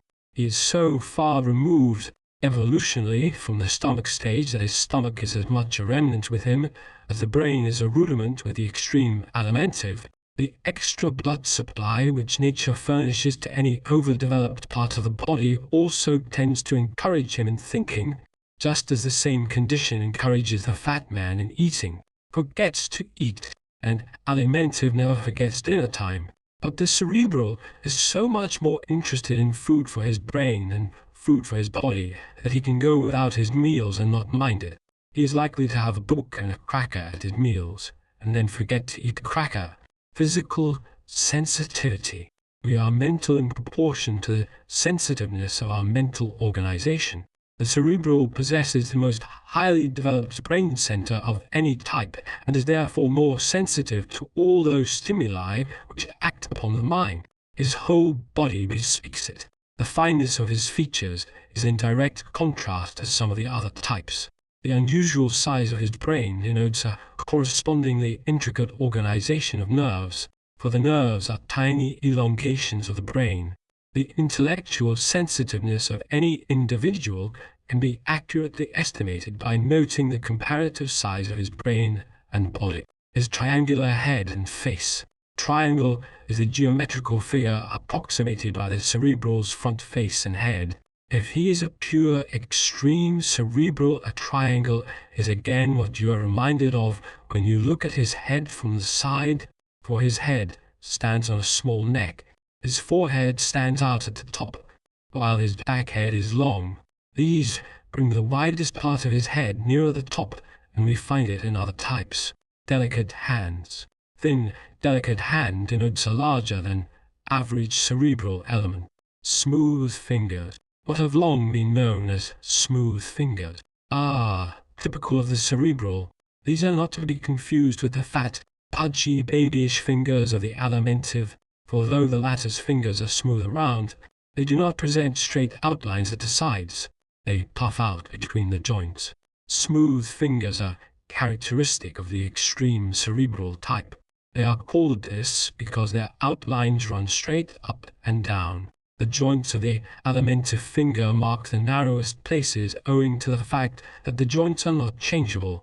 In the osseous fingers the opposite is true. The joints mark the widest spots and the spaces between are sunken. The fingers of the thoracic are inclined to be pointed like his head, while the muscular's fingers are square at the end and look the power they possess. But the cerebral has fingers unlike any of these. There is no fat to make them pudgy and no muscle to make them firm. Neither are there large joints to make them knotty.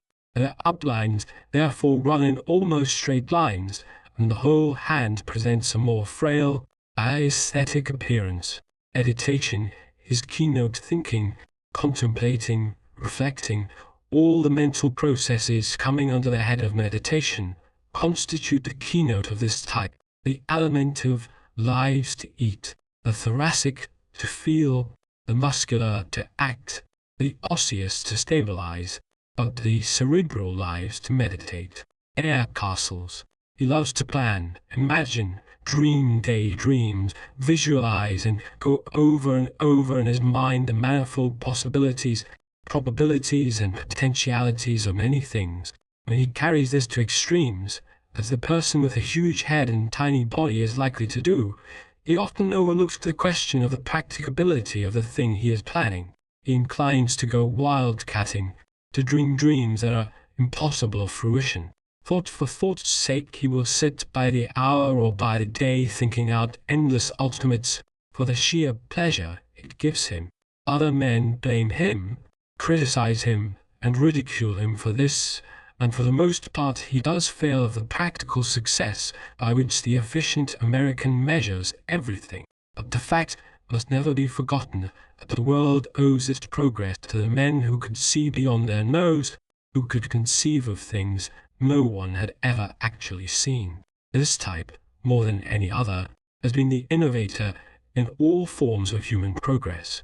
The dreamer, everything accomplished, starts with the dream of it, is a saying we all know to be true. Yet we go on forever giving all the big prizes to the doers. But the man who can only dream lives in a very hostile world. His real world is his thoughts, but whenever he steps out of them into human society, he feels a stranger, and he is one. Doesn't fit the world of today, is ruled by people who accomplish. Putting it over, delivering the goods, getting it across, are a part of our language because they represent the standards of the average American today. The cerebral is as much out of place in such an environment as a fish is on dry land. He knows it, and he shows it. He doesn't know what the other kind are driving at, and they know so little of what he is driving at. They have invented a special name for him. Not doing isn't his line. He prefers the pleasures of thinking over to all the putting over in the world. This type usually is a failure because he takes it all out in dreaming without ever doing the things necessary to make his dream come true. Visionary, these predilections for overlooking the obvious, the tangible and the necessary elements in everyday existence tend to make of the cerebral what he is so often called a visionary. For instance, he will build up in his mind the most imposing superstructure for an invention and confidently tell you it will make millions, but forget to inform himself on such essential questions as will it work? Is it transportable? Or is there any demand for it? Ahead of his time. He was born ahead of his time. Applies oftenest to a man of this type. He has brains to see what the world needs, and not infrequently sees how the world could get it. But he is so averse to action himself that unless active people take up his schemes, they seldom materialize.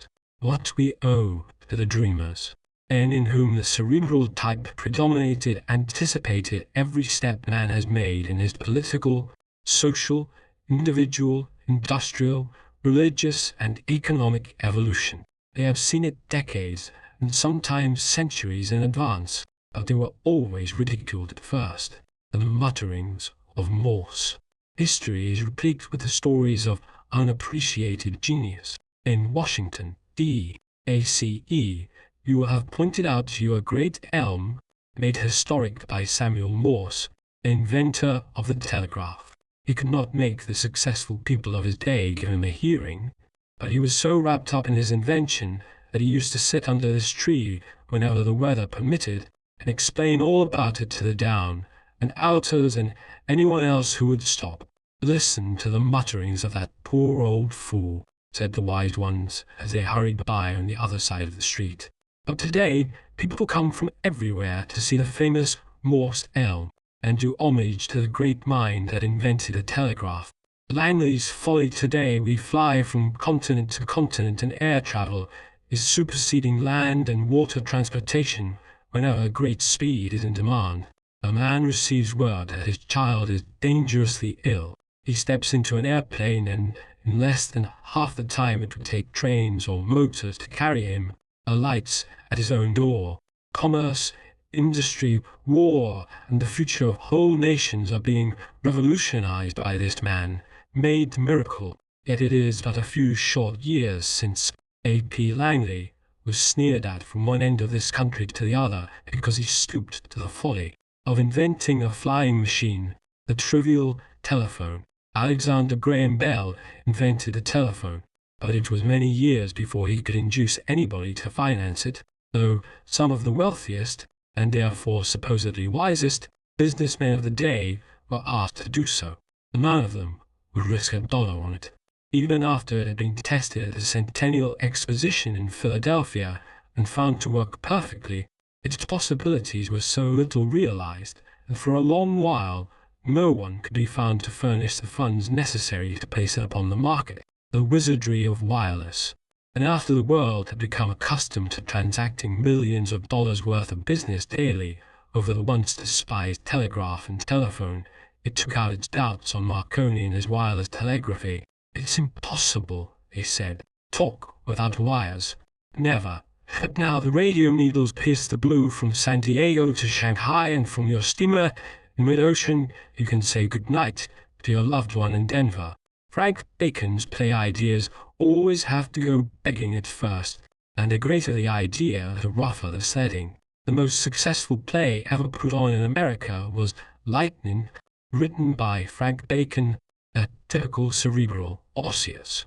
It ran every night for 3 years in New York City. It has made 1 million people happy and $1 million for its sponsors. But when Mr. Bacon, who also plays the title role, took it to the New York producers, they refused it a tryout, but because he had faith in his dream and persisted, his name and his play have become immortal. an ideal combination. The ideal combination is a dreamer who can do, or a doer who knows the power of a dream. Thinking and acting. Almost every individual is doing too much of one and too little of the other. The world's two classes. The world is divided roughly into these two classes: those who act without thinking, and those who think without acting. To be a successful individual today, you have got to dream and then do, plan and then produce, contemplate and then construct, think it out and then work it out. If you do the latter at the expense of the former, you are doomed to work forever for other people, to play some other man's game. If you do the former at the expense of the latter, you are doomed to know only the fringes of life, never to be taken seriously and never to achieve. Pitfalls for dreamers. If you are inclined to take your pleasure out in celebrating instead of creating, if it suffices you to see a thing in your imagination, whether it ever comes to pass or not, you are at a decided disadvantage in this hustling world, and you will never be a success. Pitfalls for the doer. On the other hand, if you are content to do what other men dream about and never have dreams of your own, you will probably always have a birth, but will never have a million. You will exist, but you will never know what it is to live. The hungry philosopher. The extreme cerebral can sit on a park bench with an empty purse and an empty stomach and get as much pleasure out of reflecting on the richness of the what and the witherness of the wherefore as an alimentive gets out of a plank steak. Needless to say, each is an enigma to the other. Yet most people imagine that because both are human and both walk on their hind legs, they are alike. They are no more alike than a cow and a canary. His frail body. The extreme cerebral type finds it difficult to do things because, as we have seen, he is deficient in muscle, one of the vital elements upon which activity and accomplishment are based. This type has little muscle, little bone, and little fat, deficient in horsepower. He is not inactive for the same reason that the alimentive is. His stomach processes do not slow him down, but his muscles are so undeveloped that he has little inward urge toward activity and little force back of his movements. His heart and lungs are small, so that he also lacks steam and horsepower. He prefers to sit rather than to move, exactly as the muscular prefers to be up and doing, rather than to sit still. The man of futile movements. Did you ever look on while a pure cerebral man tried to move a kitchen stove? Ever ask the dreamer in your house to bring down a trunk from the attic? Will you ever forget the almost human perversity with which that stove and that trunk resisted him? Or how amusing it looked to see a grown man outwitted at every turn by an inert mass? I have carried on a lifelong feud with inanimate things. A pure cerebral friend remarked to us recently, "I have a fight on my hands every time I attempt to use a pair of scissors, a knife and fork, a hammer, or a collar button." His jerky walk. Because he is short, the cerebral takes short steps.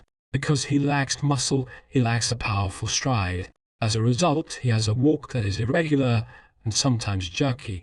When he walks slowly, this jerk is not apparent, but when hurried, it is quite noticeable. It is lost in chairs. The cerebral gets lost in the same chair that is itself lost under the large, spreading osseous, and for the same reason. Built for the average, chairs are as much too large for the cerebral as they are too small for the big bony man. So the cerebral's legs dangle and his arms don't reach. Dislikes social life. Though a most sympathetic friend, the cerebral does not make many friends and does not care for many. He is too abstract to add to the gaiety of social gatherings, for these are based on the enjoyment of the concrete, enjoys the intellectuals.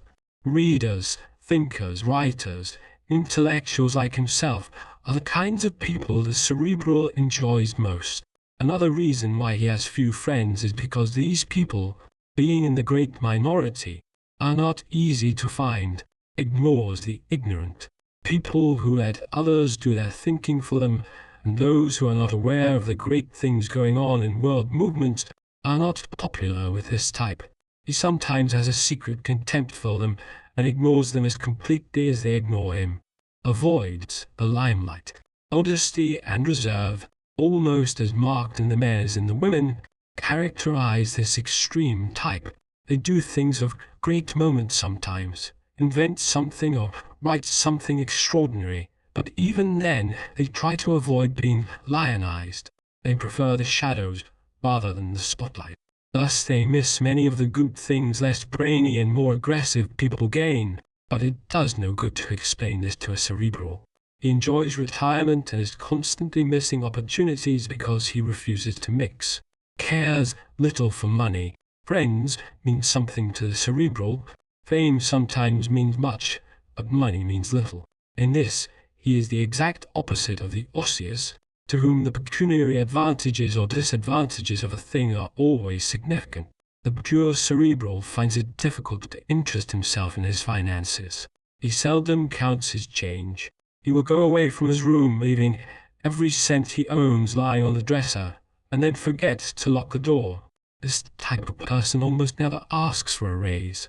He is too busy dreaming dreams to plan what he will do in his old age. He prefers staying at the same job with congenial associates to finding another, even if it paid more, very often poor. Since we get only what we go after in this world, it follows that the cerebral is often poor. To make money, one must want money. Competition for it is so keen that only those who want it badly and work with efficiency ever get very much of it. The cerebral takes so little interest in money that he gets lost in the shuffle. Not until he wakes up some morning with the poorhouse staring him in the face as he gets serious consideration. And then he does not do much about it. Almost never rich. History shows that few people of the pure cerebral type ever became rich. Even the most brilliant gave so much more thought to their mission and the practical ways and means that they were usually seriously handicapped for the funds necessary to its materialization. Madame Curie, co-discoverer of radium, said to be the greatest living woman of this type, is world famous and has done humanity a noble service. But her experiments were always carried on against great disadvantages because she had not the financial means to purchase more than the most limited quantities of the precious substance. About clothes. Clothes are almost the last thing the cerebral thinks about. As we have seen, all the other types have decided preferences as to their clothes. The alimentive demands comfort, the thoracic style, the muscular durability and the osseous sameness, but the extreme cerebral type says anything will do. So we often see him with a coat of one color, trousers of another, and a hat of another, with no gloves at all and his tie missing. Often absent-minded, we have always said people were absent-minded when their minds were absent from what they were doing. This often applies to the cerebral, for he is capable of greater concentration than other types. Also, he is so frequently compelled to do things in which he has no interest that his mind naturally wanders to the things he cares about. Cerebral professor, whom we know sometimes appeared before his Harvard classes in bedroom slippers. A thoracic would not be likely to let his own brother catch him in his writes better than he talks. The poor talker sometimes surprises us by being a good writer. Such a one is usually of the cerebral type. He likes to think out every phase of a thing and put it into just the right words before giving it to the world. So many a cerebral who does little talking outside his intimate circle does a good deal of surreptitious writing. It may be only the keeping of a diary, jotting down memoranda or writing long letters to his friends, but he will write something. Some of the world's greatest ideas have come to light first in the forgotten manuscripts of people of this type who died without showing their writings to anyone. Evidently, they did not consider them of sufficient importance or did not care as much about publishing them as about putting them down. An inveterate reader. Step into the reference rooms of your city library on a summer's day, and you will stand more chance of finding examples of this extreme type there than in any other spot. You may have thought these extreme types are difficult to locate, since the average American is a combination, but it is easy to find any of them if you look in the right places. In every case, you will find them in the very places where a study of human analysis would tell you to look for them, where to look for pure types. When you wish to find some pure alimentives, go to a restaurant that is famous for its rich foods. When you want to see several extreme thoracics, drop into any vaudeville show and take your choice from the actors or from the audience. When you are looking for pure musculars, go to a boxing match or a prize fight and you will be surrounded by them. When looking for the osseous, attend the convention of expert accountants, bankers, lumbermen, hardware merchants or pioneers. All these types appear in other places and in other vocations, but they are certain to be present in large numbers any day in any of the above-named places. But when you are looking for this interesting little extreme thinker type, you must go to a library. We specify the reference room of the library because those who search for fiction, newspapers and magazines are not necessarily of the pure type, and we specify a day in summer rather than in winter, so that you will be able to select your subjects from amongst people who are there in spite of the weather rather than because of it, interested in everything. I never saw a book without wanting to read it, said a cerebral friend to us the other day. This expresses the interest every person of this type has in the printed page. I never see a library without wishing I had time to go there and stay till I had read everything in it. The bookworm. So it is small wonder that such a one becomes known early in life as a bookworm. As a little child he takes readily to reading and won't take to much else. Because we all learn quickly what we like, he is soon devouring books for older heads. Why won't he run and play like other children? Whale's mother, and that boy ought to be made to join the ball team, scolds father. But that boy continues to keep his nose in a book. He can talk on almost any subject when he will, and knows pretty well what is going on in the world at an age when other boys are oblivious to everything but gymnasiums and girls. Old for his years. The little old man, or little old woman, of 10 is always a cerebral child. The alimentives are the babies of the race and never entirely grow up, no matter how many years they live. But the cerebral is born old. From infancy he shows more maturity than other children. The teacher's pet, his studiousness and tractableness, lead to one reward in childhood, though it often costs him dear as a man. He usually becomes the teacher's favorite, and no wonder. He always has his lessons. He gives her little trouble and is about all that keeps many a teacher at a poorly paid post. A little sense of time. The extreme cerebral often has a deficient sense of time. He is less conscious of the passage of the hours than any other type.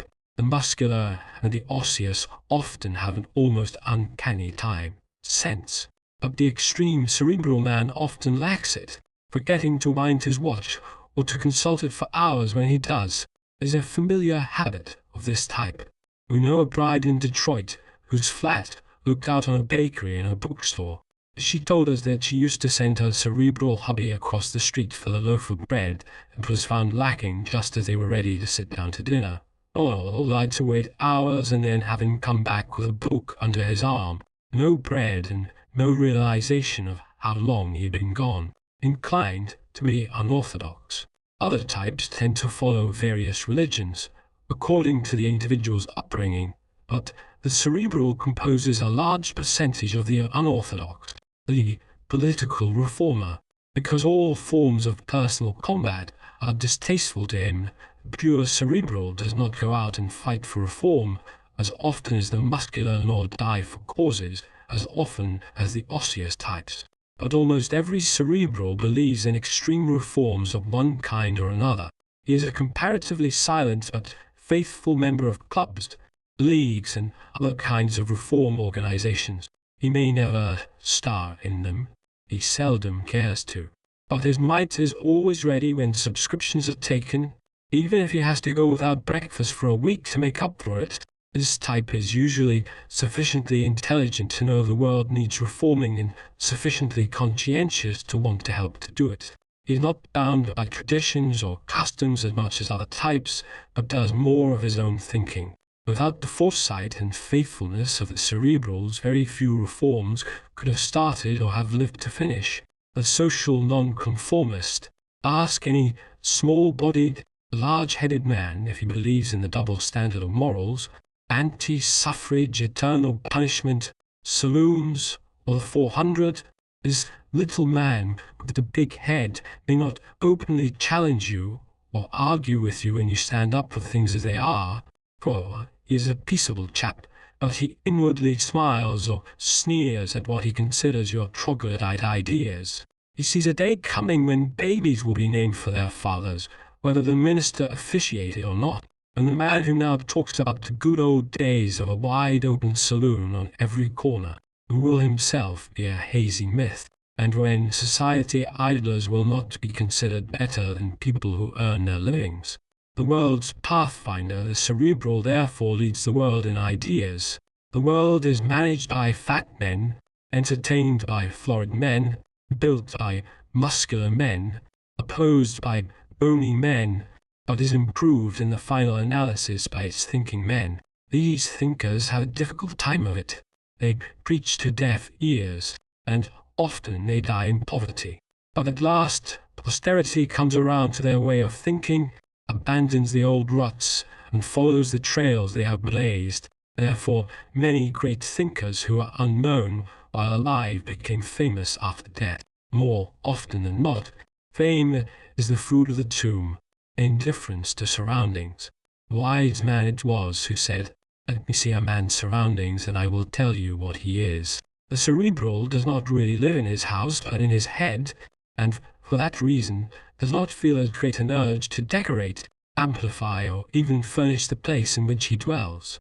Step into the room of any little-bodied, large-headed man, and you will be struck by two facts: that he has fewer gimcracks and more journals lying around than the rest of your friends. In the room of the alimentive you will find cushions, sofas, and eats. In that of the thoracic you will find colourful, unusual things. The muscular will have durable, solid, plain thing. The osseous will have fewer of everything, but what he does have will be in order. But the pure cerebral's furnishings, if he is responsible for them, will be in indifferent array, with no two pieces matching. Furthermore, everything will be piled with newspapers, magazines, books, and clippings. Often die young. The good die young. There's an old saying which may or may not be true, but there is no doubt that the extreme cerebral type of individual often dies at an early age. The reason is clear. An efficient but controlled assimilative system is the first requisite for long life, and the pure cerebral does not have an efficient one. Moreover, he is prone to neglect what nutritive mechanism he does have, by irregular eating, by being too poor to afford wholesome foods, and by forgetting to eat at all. Physical assets. By reason of his deficient physicality, the cerebral cannot be said to possess any decided physical assets. But two tendencies which help decidedly to prolong life are under-eating and his refusal to dissipate. It has been said many times by the best-known experts that more deaths are caused annually in America by overeating than by any other two causes. Under-eating is a very necessary precaution, but the cerebral carries it too far.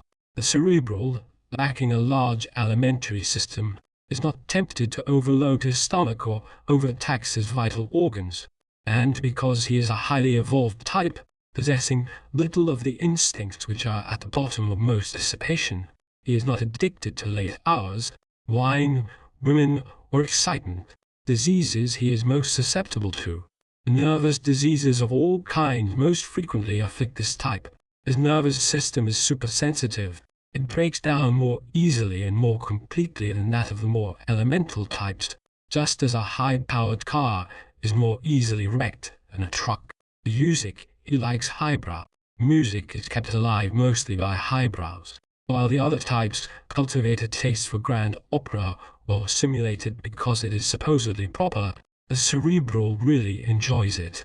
In the top gallery at any good concert you will find many cerebrals. Entertainment he prefers. The serious drama and educational lectures are other favorite entertainments of the cerebral. He cares little for vaudeville, girl shows, or claptrap farces, the kind of program that keeps the fat man's smile spread from ear to ear, takes the cerebral to the box office for his money, steady patron at the movies. The cerebral goes to the movies more than any other type, save the fat man, but not for the same reasons. The large-brained, small-bodied man cares nothing for most of the recreations with which the other types amuse themselves, so the theatre is almost his only diversion. It is oftentimes the only kind of entertainment within the reach of his purse, and it deals with many different subjects, in almost all of which the pure cerebral has some interest. Don't laugh at the same things, but if you will notice next time you go to a movie, it will be clear to you that the fat people and the large-headed people do not laugh at the same thing. That the pie-throwing and cutie coquette that convulsed the 200-pounder failed to so much as turn up at the corners of the other man's mouth, and the subtle things that amuse the cerebral go over the heads of the pure alimentives. Cares for no sports. But the fat man and the large-brained man have one trait in common. Neither of them cares for strenuous sports. The fat man dislikes them because he is too heavy on his feet. The cerebral dislikes them because he is too heavy at the opposite extremity. He expends what little energy he has in mental activities, so has none left for violent physical exertion. Likes mental games. This type enjoys quiet games requiring thought. Chess and checkers are favorites with them. The impersonal. The cerebral is the most impersonal of all types. While the alimentive tends to measure everything from the standpoint of what it can do for him personally, the cerebral tends to think more impersonally and to be interested in many things outside of his own affairs. Lacks pugnacity. Primitive things of every kind are distasteful to the cerebral. The instincts of digestion, sex, hunting, and pugnacity are but little developed in him. He is therefore a man who likes harmony, avoids coming to blows, and goes out of his way to keep the peace. Such a man does not go hunting and seldom owns a gun. He dislikes to kill or harm any creature. The cleverest crook. The cerebral is usually a naturally moral person, but when lacking in conscience, either through bad training or other causes, he occasionally turns to crime for his income. This is because his physical frailty makes it difficult for him to do heavy work, while his mentality enables him to think out ways and means of getting a living without it. Although the clumsy criminal may belong to any type, the cleverest crooks, those who defy detection for years, always have a large element of the cerebral in their makeup. Big brains and little jobs. There are two kinds of work in the world, head work and hand work, mental and manual. If you can star in either, life guarantees you a good living. But if you are good at neither, you are doomed to dependence. The cerebral's physical frailty unfits him for the manual, and unless he is school or self-educated, he becomes the sorriest of all human misfits. He falls between the two, and leads a precarious existence working in the lighter indoor positions requiring the least mentality. If you will keep your eyes open, you will many times note that the little waiter in a high-class restaurant or hotel has a head very large for his body. Such men are much better read, have a far greater appreciation of art and literature, and more natural refinement than the porky patrons they serve. Social assets. Fine sense of the rights of others and natural modesty and refinement are the chief social assets of this type. Social liabilities. A lack of self-expression, too great reserve, and too much abstractness in conversation are the things that handicap the cerebral. His small stature and timid air also add to his appearance of insignificance and cause him to be overlooked at social affairs. Emotional assets. Sympathy, gentleness, and self-sacrifice are other assets of this type. Emotional liabilities, tendency to nervous excitement, and to a lack of balance are the chief emotional handicaps of this type. Business assets. This type has no traits which can properly be called business assets. He dislikes business, is repelled by its standards, and has no place in any of its purely commercial branches. Business liabilities, his inability to keep his feet on the ground, and his tendency to live in the clouds, and to be generally impractical, unfit this type for business life. Domestic strength, tenderness, consideration, and idealism are the chief domestic assets of the cerebral type.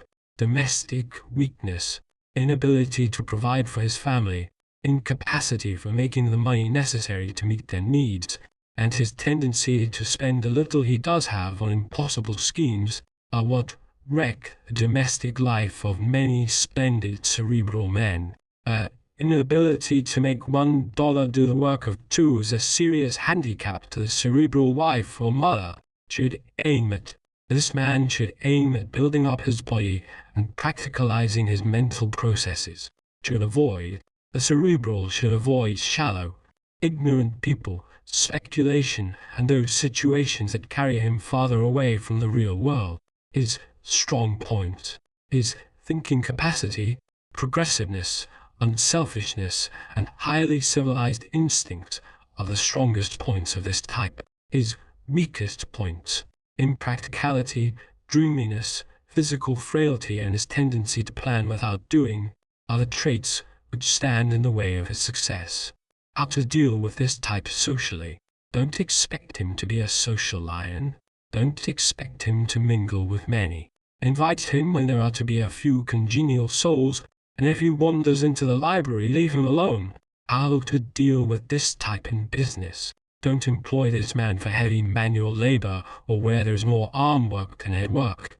Give him mental positions or none. If you are dealing with him as a tradesman, resist the temptation to take advantage of his impracticality, and don't treat him as if you thought money was everything. Remember, the chief distinguishing marks of the cerebral, in the order of their importance, are the high forehead and a proportionately large head for the body. Any person who has these is largely of the cerebral type, no matter what other types may be included in his makeup.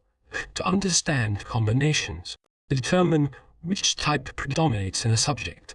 If there is any doubt in your mind about this, do these 4 things. First, note the body build, which one of the 5 body types, as shown in charts 1, 3, 5, 7, 9, does he most resemble? In doing this, it will aid you if you will note whether fat, bone, or muscle predominates in his bodily structure.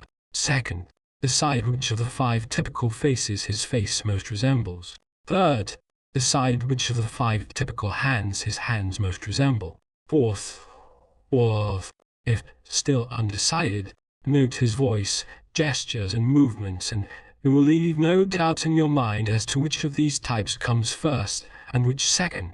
Having decided which type predominates and which is second in him, the significance of this combination is made clear to you by the following law of combination. The type predominating in a person determines what he does throughout his life, the nature of his main activities. The type which comes second in development will determine the way he does things, the methods he will follow in doing what his predominant type signified. The third element, if noticeable, merely flavors his personality. Thus, a cerebral, muscular, alimentive does mental things predominantly throughout his life, but in a more muscular way than if he were an extreme cerebral. The alimentive element, being third down the list, will tend to make him eat and assimilate more food than he otherwise would.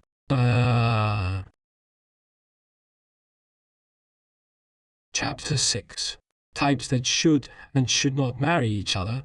I am so sorry to hear the Browns are being divorced. I have known George and Mary for years, and they are as fine a man and woman as I ever saw. But they just don't seem able to get along together. How many times you have heard something like this?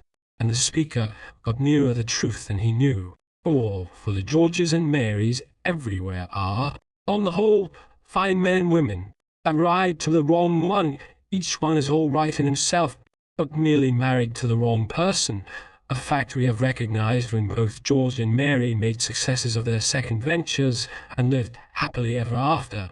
If human happiness, as we have noted in the introduction to this volume, is attained only through doing what the organism was built to do in an environment that is favorable. A marriage is only the attempt of two people to attain these two ends individually, mutually and simultaneously. Difficulties of double harness. Now, since it is almost impossible for one to achieve happiness when untrammeled and free, is it to be wondered that so few achieve it in double harness? All the difficulties to be surmounted are doubled, and the helps are halved by the presence of a running mate. Marriedness is not mating that two can live on less than one. It's not true, but it is nearer the truth than that two can find ultimate happiness together easier than either can find an approximation of happiness alone. This is not saying that anyone who is unmated can have happiness as complete as that which comes to the rightly mated, for nothing else in life can compare with that. But they must be rightly mated, not merely married. No one who has observed or thought on this subject will deny that it is 1,000 times better not to be married at all than to be married to the wrong person. Secrets told by statistics. Surveys of the causes for divorce during the past 10 years in the United States have revealed some startling facts. Facts which only prove again that human analysis shows us the truth about ourselves as no science has ever shown it to us before. One of the most illuminating facts these surveys have revealed is that only those men and women can be happy together whose natures automatically encourage each other in the doing of the things each likes to do, in the way each likes to do them. Inborn inclination determines the things every human being prefers to do concerning all the fundamental activities of his life, and also the manner in which he prefers to do them. These inborn inclinations, as we have previously pointed out, are written all over us in the unmistakable language of type. When we know a man's type, we know what things he prefers to do in life's main experiences and how he prefers to do them. And we know that unless he is permitted to do approximately what he wants to do and approximately the way he prefers, he becomes unhappy and unsuccessful. Infatuation, no guide. These biological bents are so deeply embedded in every individual that no amount of affection, admiration, or respect, or passion for any other individual suffices to enable anyone to go through long years doing what he dislikes and still be happy. Only in the first flush of infatuation can he sacrifice his own preferences for those of another. After a while, passion and infatuation ooze away. Nature sees to that, just as she sees to their coming in the first place. Then there return the old leanings, preferences, tendencies, and cravings inherent in the type of each. A real reversion to the type.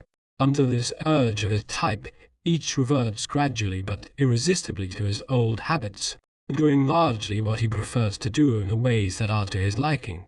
When that day comes, the real test of their marriage begins. If the distance between them is too great, they cannot cross that chasm, and thereafter each lives a life inwardly removed from the other.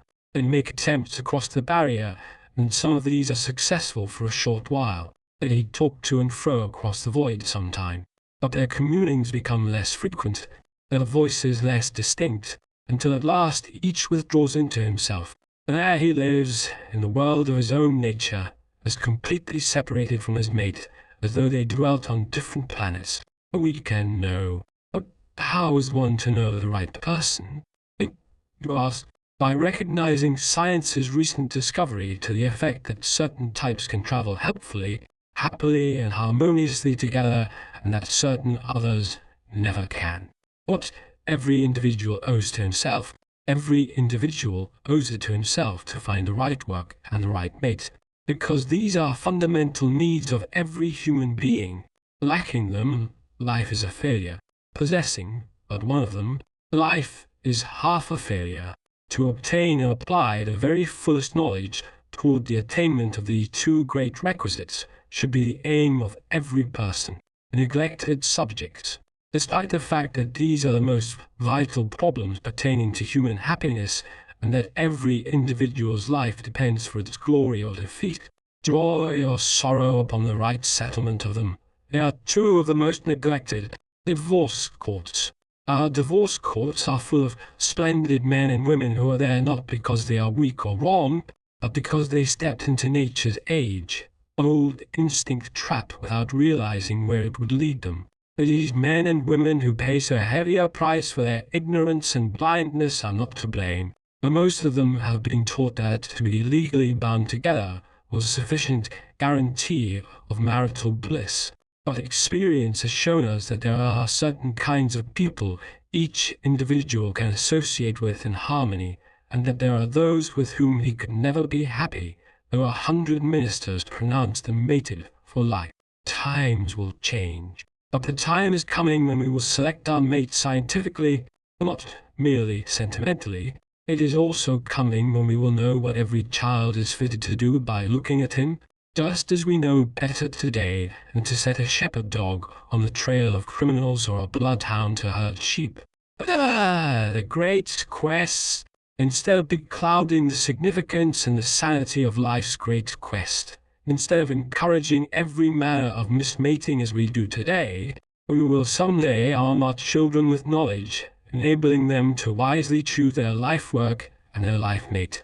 Dolly's dimple. The fact that Dolly has a dimple may make your senses whirl, but it is not sufficient basis for marriage. And there are things of vastly greater importance, though of course this does not seem possible to you at the time. Sammy's smile, and though Sammy sports a smile the gods might envy, yet he may not be the right man for Dolly. Even a smile that never comes off, great lubricator that it undeniably is, it is not sufficient foundation for a till death do us part contract. But other little things these. Big things. When we hear of a divorce, we assume that it was caused by the inability of those two people to agree upon fundamentals. We suppose that they found within themselves wide divergences of opinion, feeling, or attitude regarding really worthwhile questions, social, religious, political, or economic.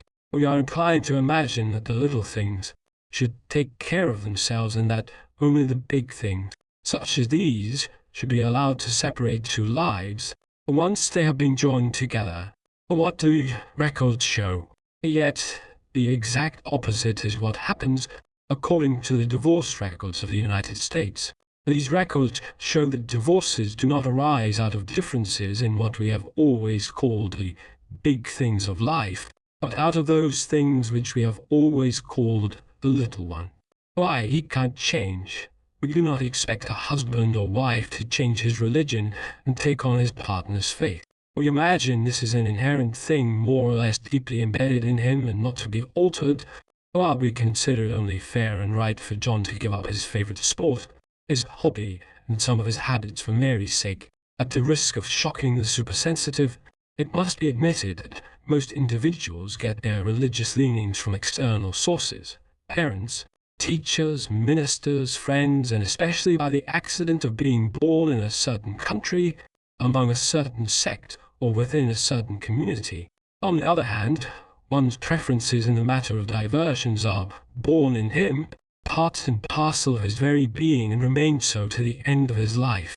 Accordingly, just as it is easier to change the frosting on cake than to change the inside, it is easier to change a man's religion than to change his activities. Diversion and divorce. Most of the divorces granted in America during the past 10 years have been demanded, not on grounds dealing with the so-called fundamentals, but for differences regarding so-called unimportant things. And more than 70 out of every 100 divorces every year in this country are asked for on grounds pertaining to diversion. In other words, more than 70% of American divorces are granted because husbands and wives cannot adapt themselves to each other in the matter of how they shall spend their leisure hours. People who cannot play together will not work together long, said Elbert Hubbard. The human analysis, which shows that each type tends automatically to the doing of certain things in certain ways whenever free to act, proves that this is just as literal as it sounds. The only time we are free to act is during our leisure hours. All other hours are mortgaged to earning a living, in the accomplishment of which we often have very little outlet for natural trends. So it is only after hours, and over Sundays that the masses of mankind have an opportunity to express their real natures. Uncongenial work affects marriage. The less one's work permits him to do the things he enjoys, the more surely will he turn to them in the hours when this restraint is removed. If such a one has a husband or wife who encourages him in the following of his natural bents during leisure hours, that marriage stands a big chance of being happy. These two people may differ widely in their respective religious ideas. One may be a Catholic, the other a Protestant, or one a Shaker and the other a Christian Scientist, but they can build lasting happiness together. On the other hand, two people who agree perfectly as to religious, social and political views, but who cannot agree as to the disposition of their leisure hours, are bound for the rocks. As the honeymoon fades, each reverts to the kind of recreation congenial to his type. If his mate is averse to his diversions, each goes his own way. The eternal triangle, the tragedy of the other man and the other woman, is not a mystery to him who understands human analysis. It is always the result of finding someone of kindred standards and tastes, that is, the someone whose type is congenial. The eternal triangle arises again and again in human lives, not accidentally, but as the inevitable result of violating inexorable laws. Law of marital happiness. Marriage should take place only between those whose first type elements are sufficiently similar for them to enjoy the same general diversions, yet whose second type elements are sufficiently dissimilar to make each strong where the other is weak. The application of the law to each of the 5 types will be explained in the following sections of this chapter. The alimentive and love. Just as each type reacts differently to all the other situations in life, each reacts differently to love. The alimentive, as we have pointed out, is less mature than the other types, with the thoracic next, and so on down to the cerebral, which is the most mature of all, because the alimentive has rightly been called the baby of the race, because no extremely fat person ever really grows up. This type prefers those love expressions natural to the immature, of the most affectionate type, caressing, petting, fondling, and cuddling, those demonstrations not of wild passion but of affection such as children enjoy, are most often used by alimentive men and women when in love, because they are inclined to bestow little attentions more or less promiscuously. They often get the reputation of being flirtatious when they are not. Such actions also are often taken by the one to whom they are directed as indicating more than the giver means. So beware of taking the little pats of fat people too seriously. They mean well, but have the baby's habit of bestowing innocent smiles and caresses everywhere. Oh, why they are loved. Each type has traits peculiar to itself which tend to make others fall in love with it. In the alimentive, the outstanding trait which wins love is his sweet disposition. The human ego is so constituted that we tend to like all interesting people who do not offer us opposition. The alimentive is amenable, affable, agreeable. His ready smile, his tendency to promote harmony, and his general geniality bring him love and keep it for him while more clever types lose it. Millionaires marry them. Why does a brilliant businessman marry that little fat woman who is not his equal mentally? The world has asked many a time. The human analysis answers it as it answers so many of the other aged, long queries about human eccentricities. The little fat woman has a sweet disposition, one of the most soothing of human attributes. The businessman has enough of brilliant people all day. When he gets home, he is rather inclined to be merely the tired businessman, and in that state nothing is more agreeable than a wife with a smile. As for fat husbands, many a wife supports them in preference to being supported by another and less agreeable man. The prettiest type. When a woman becomes engaged, her friends all inquire, what does he do? But when a man's engagement is announced, everyone asks, what does she look like? So it is small wonder that men have placed prettiness near the top of the list, and the Alimentive woman is the prettiest of all types. This little fact must not be overlooked when searching for the causes which have prompted so many of the world's wealthiest men to marry them. Other men may have to content themselves with plain wives, but the man of means can pick and choose, and every man prefers a pretty wife to a plain one. Feminine prettiness, not beauty, consists of the rosebud mouth, the baby eyes, the cute little nose, the round cheeks, the dimpled chin, etc., all more or less monopolized by the Alimentive type. The womanly type, the fat woman's refusal to worry, keeps the wrinkles away, and as long as she does not become obese, she remains attractive.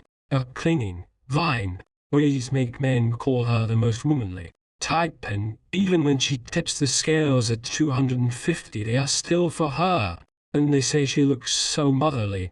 So the fat woman goes through life more loved by men than any other type, and in old age she presents a picture of calmness and domestic serenity that is appealing to everybody. Our earliest and oftenest being in demand, the Alimentive woman marries earlier than any other type. As a widow, the same demand takes her off the marriage market, while younger and brainier women pine their lives away in spinsterhood. Look back and you will recall that it was the pretty, plump girls who had beaux earliest, married earliest, and who, even when left with several children, did not remain widows long. Desirable traits of Alimentive wives. Next to her sweet disposition, the traits which make the Alimentive wife most pleasant to get along with are serenity, optimism, and good cooking. Her weaknesses. Any Alimentive wife loses her husband's love because of her too easy-going habits. Unless controlled, these lead to slovenliness in personal appearance and housekeeping. The Alimentive wife and money. The Alimentive wife usually has her share of the family income because she has the endearing ways that wring it out of hubby. The salespeople everywhere say, "Oh, we like to see a fat woman coming," but for she usually has money, spends it freely, and is easy to please. In disagreements, what they do with their quarrels after they are through with them determines to a great extent the ultimate success of any pair's marriage. Alimentive husbands and wives bury the hatchet sooner than other types, and they avoid altercations.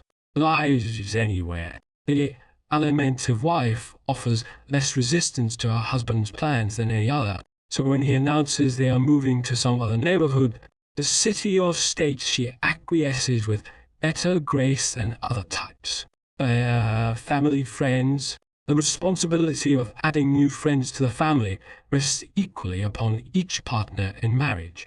The average husband, by reason of mingling more with the world, has the greater opportunity, but every wife can and should consider that she owes it to herself, her husband, and her children to contribute a quota. Alimentive husbands and wives add their share of new acquaintances to any marriage in which they are partners. The Alimentive wife always enjoys having people in to dinner, and the Alimentive husband enjoys bringing them. The warmth of hospitality in Alimentive homes brings them more friendships than come to other types. Fat man also marries young. The fat man marries young, but for a different reason than the fat woman. The fat man, as you will note, gets a job early in life. From that time on, his services seldom go begging, and he makes a good salary earlier than other types, and is therefore sooner in a position to marry. The ladies' man, just as the fat woman is a man's woman, so the fat man is almost invariably a ladies' man. The fat man usually knows women better than any other type, and it is certain that the fat woman knows men. A record proves it. No fat bachelors. Just as there are few fat old maids, there are few fat bachelors. You can count on the fingers of one hand all the really overweight ones you ever knew. The best provider, because he makes money easily through the various forms of his superior business qualifications. The average fat man has plenty of money for his family and likes to spend it upon them. He's the best provider of all the types. Fat people are the most lenient parents and usually overindulge their children. The husband who makes a habit for years of sending home crates of the first strawberries, melons, and oranges of the season is a fat one every time. Desirable traits of fat husbands: his generous provision for his family and the fact that he is essentially a family man are two desirable traits of the alimentive husband. If he depends more on his home than other types, if he marries young to have a home and he is seldom farther away from it than he has to be, it is unfortunate that the one type which makes the best travelling man is more inconvenienced by the absence from home than any other type would be. But he has not submitted silently. All the world knows what a hard life the travelling salesman leads, and how he misses the wife, the kids, and the good home cooking. The weaknesses of alimentive husbands. The alimentive husband has but one weakness that materially endangers his marital happiness. If he is inclined to be too easy and extravagant, and not to save money. H is for alimentive because of his amenability. The alimentive can marry almost any type and be happy. But for fullest happiness, those who are predominantly alimentive, that is, those in whom the alimentive type comes first, should marry, as a first choice, those who are predominantly muscular. The muscular shares the alimentive's ambition to get on in the world, and at the same time adds to the union the practicality which offsets the too easy-going, lackadaisical tendencies of the alimentive. The second choice for the predominantly alimentive should be the one who is predominantly thoracic. These two types have much in common. The brilliance and speed of the thoracic keeps the alimentive looking to his laurels, and thus tends to prevent the carelessness which is so great a handicap to the predominantly alimentive. The third choice of the predominantly alimentive may be one who is also predominantly alimentive, but in that case it should be an alimentive muscular or an alimentive cerebral. The last type the pure alimentive should ever marry is the pure cerebral. LATETEL Part 2. The love and the thoracic. The thoracic in love exhibits the same general traits which characterize him in all his other relationships. The most beautiful woman. The thoracic woman is the most beautiful type of all.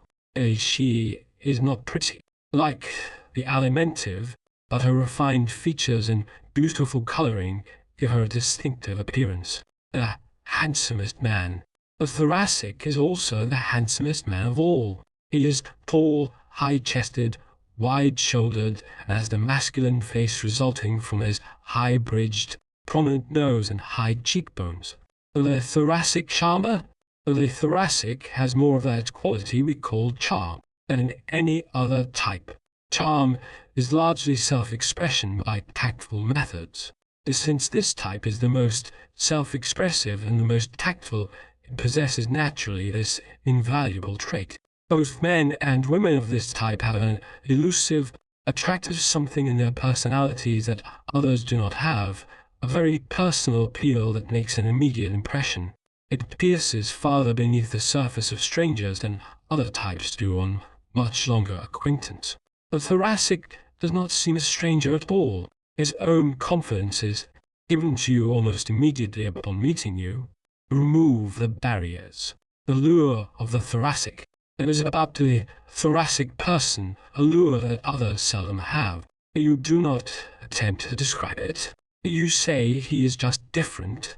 And he is. No other type has his spontaneity and instantaneous responsiveness.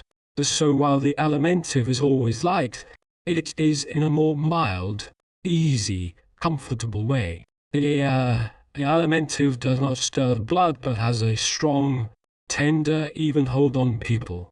The thoracic, on the other hand, intrigues your attention, impales it, and holds it. Love at first sight. The thoracics fall in love at first sight much more often than other types.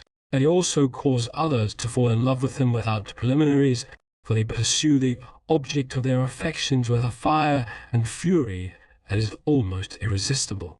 Hundreds of persons marry each year who have known each other but a few days or weeks. In every instance you will find that one of them is a thoracic, and usually both. No other type can become so hopelessly in love on such short notice. The most flirtatious. The thoracic is a born philanderer. He does not mean to mislead or injure, but flirtation is second nature to him.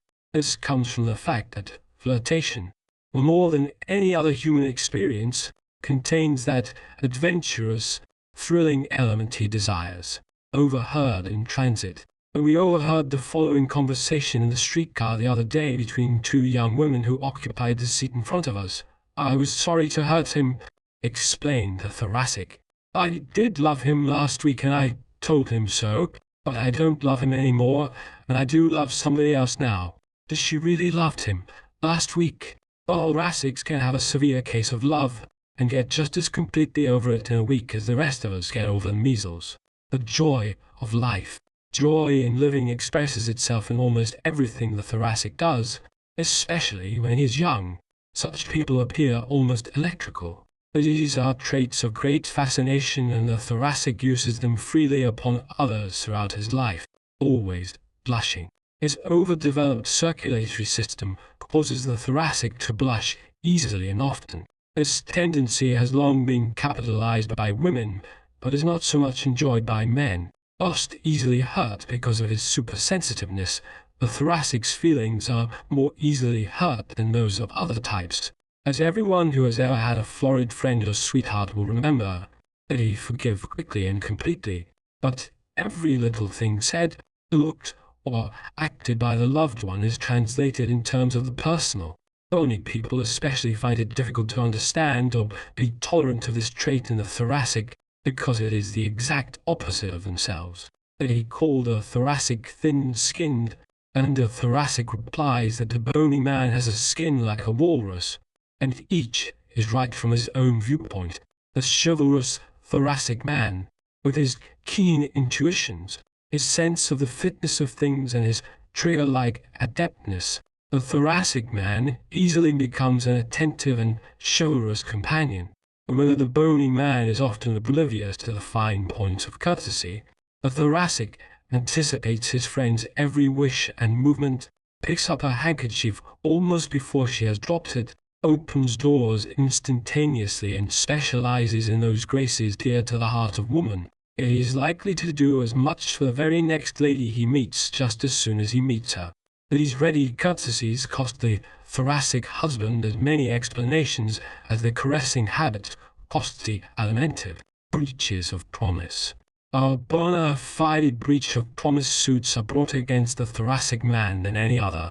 He thinks rapidly, speaks almost as quickly as he thinks, about what he thinks. Consequently, many an honorable man has awakened some morning to find he has to pay the piper for an impulsive proposal made to a girl he would not walk across the street now to see. Any a girl, too, when she is in love with love, promises to marry, and the next day wonders what made her do it. This is the type of chameleon, like girl, whose vagaries and sweet uncertainties form the theme of many short stories, in most of which she is pictured as the eternal feminine. She gets much attention. Nevertheless, many a man prefers this creature of a million moves to the staid and sedate girl of other types. So the thoracic girl seldom lacks for attention. She does not have as many intimate friends as the fat girl, for she is less comforting, and comfort is one of the first requisites of friendship. But she has a longer line of bold dancing attendants upon her, sending her flowers, candy, and messages. Stunning girl. Another reason why the thoracic girl has more attention from men is that she is the most smartly gowned of all the types. The new, the extreme, the very latest in women's clothes are first seen on the thoracic girl. She is the type men call stunning, and men prefer companions who appear well, whom other men admire. The thoracic woman demands the same of the men she goes about with, and for these two reasons many thoracics marry those in whom their own type predominates. The merry widows take a note of the dashing widows. You have known those who are called the merry widows, and you will recall a large thoracic element in each. For this type of woman, unlike a home-keeping alimentive, enjoys being widow and remains one. She usually has many chances to remarry, but her changeable, gaiety-loving nature revels in the freedom, sophistication, and distinction of widowhood. The appearance of endless youth given by her alive, responsive personality deceives the most discerning as to her age. A woman of 50 who enthralls the youths of 25 is usually of the thoracic type, refuses to grow old. This woman refuses to grow old, just as the Alimentive refuses to grow up. She clings to her beauty as does no other type. She it is who self-sacrificingly starves herself to retain her slenderness, who massages and exercises and cold creams herself hours a day before the shrine of eternal youth. Her high color, all her own, is a decided asset in this direction. This woman devotes as much attention to her grooming at 60 as the Alimentive does at 20. For this reason, you may any day see two women of 40 together, one an Alimentive and the other a thoracic, and take the plump one to be several or many years older than the florid one. Love the bright lights. Thoracic men and women care more about the bright lights than other types. The Alimentive likes what he calls a good time, with fun and plenty of refreshments, but the thoracic's idea of a good time usually includes a touch of highlight. This all comes from his love of thrill and novelty and is innocent enough, but it leads to misunderstandings and broken homes unless the thoracic marries the right type of person.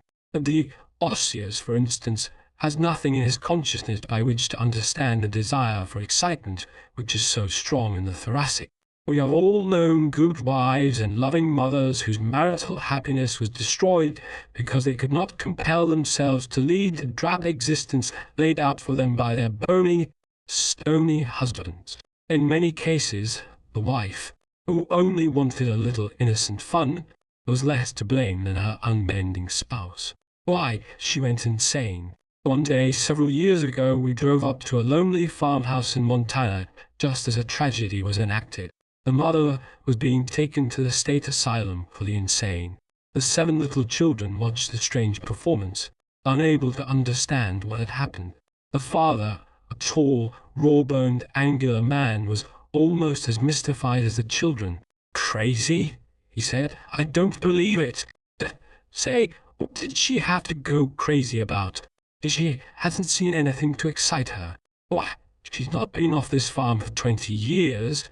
The gay devil husband, the same thing happens every day between severe, bony wives and their florid, frolicking husbands.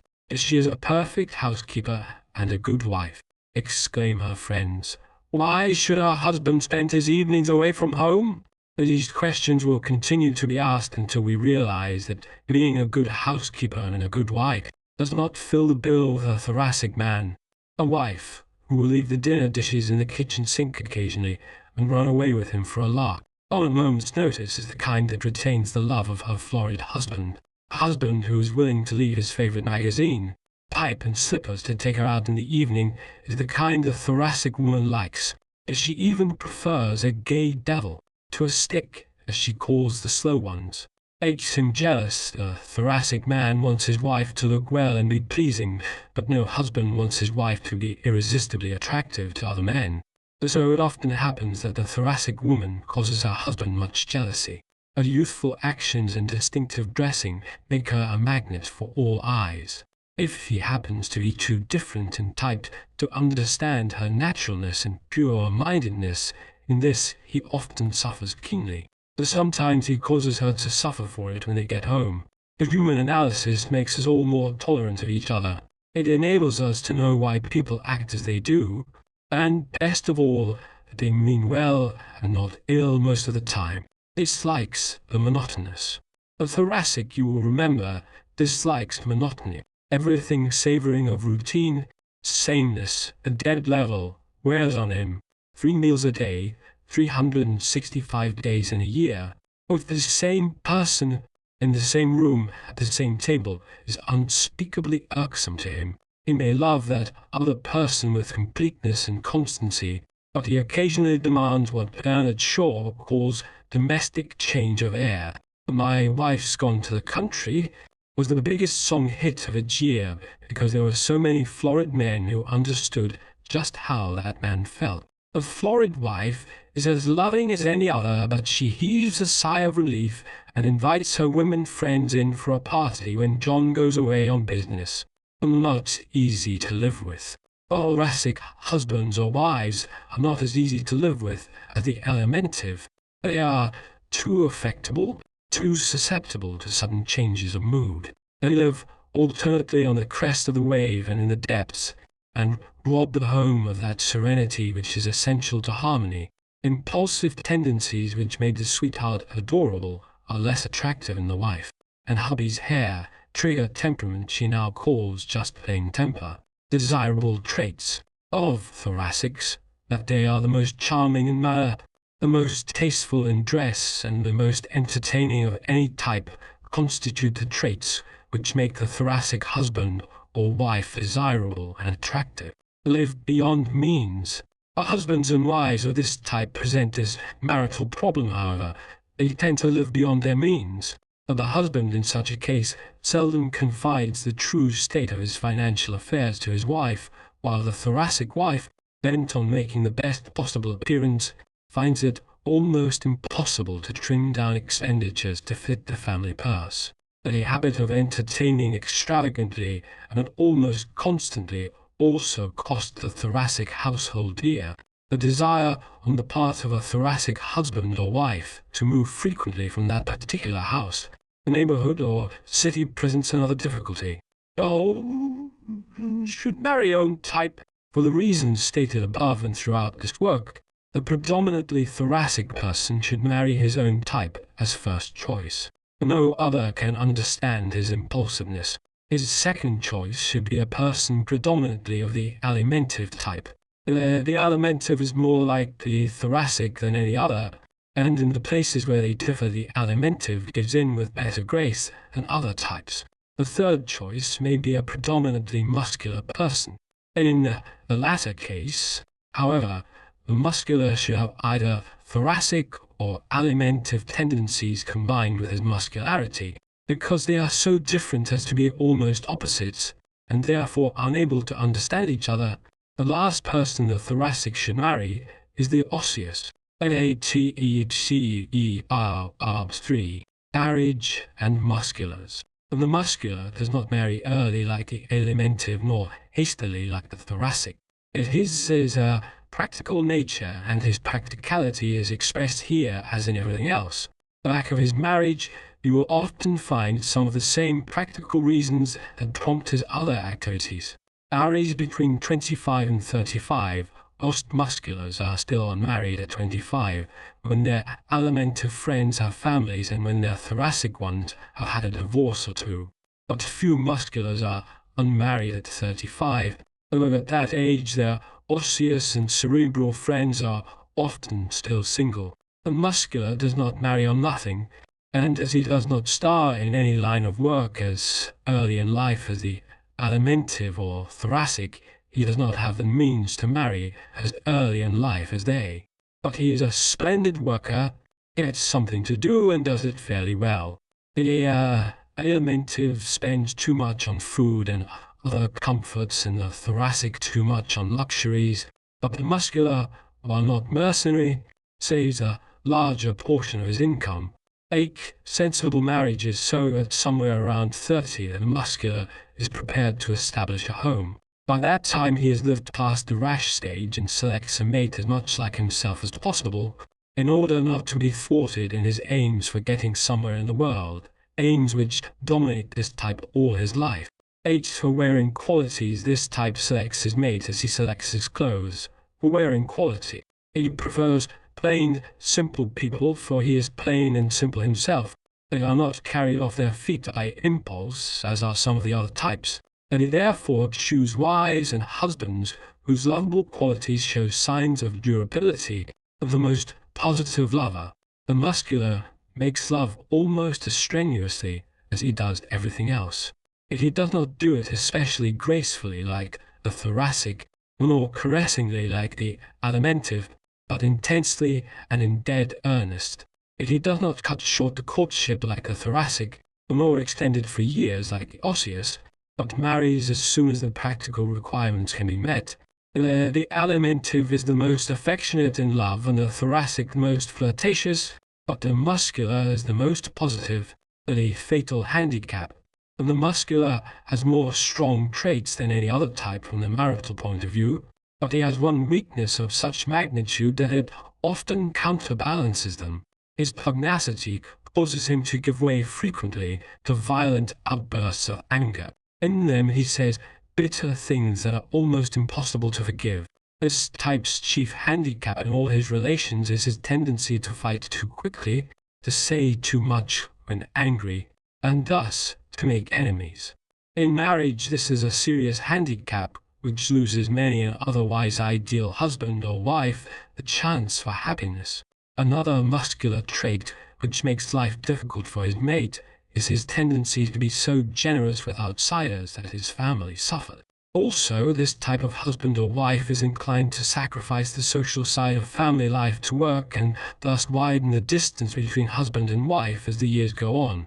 Desirable traits. Working capacity, generosity, and squareness are qualities making for the success of the muscular marriage. The muscular wife, more often than any other, helps earn the living when things go wrong financially, and the muscular usually dislikes flirtations and gives his mate little anxiety on this score.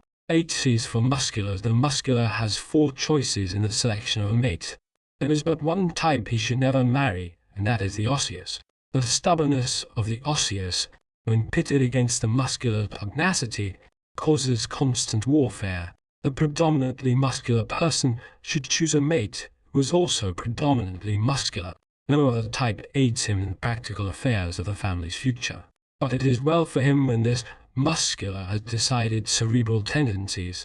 The second choice for the oscular is a mate predominantly cerebral, and the muscular in this case furnishes the brawn to work out the plans made by the brain of the cerebral, and the combination is one that stands a good chance of happiness. The third choice is the thoracic, and fourth choice the alimentive. The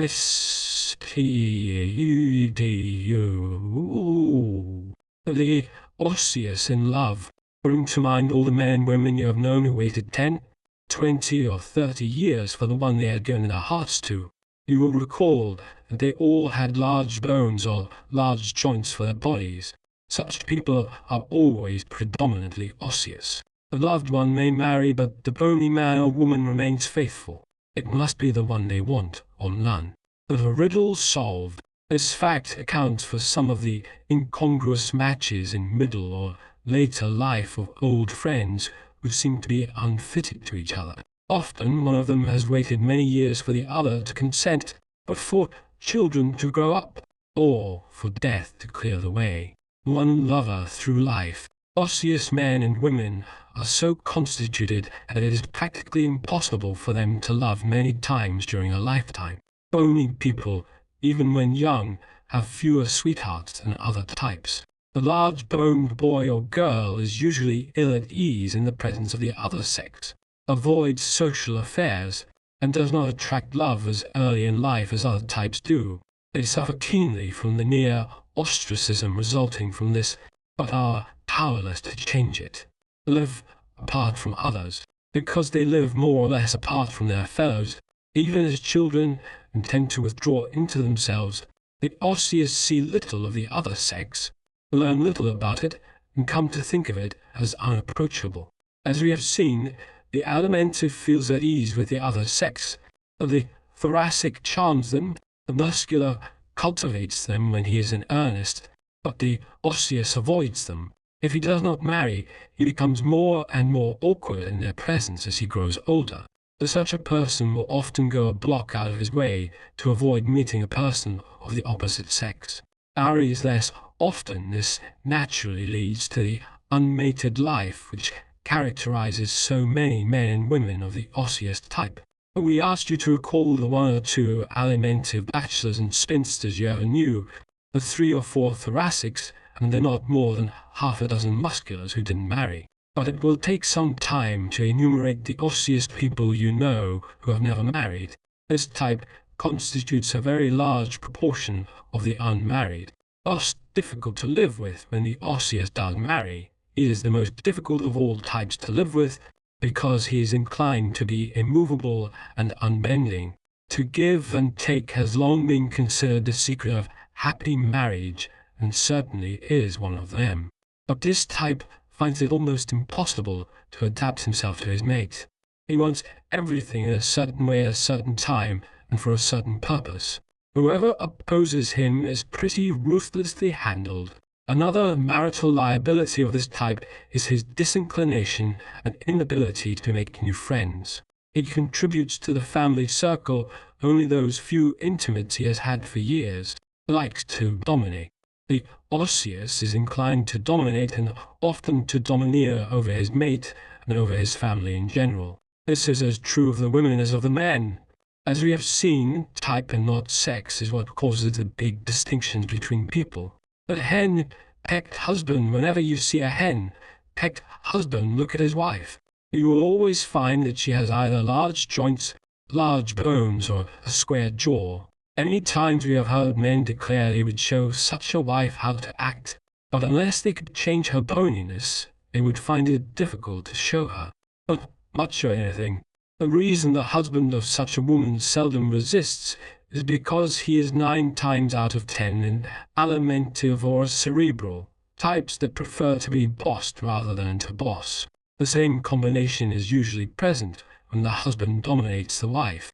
It is almost invariably bony, and she is either alimentive or cerebral. And other women say, "I'd like to show such a husband what I would do if he tried to tyrannize over me as he does over her." But such woman often prefers a husband who relieves her of the responsibility of decisions, and two such people sometimes lead surprisingly happy lives together. H for the Osseous, therefore the type best fitted to live in harmony with the predominantly Osseous is the predominantly alimentive. The second choice is the predominantly cerebral for all the reasons stated above. There is no third choice. The pure Osseous and pure thoracic should not marry because they are too far removed from each other in all their tendencies ever to understand each other. The one type that the pure Osseous should never mate with is his own. Nothing but trouble results when two of the extreme bony type marry, for each has definite views, desires and preferences, and neither can give in. Part 5. The love and the cerebral. The cerebral type takes most of his love out in dreaming. He is as impractical about his affections as about all else, and often nothing but hopes come of it. Next to the Osseous, he marries less frequently than any other type, head and heart in the clouds. The cerebral often remains single because he cannot come down to earth long enough to propose, or if he does, he is so gentle and timid about it that the girl is afraid to trust her life to him. Timidity, his curse. Timidity costs the cerebral man most of the good things he could otherwise get out of life. He is almost afraid to fall in love, afraid to speak after he does, and afraid to face the hostile world with 2 lives on his hands. Women like him. The average woman likes the cerebral type of man, but seldom loves or adores him. His helplessness appeals to her motherly sympathy. Cannot buffet the world.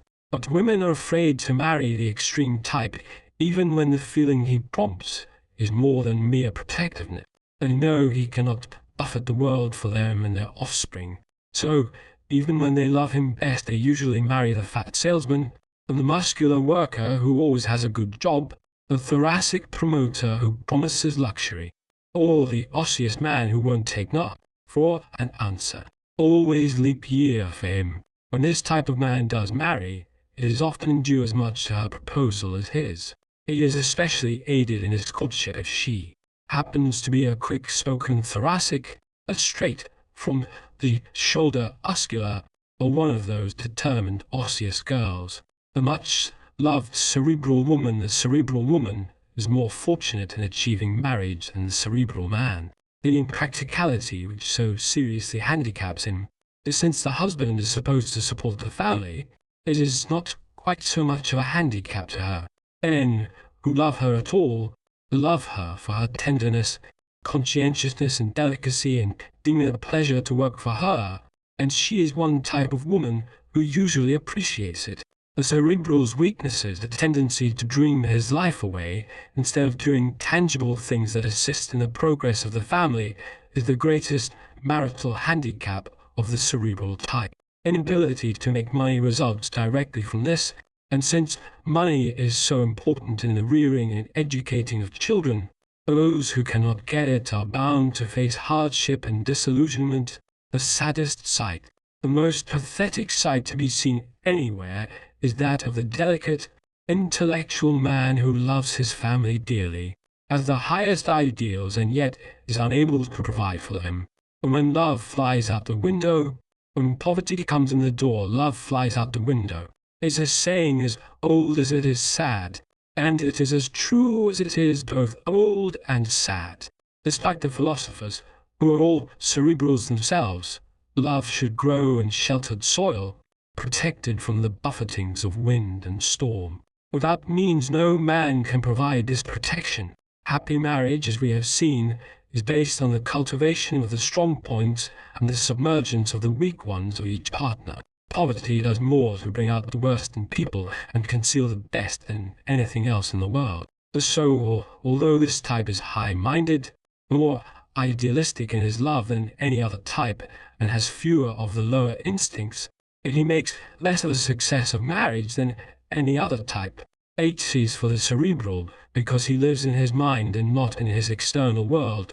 The predominantly cerebral must marry one who also is predominantly cerebral. The reading of books, attendance at good plays, and the study of great movements constitute the chief enjoyments of this type, and if he has a mate who cares nothing for these things, his marriage is bound to be a failure.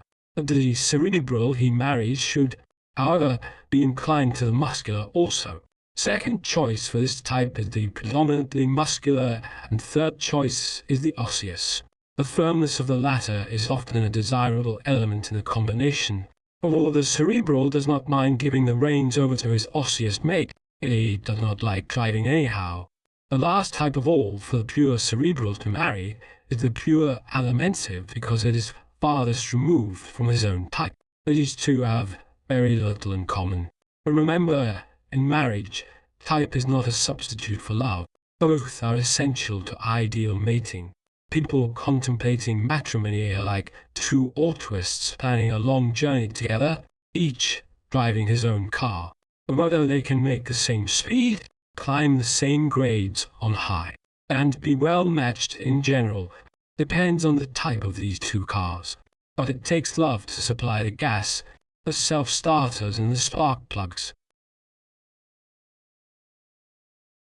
Chapter 7. Vocations for each type, fame and failure. The masses of mankind form a vast pyramid. At the very tip-top peak are gathered the few who are famous. In the bottom layer are the many failures. Between these extremes lie all the rest, from those who live near the ragged edge of town and out land to those who storm the doors of the house of greatness. Again, between these, and making up the large majority, are the myriads of labourers, clerks, small businessmen, housekeepers, that myriad-headed mass known as the backbone of the world. Yet the great distance from the lower layer to the tip-top peak is not insurmountable. Many have covered it almost overnight. A favourite fallacy. For fame is not due, as we have been led to believe, solely to years of plodding toil. 1,000 years of labour could never have produced an Edison, a Marconi, a Curie, a Rockefeller, a Roosevelt, a Wilson, a Bryan, a Ford, a Babe Ruth, a Carpentier, a Mary Pickford, a Caruso, a Spencer, or an Emerson. Fame's foundation, the reserved seat in the tip-top peak of the pyramid, is procured only by him who has found his real vocation. To such a one, his work is not hard. No hours are long enough to tire his body. No thought is difficult enough to weary his mind. To him, there is no day and no night, no quitting time, no Saturday afternoons and no Sundays. He is at the business for which he was created, and all is play. Edison sleeps 4 hours.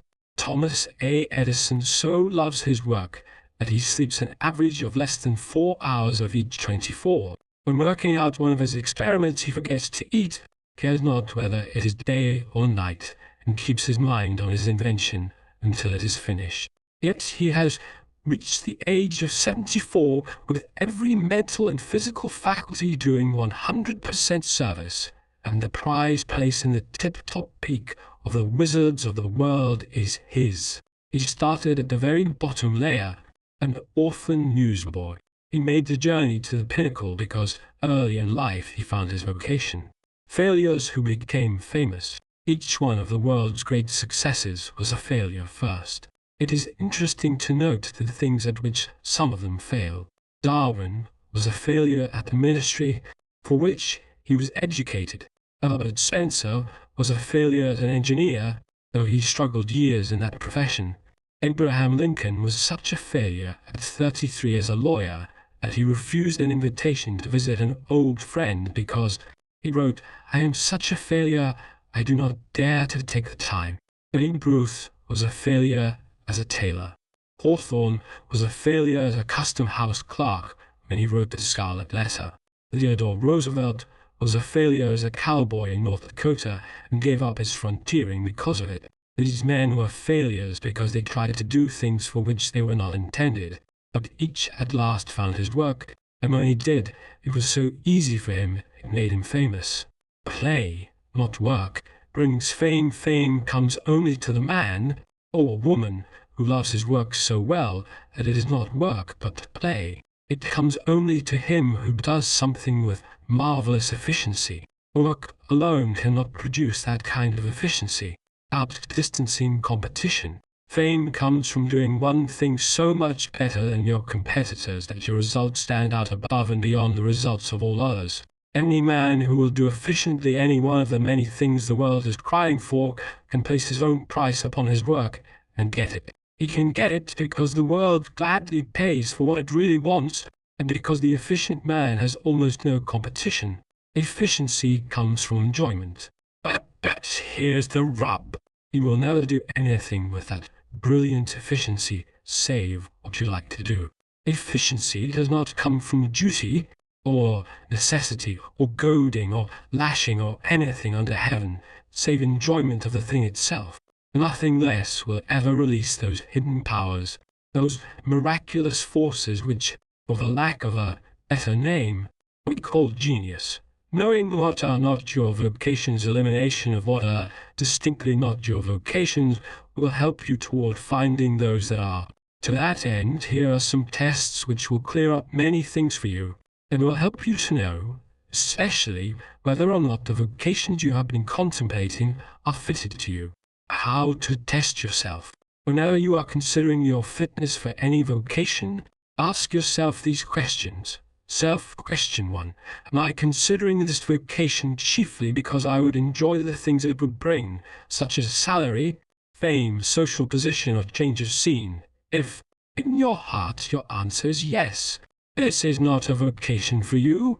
The movie hopeful. The above test can best be illustrated by the story of a young woman who wanted to be told that she had ability to act.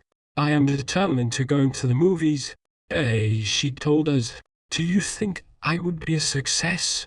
When you picture yourself in this profession, what do you see yourself doing?" We asked. "Oh, everything wonderful," she replied. "I see myself driving my own car, one of those cute little custom-made ones, you know, and wearing the most stunning clothes and meeting all those big movie stars and living all the year round in California. Is that all you ever see yourself doing?" We inquired. "Yes, but isn't that enough?" "All but one, the acting." She then admitted that in the 8 years she had been planning to enter the movies, she had never once really visualized herself acting, or studying any part, or doing any work, nothing but rewards and emoluments. Pleasure or pay? Question 2. Knowing the requirements of this vocation, its tasks, drudgeries, hours of work, concentration and kind of activity. Would I choose to follow them in preference to any other kind of activity, Even if the income were the same, would I do these things for the same? Would I do these things for the pleasure of doing them, and not for the fair pay? As if in your heart you can answer yes to these questions, your problem is settled. You will succeed in that vocation, for you will so enjoy your work that it will be play. Being play, you will do it so happily that you will get from it new strength each day. Because you are doing what you are built to do, you will think of countless improvements, inventions, ways of marketing them. This will promote you over the others who are there only for the pay envelope. It will raise your salary. It will eventually and inevitably take you to the top. A man we know aptly illustrates this point. He was a bookkeeper. He had held the same position for 23 years and was getting $125 a month.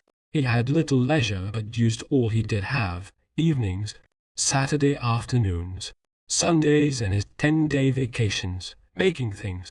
In that time, he had built furniture for his 6-room house, every kind of article for the kitchen, bathroom, and porch, and into everything he had put little improving touches, such as are not manufactured in such things. We convinced him that his wife was not the only woman who would appreciate these steps-saving, work-reducing, leisure-giving conveniences. He finally believed it enough to patent some of his inventions, and today he is a rich man of your own accord. One more question will shed much light on the matter of your talents. Here it is.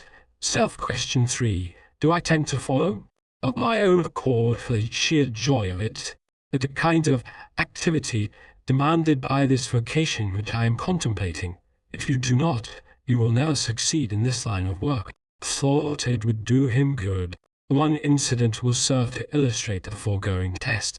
A young man asked us if he could succeed as a public speaker. He had decided to become a lecturer and had spent 2 years studying for that work. Do you enjoy talking? Do you like to explain and expatiate? When out with others, do you furnish your share of the conversation or a little more? Well, all the questions we put to him. To all of the questions he answered no. But I thought this was just the line of work I ought to go into, he explained. I have always been diffident, and I thought the training would do me good. Life pays the producer, expecting the world to pay you handsomely while remaking you as short-sighted, to say the least. The public schools are free, like life's education, but you don't get a salary for attending them. To be a success, you must produce something out of the ordinary for the world, and you will produce nothing unusual save what your particular organism was built to produce. To know what this is, classify the kind of activities you take to. Naturally, you can be a star in some line that calls for those activities. You will never succeed in any calling which demands the opposite kinds of activities or reactions. The worst place for her. A few years ago, in San Francisco, a young woman came to us for vocational advice. She had decided to find an opening in a silk importing establishment, for none of whose duties she was qualified.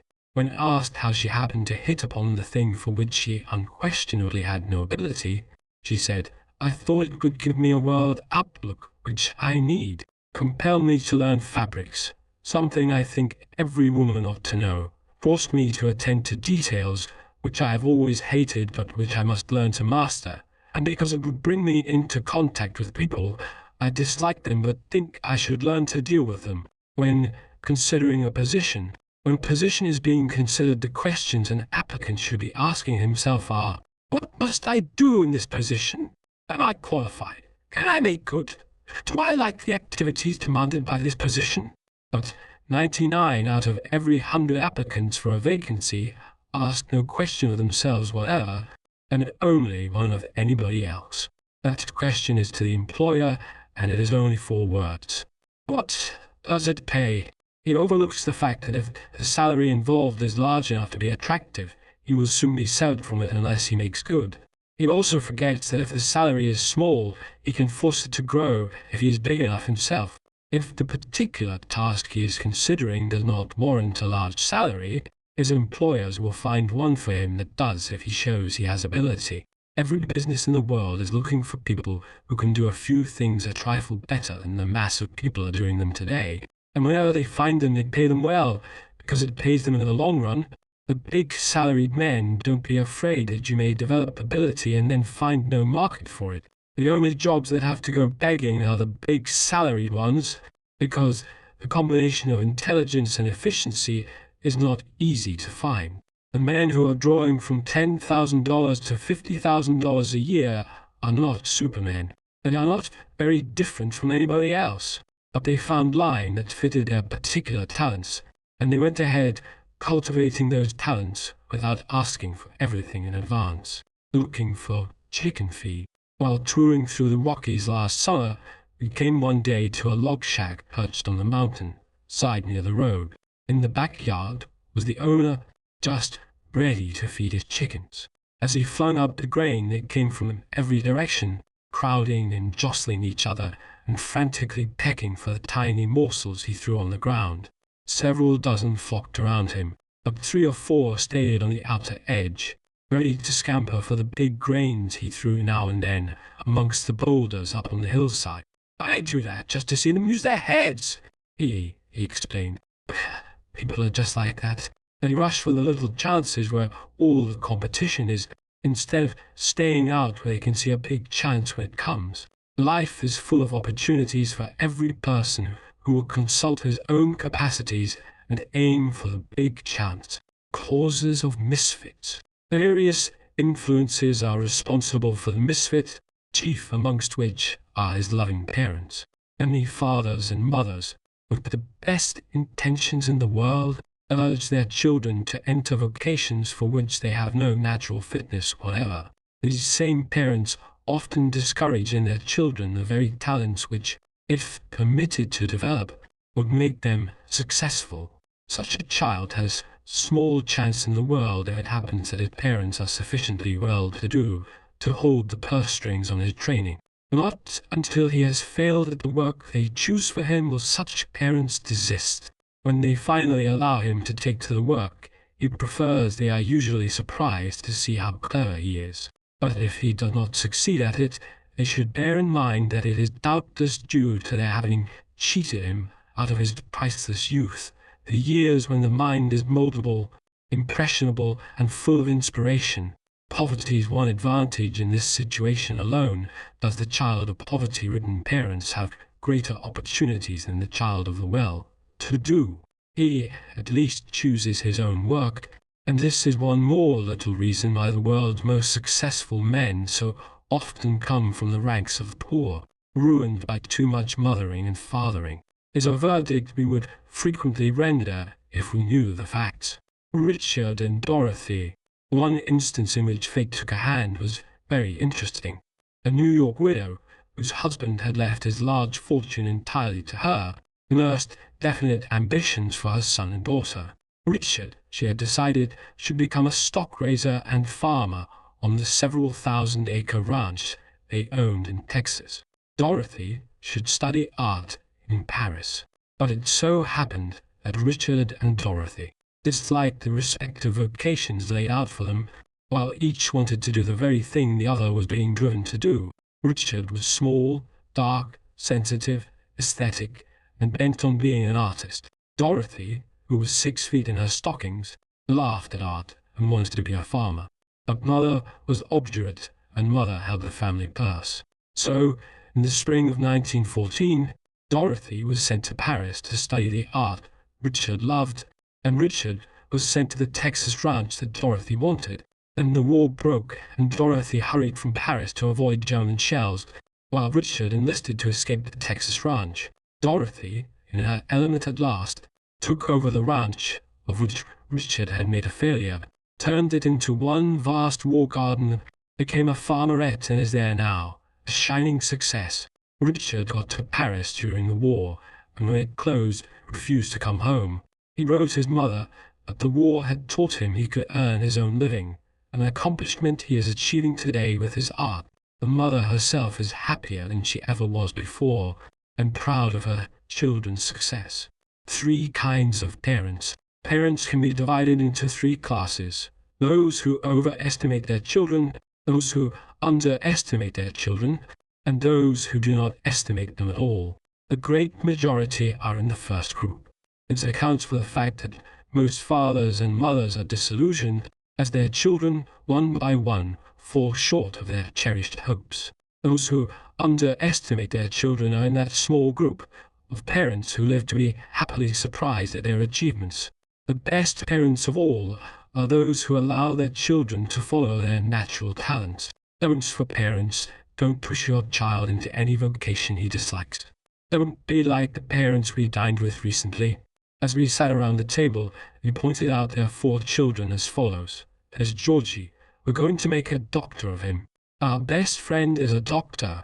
We'll make a lawyer out of Johnny.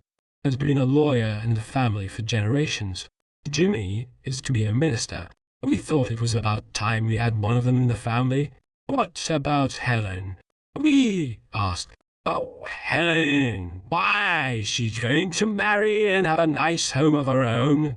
Any student of human analysis would have recognized that of this quartet of children, not one was being directed into the right vocation.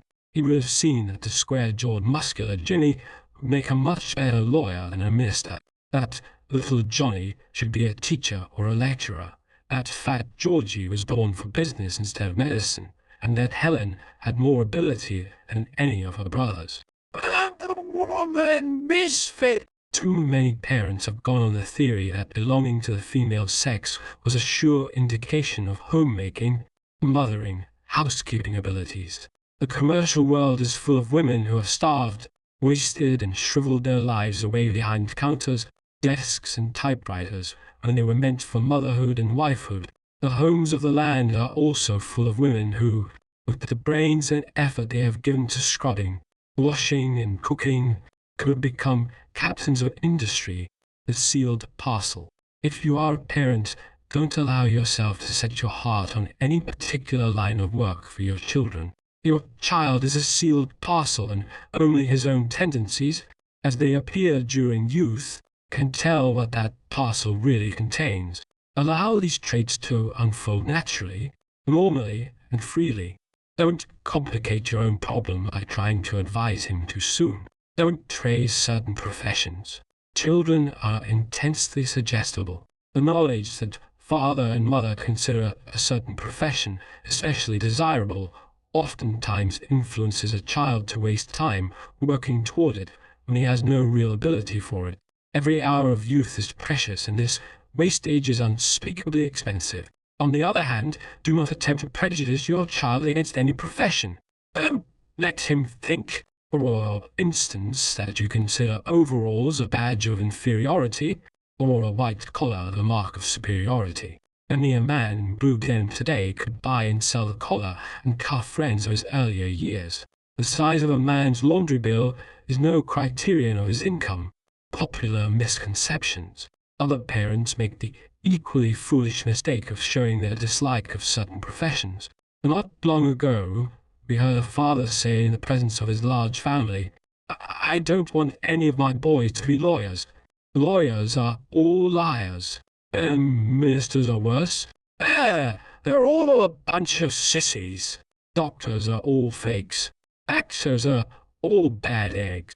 And business is one big game of cheat or be cheated. I'm going to see that every boy I've got becomes a farmer. His directed mothering, very unfortunate case came to our attention several years ago.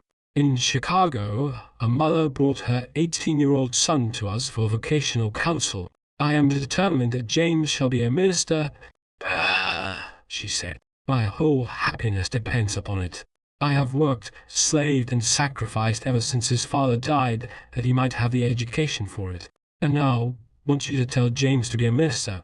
We refused to take the case, explaining that our analyses didn't come to order but had to fit the facts as we found them. She still insisted upon the analysis. It revealed the fact that James was deficient mentally, save in one thing. His capacity for observing was lightning, like in its swiftness, and microscopic in its completeness, and his capacity for judging remote motives from immediate actions was uncannily accurate. He was a human ferret, as had been proven many times during his boyhood. At one time, the jewelry store in which he worked as a shipping clerk lost a valuable necklace, and after the police of Chicago had failed to find a clue, James' special ability was reported, and he was given a week's vacation to work on the case. It took the last 3 days for a long-desired trip to Milwaukee. He had landed the thief in the first 4. We told the mother that her boy's ability was about the farthest removed from the ministerial that could well be imagined, but that he would make an excellent detective. "I shall never permit it!" she cried. His father was a policeman. "I distrust that whole class of people. I am taking James to the theological seminary tomorrow," and away she went with him. 2 months later she came to us in great distress. She had received a letter from the dean saying James had attended but one day's classes. Then he had announced that he was going home. Instead, he had cultivated a gang of underworld crooks for the purpose of investigating their methods and had gotten into serious trouble. In other words, for all, never choose a vocation just because it looks profitable. It won't bring profits to you long unless you are built for it. Never choose a vocation just because it looks easy. No work will be easy for you, except that which nature intended for you. Never choose a vocation just because it permits the wearing of good clothes. You need more than a permit. You need ability. Never choose a vocation just because the hours are short. You can't fool employers that way. They also know they are short. And pay your calling me. The extra play these leisure hours give you will amount to nothing but loss to you 10 years hence. Never choose a vocation just because it is popular or sounds interesting. "I am going to be a private secretary," said a young woman near us at the theatre recently. "What will you have to do?" asked her friend. "Oh, I don't know," the girl answered, "but it sounds so fascinating. Don't you think? Never turn your back on a profession just because it is old-fashioned, middle class, or ordinary. If you have talents fitting you for such vocations, you are lucky, for these are the ones for which there is the greatest demand. Demand is a big help. If you can add a new touch to such a one, you are made. Why, she taught German. Choose a vocation just because your friends are in it, or refuse another just because your worst enemy is in it. 2 friends come to mind in this connection. One is a splendid woman we knew at college. She became a German teacher, and up to the outbreak of the war had an instructorship in a Western state university. The elimination of German lost her the position. "Why did you ever choose German? Anyhow, Ruth," we asked her, "your abilities lie in such a different direction."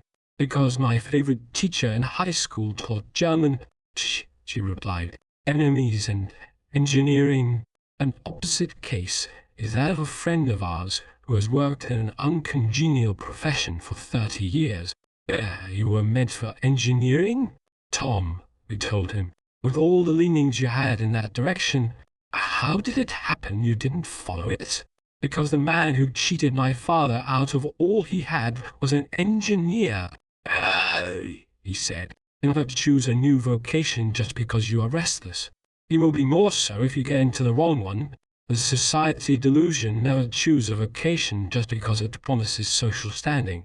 The entree it gives will fail you unless you make good, and social standing isn't worth much anyhow. When you are in the work for which you were born, you won't worry about social standing. It will come to you then, whether you want it or not. And when it does, you will care very little about it. The entering wedge. Never take a certain job for life just because people are dependent upon you. Save enough to live 1 month without a job, preparing yourself meanwhile for an entering wedge into a vocation you do like, and take a smaller paying place if necessary to get started. If you really like the work, you will do it so well you will promote yourself. You owe it to those who are dependent upon you to do this. Jack of all trades. Do anything just to show you can. Don't let your versatility tempt you into following a number of lines of work for the purpose of demonstrating your ability. Versatility can be the greatest handicap of all. It tempts you to neglect intensive study, to flit, to become a jack of all trades and master of none. Only three kinds of work, and are but three general classes of work. They are work with people, work with things, work with ideas. Each individual is fitted by nature to do one of these better than the others, and there will be one class for which he has the least ability. In the other one of the three he might make a mediocre success. Every individual should find a vocation furnishing that one of these three kinds of work for which he has the greatest ability, and then he should go into the particular branch of that vocation which is best adapted to his personality, training, education, environment, and experience. Vocations for alimentives. As stated in Chapter I, alimentives are born for business. They can sell almost anything in the line of food, clothing, or shelter because they are so interested in them themselves. They can make them interesting to others. They like money for the comforts which money alone can bring, and business furnishes a wider field for money-making than any other. So the alimentive likes the commercial world for itself and for what it brings him, sells things to people. The alimentive can deal with both people and things, but it should be in a capacity of selling the things to the people. Chances for money. Making the alimentives have the greatest opportunities today for making fortunes, and many of the multimillionaires of America are combinations of this type of the cerebral. This is due to the fact that the world must be fed, clothed, and sheltered, and the alimentive, more than any other type, excels in the marketing, manufacturing, and merchandising of these things. Good overseer. The alimentive makes an excellent overseer also. He is so genial, likable, and yet so bent on saving himself work that he can get more work out of others than can any other type. So he succeeds as a foreman, supervisor, boss, superintendent, manager, and sales department head. Capitalizes his comfort. Instinct. The alimentive loves comforts.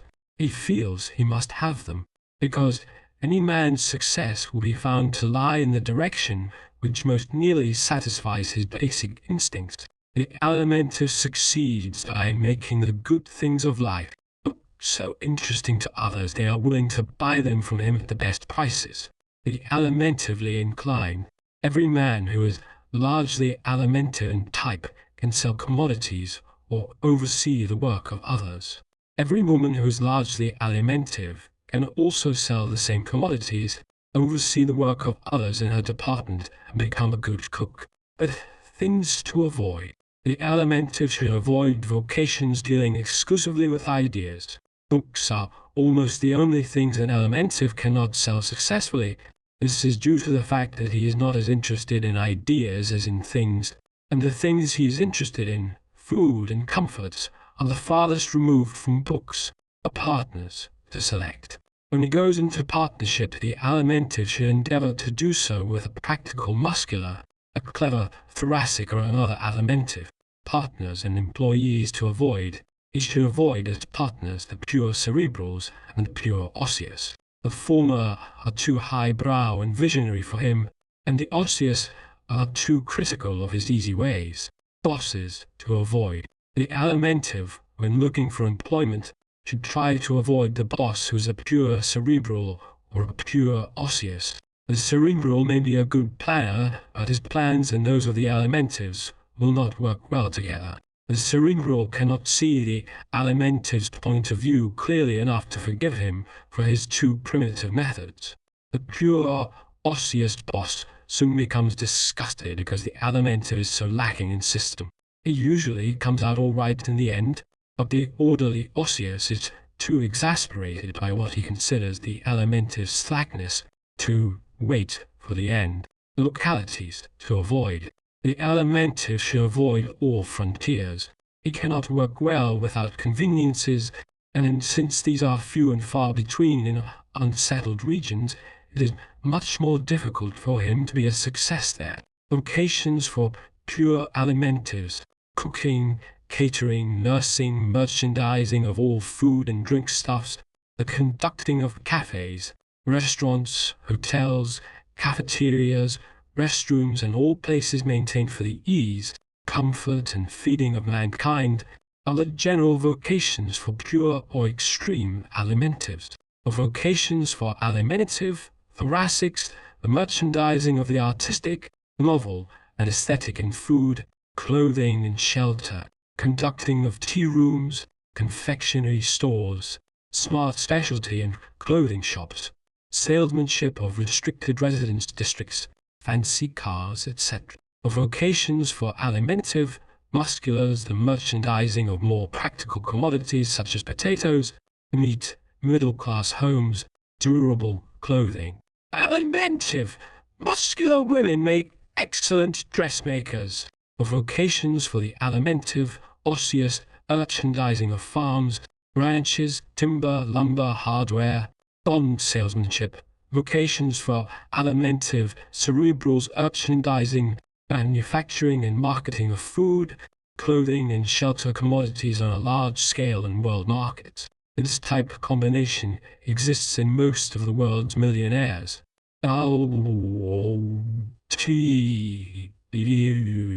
Vocations for thoracics. The thoracic type works best with people. Every person in whom this type predominates will make his greatest success only in vocations bringing him into contact with people.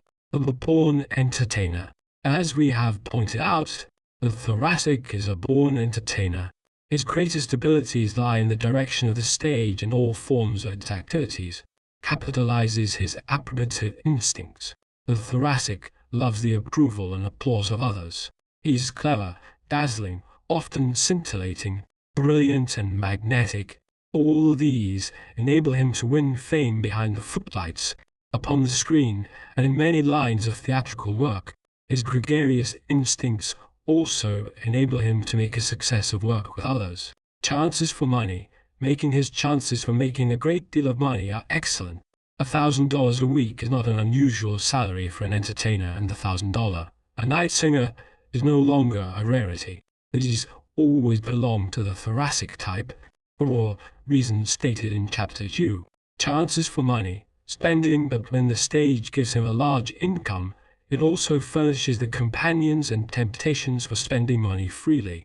Even the thoracic of fame seldom has much money. Also, his own irresponsibility makes it difficult for him to save. The work to avoid. The thoracic should avoid every line of work which has to be done the same way, day in and day out. He must avoid routine in every form. Monotonous work is not for him. But things to avoid. Things the thoracic must avoid are the mechanical, for these demand to be used in the same way always. The thoracic does not like to do anything over and over. Should not work alone. The thoracic should never work alone. He should not go into any vocation where he is separated from his fellows. The loneliness and drabness of working away from people are fatal to his best effort. Business partners to select. The thoracic should select muscular business partners because of their practicalizing influence. Second choice for him is an alimentive partner, and third is a thoracic like himself. Partners and employees to avoid. The thoracic should avoid osseous employees and osseous partners, for the reason that this type can no more understand the thoracic than it can understand the easygoing alimentive. These two types are at opposite ends of the pole, and to blend them harmoniously in any relationship is almost impossible. The thoracic employer, who always wants things done instantly, is maddened by the slow, unadaptable osseous employee. Bosses to avoid. For the reasons stated above, every thoracic person should avoid working for extremely bony people. The osseous is as much irritated by the rapid-fire reactions of the thoracic employee as the thoracic is by the slowness of the osseous. Localities to avoid. The thoracic individual should avoid all localities which would cut him off from his kind. He should never, except when combined with the osseous in type, live in remote regions, on the edge of civilization, or too far away from neighbors. Companionship is always essential to his happiness and success. The vocations for the pure thoracics: art, advertising, comic opera, grand opera, concert singing, the stage, the screen, and all forms of high-class reception work are the lines for pure thoracics. For thoracic alimentives, Edison, the merchandising of artistic, aesthetic commodities, life insurance, moving pictures, novelty salesmanship, and demonstrating. For thoracic, musculars, vocal and instrumental music, interior decoration, politics, social service, advertising, athletics, and design. For thoracic, osseous landscape gardening, scientific research. For thoracic, cerebral's authorship, private secretaryship, education, journalism, musical composition, publicity work, photography. LTUIE Part 3. Vocations for musculars. The muscular works best with things. He does not sell them as well as does the alimentive, for the things he is interested in are not the things that sell, but the things that move. He likes to work with high-powered cars, the machinery of all kinds, and everything that involves motion. These things, though necessities sometimes and luxuries occasionally, are not such necessities as food, clothing, and homes, and therefore there is no such market for them. The automobile has almost made itself a necessity, but even it is not yet as necessary to human happiness as food, clothing, or shelter. The born mechanic and inventor. The muscular is the born mechanic and inventor. He enjoys working with things he can handle, mold, change, construct, and improve with his powerful, efficient hand. Most of the mechanics of the world are musculars, and every inventor has the muscular element strongly marked in him. Chances for money. Making the muscular's chances for making money are not as great as those of the alimentive, for the reason that he deals best with things the world can sometimes get along without. His money making chances are not as great as those of the thoracic, or he is not fitted to win the public favor which comes to the latter. Also, the muscular's vocations are not as well paid as those of the two former types, unless his inventions are successful. The oratory furnishes one of the best fields for the muscular's money-making and fame, achieving opportunities. Every man and woman who has acquired fame or fortune on the public platform has much of the muscular type in his makeup, always. However, in combination with the cerebral, capitalizes his activity instincts. As shown in Chapter 3, the muscular, like the other types, capitalizes his chief instinct. In his case, it is the instinct of activity. The muscular likes activity, so he likes work, and because he is a good worker, he nearly always has work to do. The muscularly inclined. Every person muscularly inclined can make a success at something of a practical nature in the handling, running, driving, constructing, or inventing of machinery. But things to avoid. The muscular should avoid all vocations which confine him within small areas, pin him down to inactivity or sedentary work. Business partners to select. The musculars should select musculars as their first choice in business partners, with cerebrals second and thoracics third, partners and employees to avoid. The muscular should avoid the osseous partner, the osseous boss, and the osseous employee because his pugnacity makes it almost impossible for him to work harmoniously with this type. Localities to avoid. The muscular can work in almost any locality, but he should avoid every place which keeps him too closely confined. The vocations for pure musculars. The driving of high-powered cars, airplanes, machinery of all kinds, and work with his hands are the lines in which the average muscular is most often successful. Other lines for him are construction, civil engineering, mechanics, professional dancing, acrobatics, athletics, and pugilism. Women of this type make splendid physical culture, teachers and expert swimmers. For muscular alimentives, the manufacturing and selling of practical foods, clothing and shelter. Also politics. For muscular thoracics, advertising, sculpture, osteopathy, athletics, exploration, medicine, baritone and tenor singing. instrumental music, politics, social service, transportation, designing, and dentistry.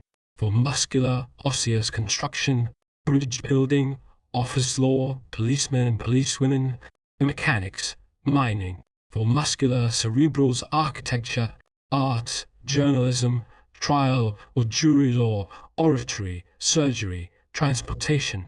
Teachers and tragedians also come from this type.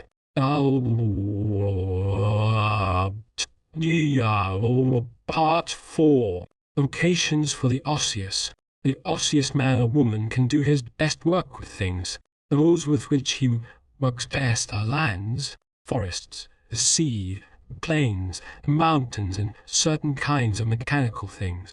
Instead of combining things and people in his work, like the alimentive, machines and people like the muscular, or people only like the thoracic, the osseous must not only confine himself almost exclusively to working with things, but he must work with them away from the interference or interruption or superintendence of other people.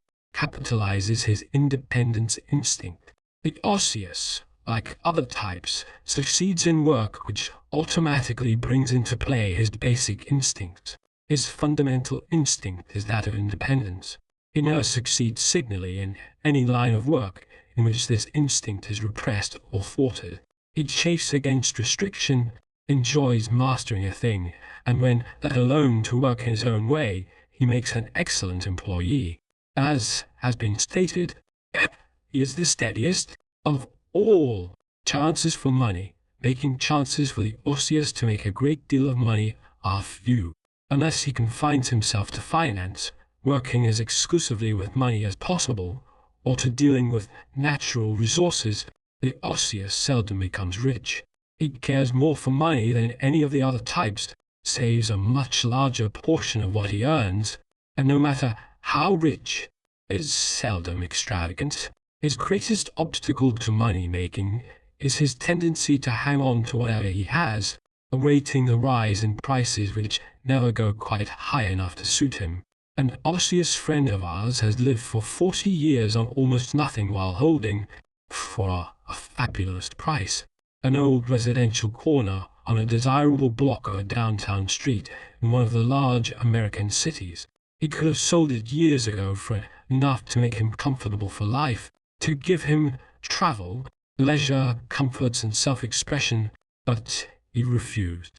As has been pointed out before, each individual prefers the self-expression common to his type. This man has found more of what is real self-expression to him in defying the destruction of this building and the march of commerce in that neighborhood, and in opposing prospective buyers, and all the money or comforts in the world could have given him. So he has worked away as a draftsman a small salary, 8 hours a day, for those 40 years. He is unmarried and has no brothers or sisters. When he dies, remote relatives whom he has never seen and who care nothing for him will sell the property and have a good time on the money, but they will have no better time spending it than he has had saving it. Those who are inclined to the osseous. Every person with a large osseous element is capable of saving money, of being a faithful worker under right conditions, and of withstanding hardship in his work. Difficult missions into pioneer regions are successful only when entrusted to men or women who have the osseous as one of their first two elements. The North Pole. It is a significant fact that all the men who have made signal efforts at finding the North and South Poles have possessed the bony as a large proportion of their makeup. No extremely fat man has ever attempted such thing. Missionaries. It is also interesting to note that the most successful missionaries have had a larger than average bony system, and that all those who go into the extreme edges of civilization and stay there any length of time are largely of this type. Other types plan to become missionaries, and some get as far as to be sent somewhere, but those who stick, who spend years in the far corners of the earth, are always largely osseous. But things to avoid. The osseous must avoid all vocations demanding his constant or intimate contact with large numbers of people, every kind of work that calls for instantaneous movements, sudden adaptations to environment, and many or sudden decisions, or crowded workrooms. He must avoid working for, with, under, or over others. Business partners to select. The Osseous should never have a partner if he can help it. When he cannot help it, he should choose a person of large cerebral tendencies, for no other type will stand for his peculiarities. Partners and employees to avoid. He should avoid, above all things, a partner who's osseous like himself. An Osseous always knows what he wants to do, how he wants to do it, and when. And one of the requirements with him usually is that it must be the opposite of the thing, manner, and time desired by the other fellow. So in business as in marriage, two Osseous people find themselves in unending warfare. He should avoid the Osseous employee also for the same reasons, and choose the only types that will submit to his hard driving. Bosses to avoid. The Osseous should never work for a boss when he has brains enough to work alone.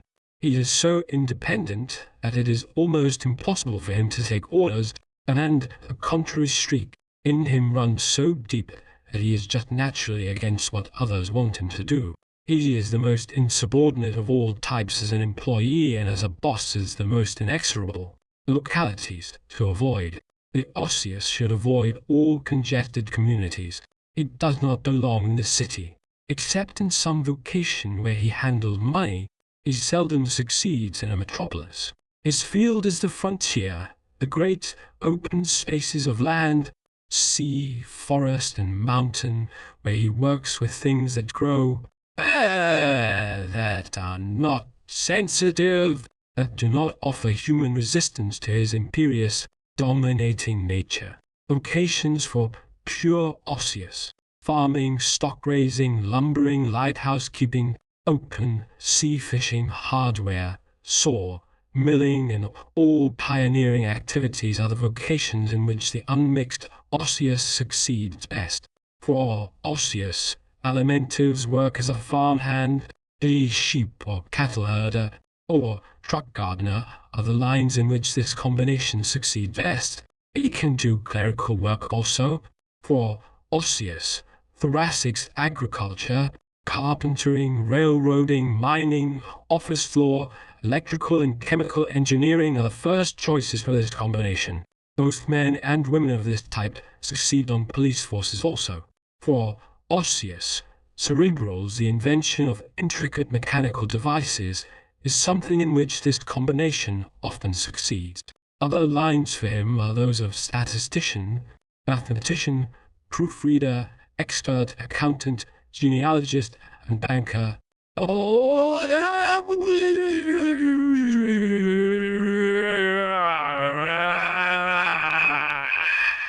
Vocations for cerebrals. The cerebral man or woman can never be happy or successful until he is in work that deals with ideas. But his planning is often impractical, and for this reason he does not succeed when working independently, as does the Osseous. Capitalizes his cerebrative instinct. The cerebral gets his name from the cerebrum, or thinking part of the brain, because this is the system most highly evolved in him. Its great size in the large-headed man causes it to dominate his life. Thus, his chief instinct is cerebration, dreaming, meditating, visualizing, planning.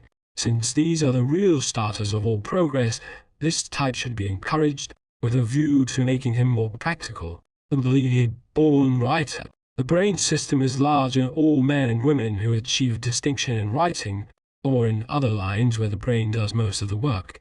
Unless combined with the muscular, this man writes much better than he talks, and usually avoids speech-making. When the muscular is combined with the cerebral, he will be an excellent lecturer or teacher. Chances for money. Making the pure cerebral has the least likelihood of making money of any of the types, for all the reasons stated in Chapter V.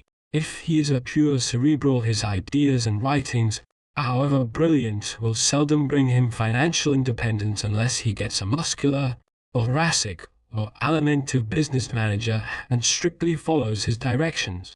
The cerebrally inclined. Any person inclined to the cerebral type, that is, with a large, wide, high forehead or a large head for his body, will succeed in some line of work where study and mental effort are required. But things to avoid. The pure cerebrals should avoid every kind of work that calls for manual or bodily effort, this physical strenuosity, lifting of heavy things, or the handling of large machines. He should avoid every kind of work that gives no outlet for planning or thinking. He should avoid being an employer because he sees the employee's viewpoint so clearly that he lives in his skin instead of his own. This means that he does not get the service out of employees that other types get. He is not fitted in any way to rule others, dislikes to dominate them, feels like apologizing all the time for compelling them to do things, and is made generally miserable by this responsibility. Business partners to select. The selection of a partner is one of greater importance to the cerebral than to any other type, for it is almost impossible for him to work out his plans alone. It is as necessary for the cerebral to have a partner as it is for the osseous not to have one.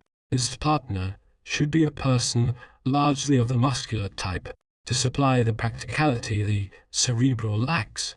As a second choice, he should be of the thoracic type, to supply the gregariousness which the cerebral lacks. The third choice should be an osseous, to supply the quality which can get work out of employees and thus make up for the lax treatment the cerebral tends to give his subordinates, partners and employees to avoid, though he succeeds well when he is himself a combination of alimentive and cerebral.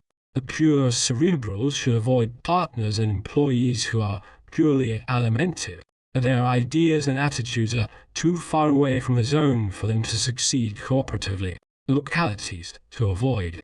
The cerebral can work in any locality, partly from the fact that every spot in the world interests him, but he should avoid ranches, livestock farms, lumber camps, construction gangs, ditch digging and saw milling jobs, or he lacks the physical strength to stand up to them. The vocations for pure cerebrals. Education, teaching, library work, authorship, literary criticism, and in philosophy are the vocations best fitted to the pure cerebral, or cerebral alimentives. This combination comprises the majority of the world's millionaires, for it combines the intense alimentive desires for life's comforts with the extreme brain capacity necessary to get them. So he becomes a magnate, a man of big business, and tends to high finance, manufacturing and merchandising on a world scale. For cerebral, thoracic journalism, the ministry, teaching, photography, interior decorating, magazine editing are among the vocations best suited to this type. The best educational directors for large department stores and other establishments, and some of the best comedians, belong to this combination. For cerebral musculars, annual education, trial or jury law, invention of all kinds of machinery, social service, oratory, teaching, lecturing, and nose and throat surgery are the best lines of work for this combination. For cerebral, osseous authorship, finance, statistics, invention of complex mechanical devices, expert accounting and mathematics are the best lines for this combination. So here then endeth the 5 human types, being the first volume in the world to expound science's discovery that all human beings fall into 5 definite divisions according to their biological evolution. By L.C. Lincoln Benedict, first writer and publisher of this classification, first lecturer in the world to present it to the public, and first compiler of the science of human analysis. Also by Ralph Payne Benedict, whose knowledge and cooperation inspired the doing of all these, printed and made into a book by the Roycrofters at their shops, which are at East Aurora, Erie County and State of New York, in the year 1921.